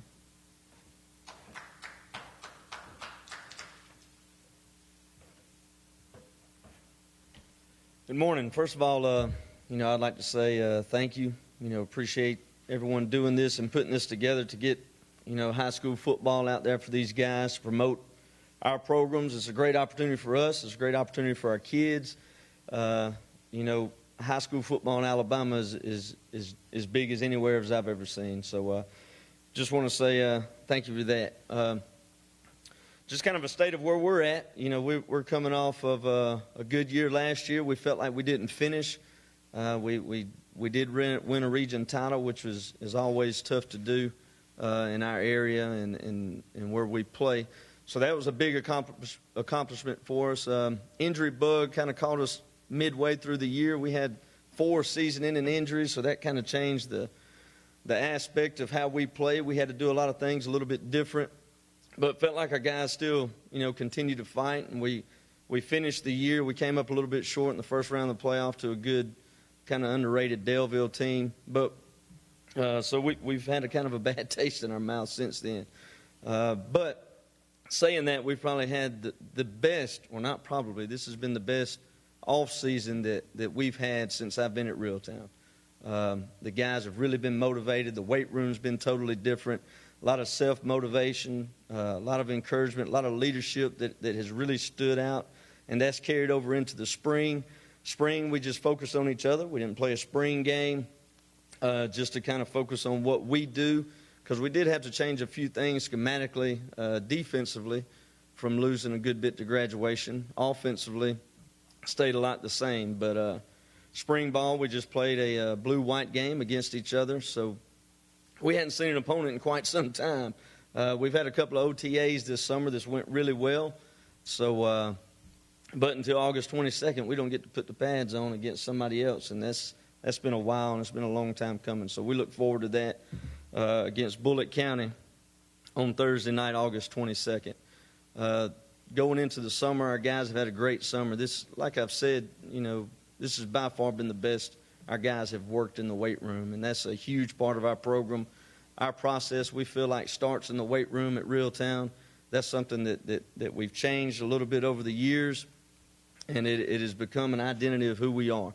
We try to play fast, we play physical football, and we feel like we can accomplish all that in that one room, along with everything that goes with it. They understand it's not just about getting stronger. It's where we really push accountability, discipline, and understanding exactly how we do things and the tempo and the speed in which we do it. So they've really come a long way there, and I've been super proud of these guys. With me today, I've got Eric Shaw and Logan Hunt.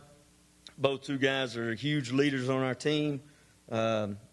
Different positions, different skill sets, but guys, they've been through the whole process since I've got there, and they've really developed into great leadership aspects for our team. So we're looking forward to it, looking forward to teeing it up August 22nd. We've had, like I said, an exciting summer. We've got one more OTA tomorrow with Tallahassee and Montgomery Academy coming to our place. Ironman competition next week that we take a lot of pride in, and then that'll close out our summer. There we go.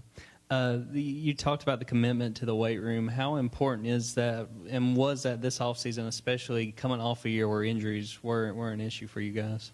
That was huge, because that was the quickest way for us to get into a competitive spirit again was in the weight room. You know, of course, we'd like to go out and start practicing football in January and getting back after it, but the weight room was the first stop that we could make. And with the injuries, 4 key injuries, the weight room's where it started for those guys. They've worked hard.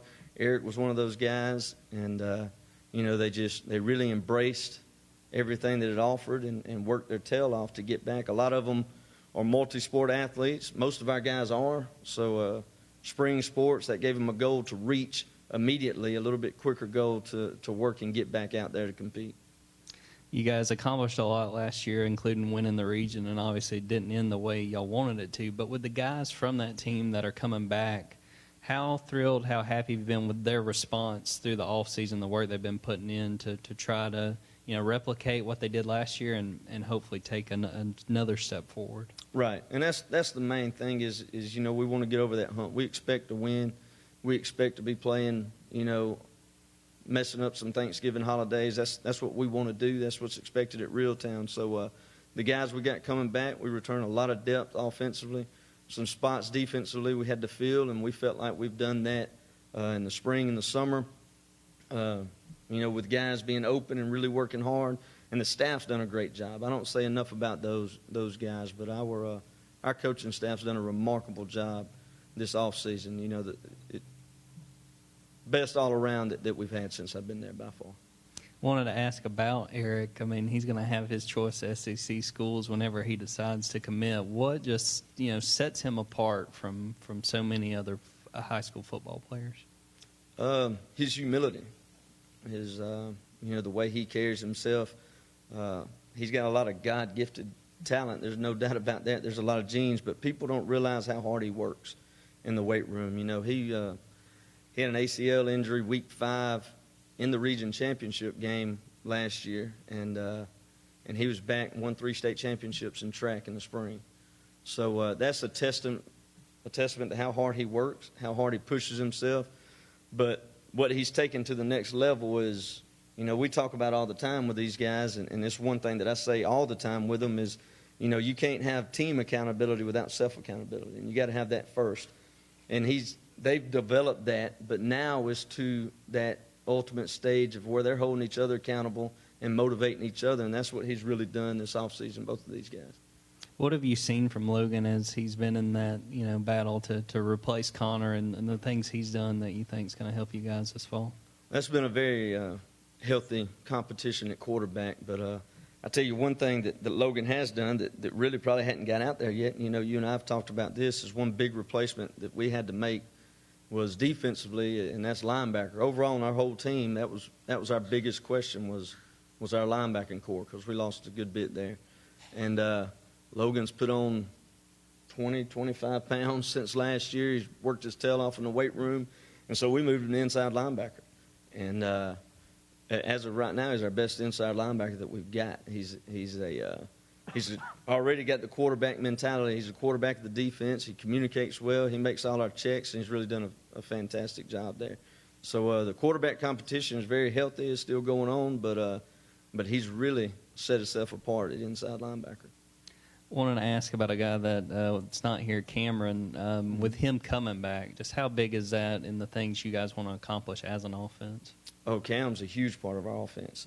His speed, he's always had speed. He's a huge part of our special teams, too. I think he had 6 kick returns for touchdowns last year, 10 over the past 2 years. So he's a massive part of what we do offensively because of his speed. But one thing Cam, has developed, piggybacking off what I said earlier, is the weight room. He weighed about 150 pounds soaking wet last year, and right now he's 165 pounds and still can move pretty well.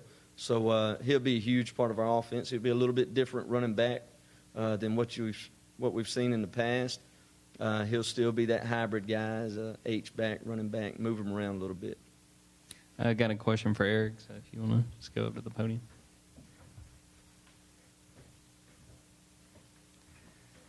Eric, we kind of talked when the summer was starting for you and you were trying to, kind of get more comfortable after that ACL. Just how are you feeling now? Just how much more comfortable do you feel out there making cuts and things like that?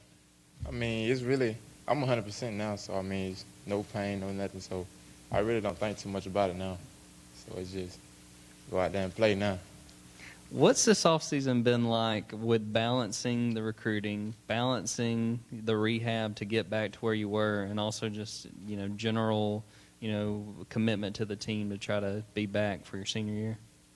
It's been hard. Going on visits a lot, doing a lot of different things, and, coming back to my team, it's hard to balance everything, but I figured out how to do it. It ain't nothing to it now. What's the motivation been like for you and the other seniors after the way last year ended to try to come out and maybe make it a different story this fall?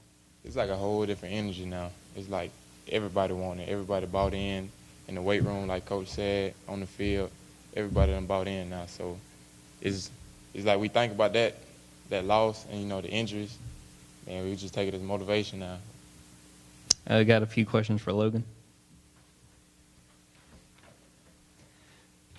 Logan, Coach was talking about the commitment to getting bigger, but what was that challenge like? You guys, like he was saying, had some holes to fill at linebacker to step up and to help fill those roles. Yes, sir. Well, I knew I needed to get stronger and faster to be able to be an everyday player on whichever side of the ball. It didn't matter, but we knew we were losing linebackers. We had a great linebacker in Jordan Whitlow that we lost. He was a great player, and Coach Johnson just came up to me and was like, can you play linebacker? I was like, because I played outside in JV, so I had some experience, but I got moved inside. So this spring we just really worked on our fundamentals and footwork and learning like our reads and everything. So, what's the motivation been like with the way last year ended that y'all got another shot at it to try to make some noise? Well, last year we ended the region on a championship, which was a high note, and then we went in to the first round of the playoffs, and it was a tough loss for everybody. It was a tough pill to swallow, and now the motivation is all the seniors. We have one last shot at making a run to Jordan-Hare, and we felt like we had the talent to do that last year, but the injury bug got us a little bit. So this year we're just going in 100% and just giving it all that we can for one last ride. Like Coach was saying, y'all pretty much just been going against each other, even going back to the spring. Just how excited are you for the start of the year to go out there and hit somebody else? It's going to be awesome. We've been hitting on just getting after each other just in helmets and shorts as much as we can, but you can only do so much of practicing with each other, so it's really going to be fun to get out and get after it against a different opponent. All right, I think we're good, guys. Real talent. We appreciate y'all coming. Best of luck this year, and hopefully make a big run in the playoffs and make it to Jordan-Hare Stadium. Hope we'll see you there. Good luck. Thank y'all. We'll take a quick break, come back with more. Opelika will wrap up Media Days after this time out here on Fox Sports 910 AM, 1310 AM, The Game.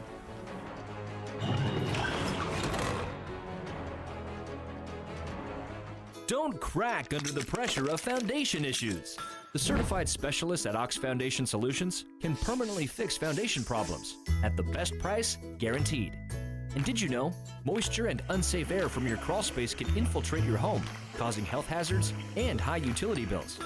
Ox Foundation Solutions has the best plan to keep your home safe. If you are experiencing any issues with your sidewalks, basement, crawl space, or foundation, get a free estimate from Ox Foundations.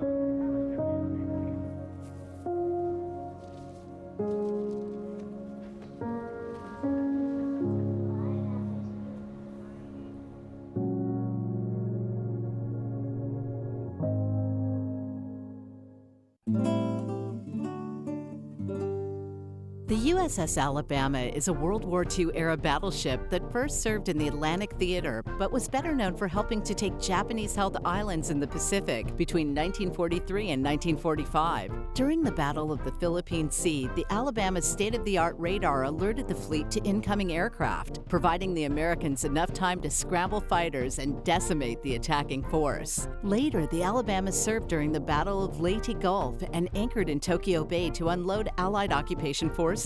In 1964, the state of Alabama took possession of the battleship. Alabama schoolchildren raised $100,000 in nickels and dimes to help bring the ship to Mobile and create Battleship Memorial Park. The park features the Alabama, the World War II-era submarine USS Drum, and an American military aircraft collection. Battleship Memorial Park is one of the state's most visited attractions.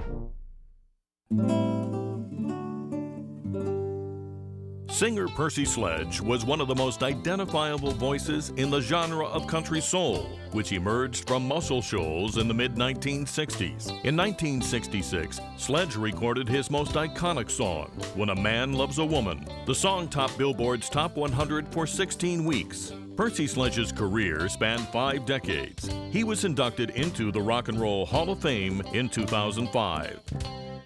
Hot under the collar because your basement is full of water? Call a local company you can trust. Ox Foundation Solutions. We use the most advanced water management system to stop water from invading your basement for good. Things feeling a little uneven at home?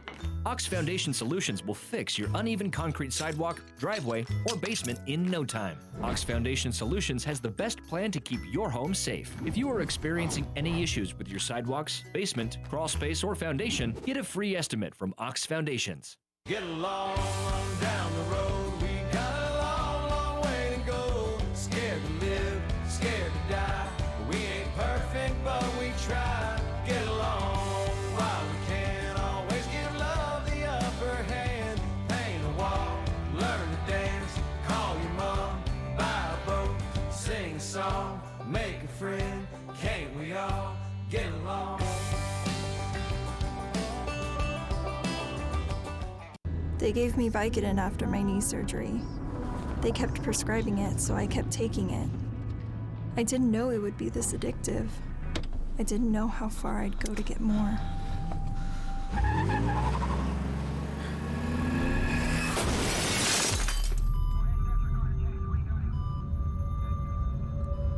Opioid dependence can happen after just 5 days. Know the truth, spread the truth. We appreciate all of our sponsors. We really thank the Orthopedic Clinic for so many things that they do, but making this possible every year. My buddy here, Jerry, and I already, it feels like the end of the season already, Jerry. I mean, here we are, the last day, the last school coming up. No, it's getting closer, and I'm getting more excited as the days go on. Usually when I come back from the beach, which I'm going next week, when I get back, it's time for high school football. So I'm getting excited about it, and it's going to be another exciting season. Yes, it will. And, I'd like to remind all of you that Jerry and I co-host the 97.7 Kicker FM High School Football Scoreboard Show. All of these coaches and players that have been in here yesterday and today will be highlighted throughout the year. We like to try to make sure that all of the kids are brought out in a positive light, and the coaches call and get to talk about them and some of the things that are going on in the games. We also like to talk with cheerleader coaches and band directors and other people that are involved in high school athletics and extracurricular activities in the fall.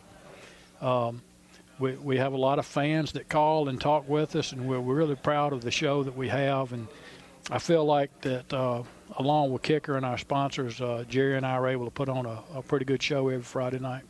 Yeah, and I like to tell everybody that's listening to go ahead and support your community. Go out there, and these kids have been practicing since January, basically. Go out there and support them. You'll have a great time. I say this every time, but it's a cheap entertainment. You have a lot of fun. See some great athletes that you'll one day see some of these kids on Sunday. I remember seeing Terrell Owens for Benjamin Russell come down and play. It's a lot of fun. I know it gets hot the first 2 or 3 games, but we got plenty of Coke for you to drink in the stands. Come on out and support these kids and the bands and the cheerleaders. Well, one of the things, too, Jerry, is that we've heard this a couple of times, but we like to reiterate this on Friday nights, that these kids that are playing football today were little kids once looking up to football players out there. And one of the things that each one of these coaches is doing is making sure that these kids are learning how to be good role models, because they have little kids looking up to them. There are so many children today that don't have good male role models at home, and you do have good role models on the football field. Oh yeah, it's getting these kids ready for the real life. That's exactly what it is. And how to support a family, and when you learn teamwork, and that's what life. When you get married, it's teamwork. You learn that early, and it's a great thing.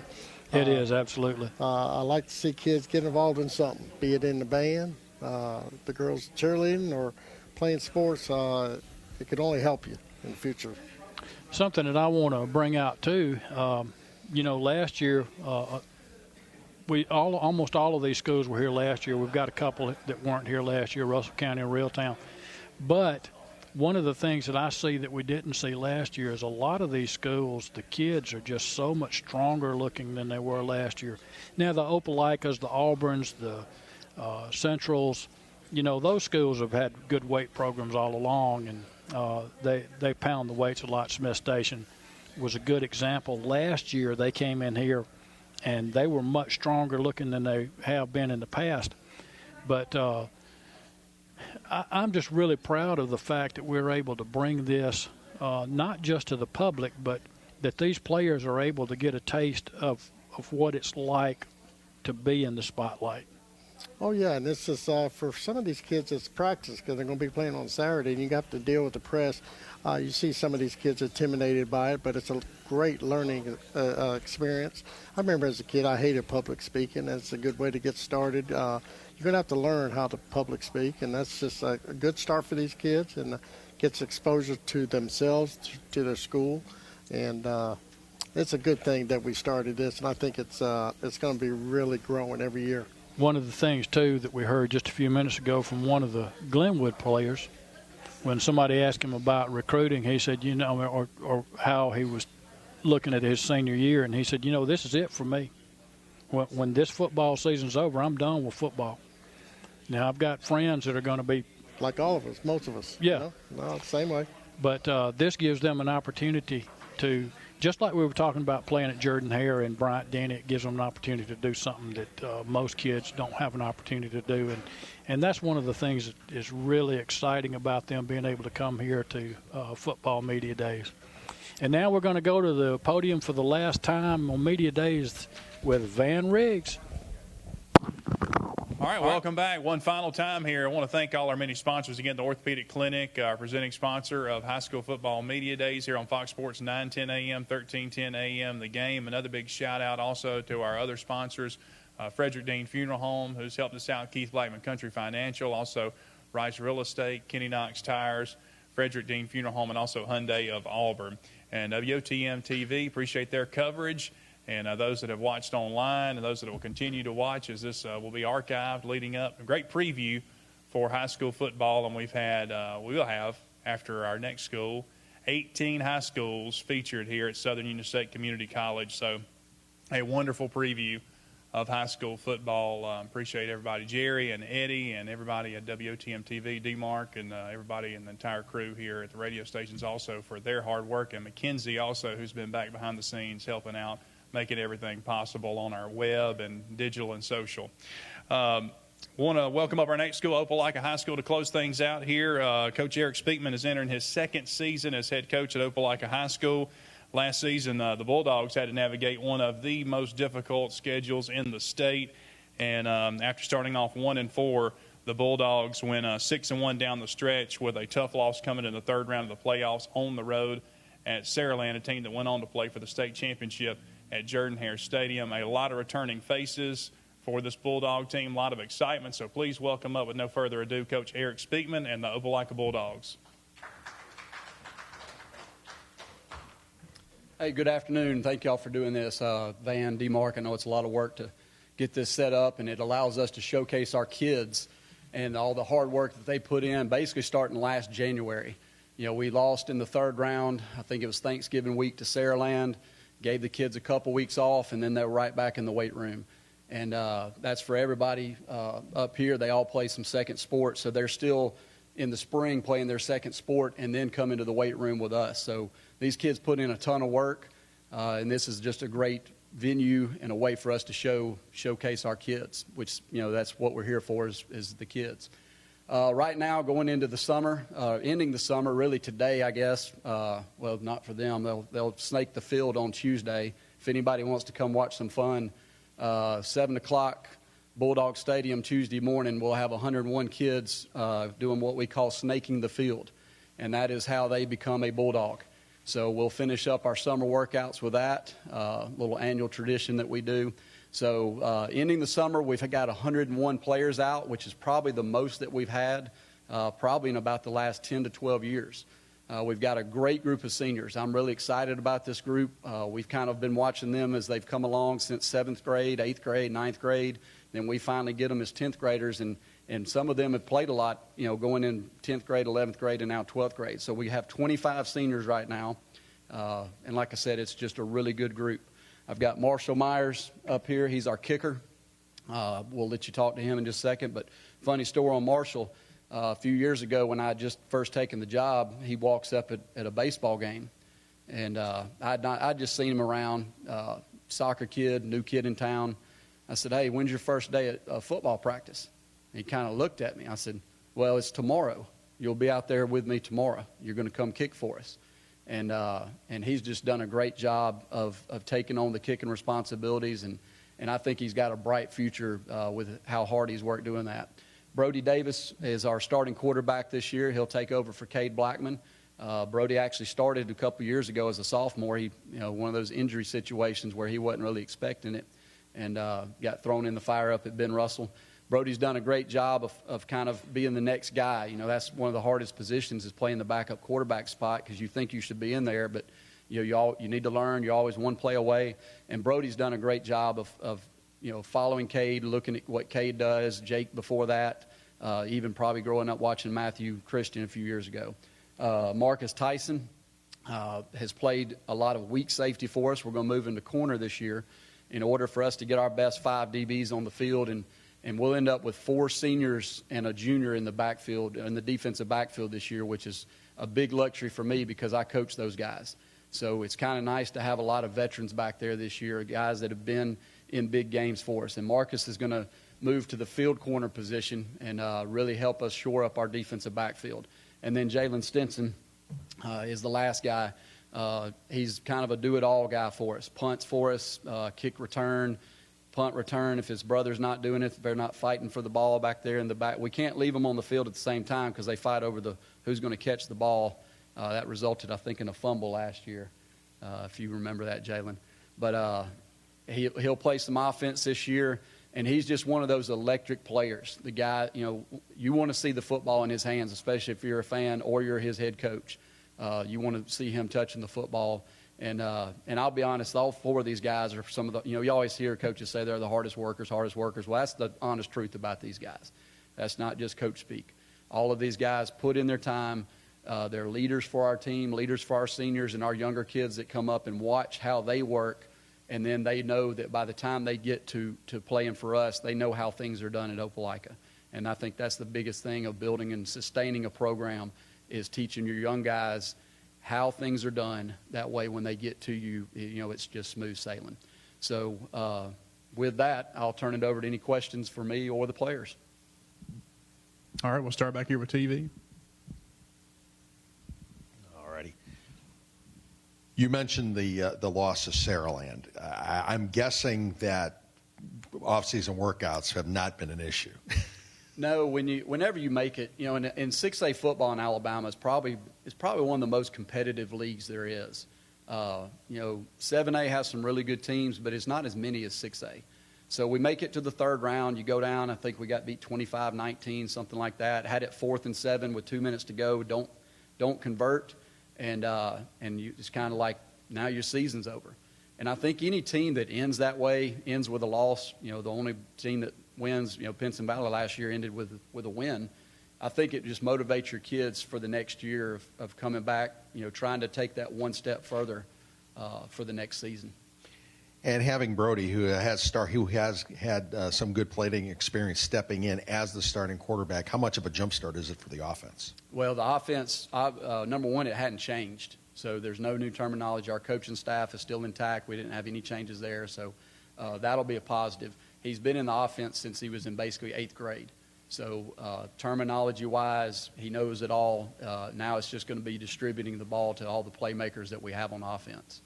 And can I ask Brody a couple questions Yes. here? Okay. How about yourself? Well, let me adjust this camera here. Taking over as the leader on the offense, how smooth has the transition been for you? It's been smooth because with last year, I was behind Cade, and during practice we usually split the reps, but he's the one that got all the game reps. So I still know everything, and I think I'm capable physically of, switching into the role of the starter. And seeing from what you've seen from the offseason and everything else, what do you like about this team? Everything. Just the teammates, we all cut up, but at the same time we can be serious as well and get our work done when we need to. Brady, question for you. What's the biggest difference between you and Cade? Size. Arm strength, really. I've been told I've had probably the strongest arm since I was 9th grade, basically. And it's just, I feel like, I might not be the smartest because he was definitely smarter than me, but I think leadership, I was probably a little bit better than him. Do you feel like you have some big shoes to fill? I mean, just looking at the past starting quarterbacks at Opelika. Yes, I do. Back to Coach real quick. You said you go out into the town as an assistant coach. People didn't really notice you your first year last year. I'm sure that changed. How have things changed other than that as you head into year 2? Yeah, it really changed after you start 1-4. They really knew who you were then. I quit shopping for groceries at that point in time. I'm just kidding. I love grocery shopping. I have 5 children, so we spend a lot of time at Winn-Dixie and Kroger. But really, I guess it was probably about the 5th game that things kind of started just, smooth sailing. You kind of get in a routine of things, and I think like with any new job you take, it doesn't matter what it is, there's going to be that hectic first part of the time you're in the job. So I think after that point, things kind of settled down, and now we're in year 2, and they kind of know what I need, what I'm asking for them, what I want from them, what they want from me. So things have been really good this offseason. How does that 1-4 start test the character of your team, and how does it help you as you get ready for another season where the schedule doesn't get any easier? No, it's actually the same schedule. So, we could easily be 1-4 at the end of 5 games this year because the teams that we're playing, Callaway, Auburn, Central, and Wetumpka all on the front end are just as good as they were last year. I think we might be a little bit better than we were last year, but there's still that possibility because our schedule is so tough. But I'll tell you what it does is by the time you get to the playoffs, because 3 of those games are non-region, the kids last year took it in such perfect stride. They always came in Sunday wanting to know who's next. They weren't reflecting on the fact that we lost by, one possession to Auburn, 1 possession to Wetumpka. So they always came in, and it's got to be that way this year if we win those games. We can't have a different attitude if we win those 4 games or 3 games up front that is any different than last year. It's always got to be who's next, because when you start looking back at that is when you're going to slip up and get beat by somebody. Eric, how's it going today? Good. How are you? Doing good. You talk about the expectations, especially, you kind of learned about it last year, your first year as a head coach. These guys have seen Opelika contend, and, wasn't that long ago y'all were in the state title game. In your mind, what is it this group needs to do to be in contention to return and to have a real shot at doing something like that? Yeah, it's probably, I've heard, the good thing about going last at this event is you get to hear what everybody else has said. And I've noticed that everybody's kind of let you know what their slogans are. And ours this year will be LTM, which is Little Things Matter. And that's in everything we do, whether it's in the weight room, picking up trash. Coach Fleming, our offensive line coach, that he says every day at the end of practice, if you see trash, pick it up. Little things, keeping your locker clean. Those are the things that all, with a good team like we have, it's going to be doing everything little getting to Friday night that is going to end up, where we win football games. Because we have the talent to win every game on our schedule. It's whether or not we're going to do the work and the preparation leading into Friday night, whether or not we win or lose. Looking at last season, how much do you think that tough regular season schedule helped you, and do you think that can happen again this year? Yeah, it was definitely beneficial last year once we got into the second half of the season. And we've always kind of done at Opelika, we do 3 seasons. Your first 5 games, your second 5 games, and then the playoffs. So the first 5 games that we have this year are really good, really tough opponents. The second 5, it might drop off a notch, and then you get into the playoffs. So we look forward to opening the year with Callaway and Auburn back-to-back games with some really good players. Luckily, we get them at home this year. So hopefully we can make a little money too, and put on a good show for some people. But I'm really excited about playing those 2 teams again this year with this group of guys. Question for Brody. We talked about replacing, stepping up in this new role. What did you learn last year and the last few years as the backup, and that you think can help you this year? That everybody's watching you. You can't, when your head's down, everybody's head's going to be down. So, you can't really have a bad attitude. You got to be the one that keeps everybody up, keeps everybody going, All right, question for Marshall.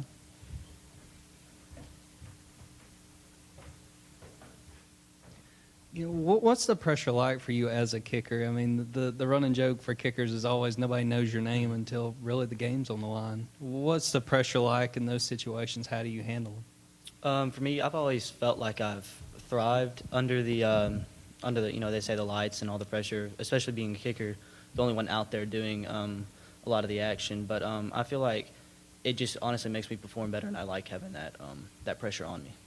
Marshall, you never kicked a football until your first game. When was it you kicked your first football in a game? I believe it was Callaway. Callaway. Prior to that, you hadn't talked much about football. Some of us knew about that. Give us your thoughts on coming out for football, being a soccer player all your life, and having some people talk to you about kicking a football. It was definitely different at first. I wouldn't say the practices and workouts and just the environment of Opelika football was intimidating, but it was definitely a change, regarding just the amount of workouts, the pressure to perform, and those kind of things.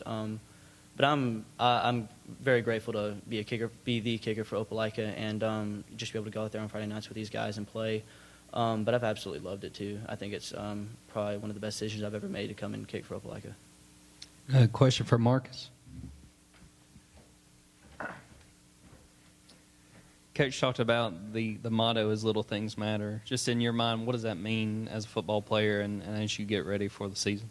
It just means, like, especially like in your preparation, like, just make sure you do every little thing that you can to to help the team. Like, anytime you can help, if you can help somebody else if you see somebody else messing up, make sure you're there, right? Make sure yourself, like, everything you're doing is like the right thing.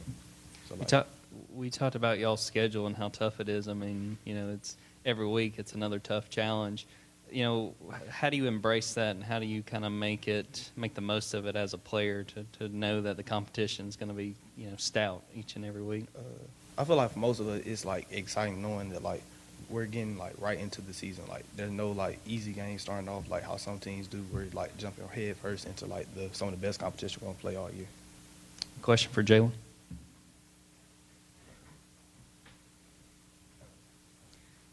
Jalen, like we talked about, you guys at Opelika have been contending for state championships over the last few years. What's that like going into your senior year with those high goals to try to go and do something like that? I mean, our goals together, they're pretty high.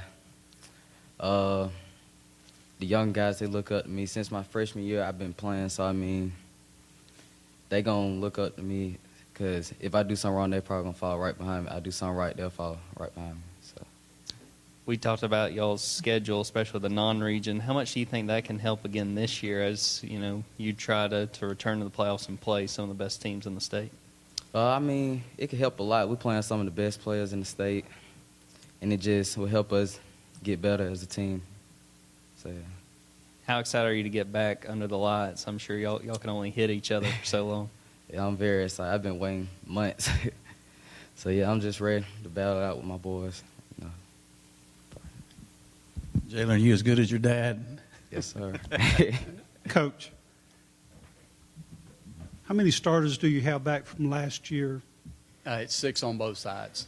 But, but when we say that, it's, what we started back when Brian was here, I think 2012, we started playing more kids and finding spots and roles for those guys to play. And so what we really say is we have standards, not starters.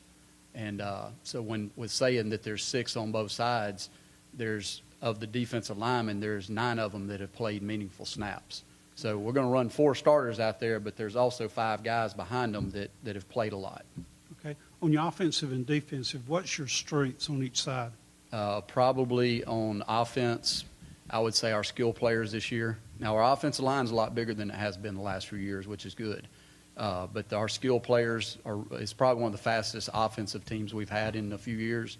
And then on defense, our defensive line is where we're going to win football games. Our secondary is really good, but up front, they'll tell you the D line's their best friend. So if we can get some pressure with 4 guys, then it'll be smooth sailing. Coach, real quick, I know Jalen's got close to double-digit D1 offers now. Marshall just went to Auburn, won the kicking camp. Just talk about some of the attention some of your players are getting. Yeah, Jalen, I guess, probably has the most attention. James Dawson, he'll move to center this year, has some really good academic schools that are looking at him.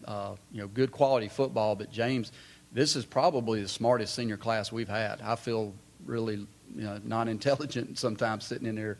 I think Marshall a 31 on the ACT. So, we've got some kids that are busting up there in the 30s on the ACT with this senior class. Brody's getting some attention. I think a lot of that, it's hard for a quarterback to earn a scholarship as a senior, but a lot of guys are looking at him as an athlete. And then Marcus will get some looks as the year goes. And he's also, this is the smartest football player I've had in 20 years at Opelika. I have to tell him in a meeting not to answer questions, because if everybody looks to him if there's a question about, what play's coming next. Everybody in the room turns to wait on him. I just tell him, hey, no one can't answer. Make somebody else answer. But I, just a plug for him. Tell him he needs to get into coaching one day, because I could leave on Friday night and he could call it, and it'd probably be better. So. Well, we appreciate it. First game of the season, Thursday night against Callaway at Bulldog Stadium. Coach, good luck. We appreciate y'all being here. Hey, thank you. And with that, that will wrap up coverage of High School Football Media Days here from Southern Union, the 2019 edition on Fox Sports 910 AM, 1310 AM The Game, WOTM TV. We appreciate y'all joining us and look forward to having you back next year.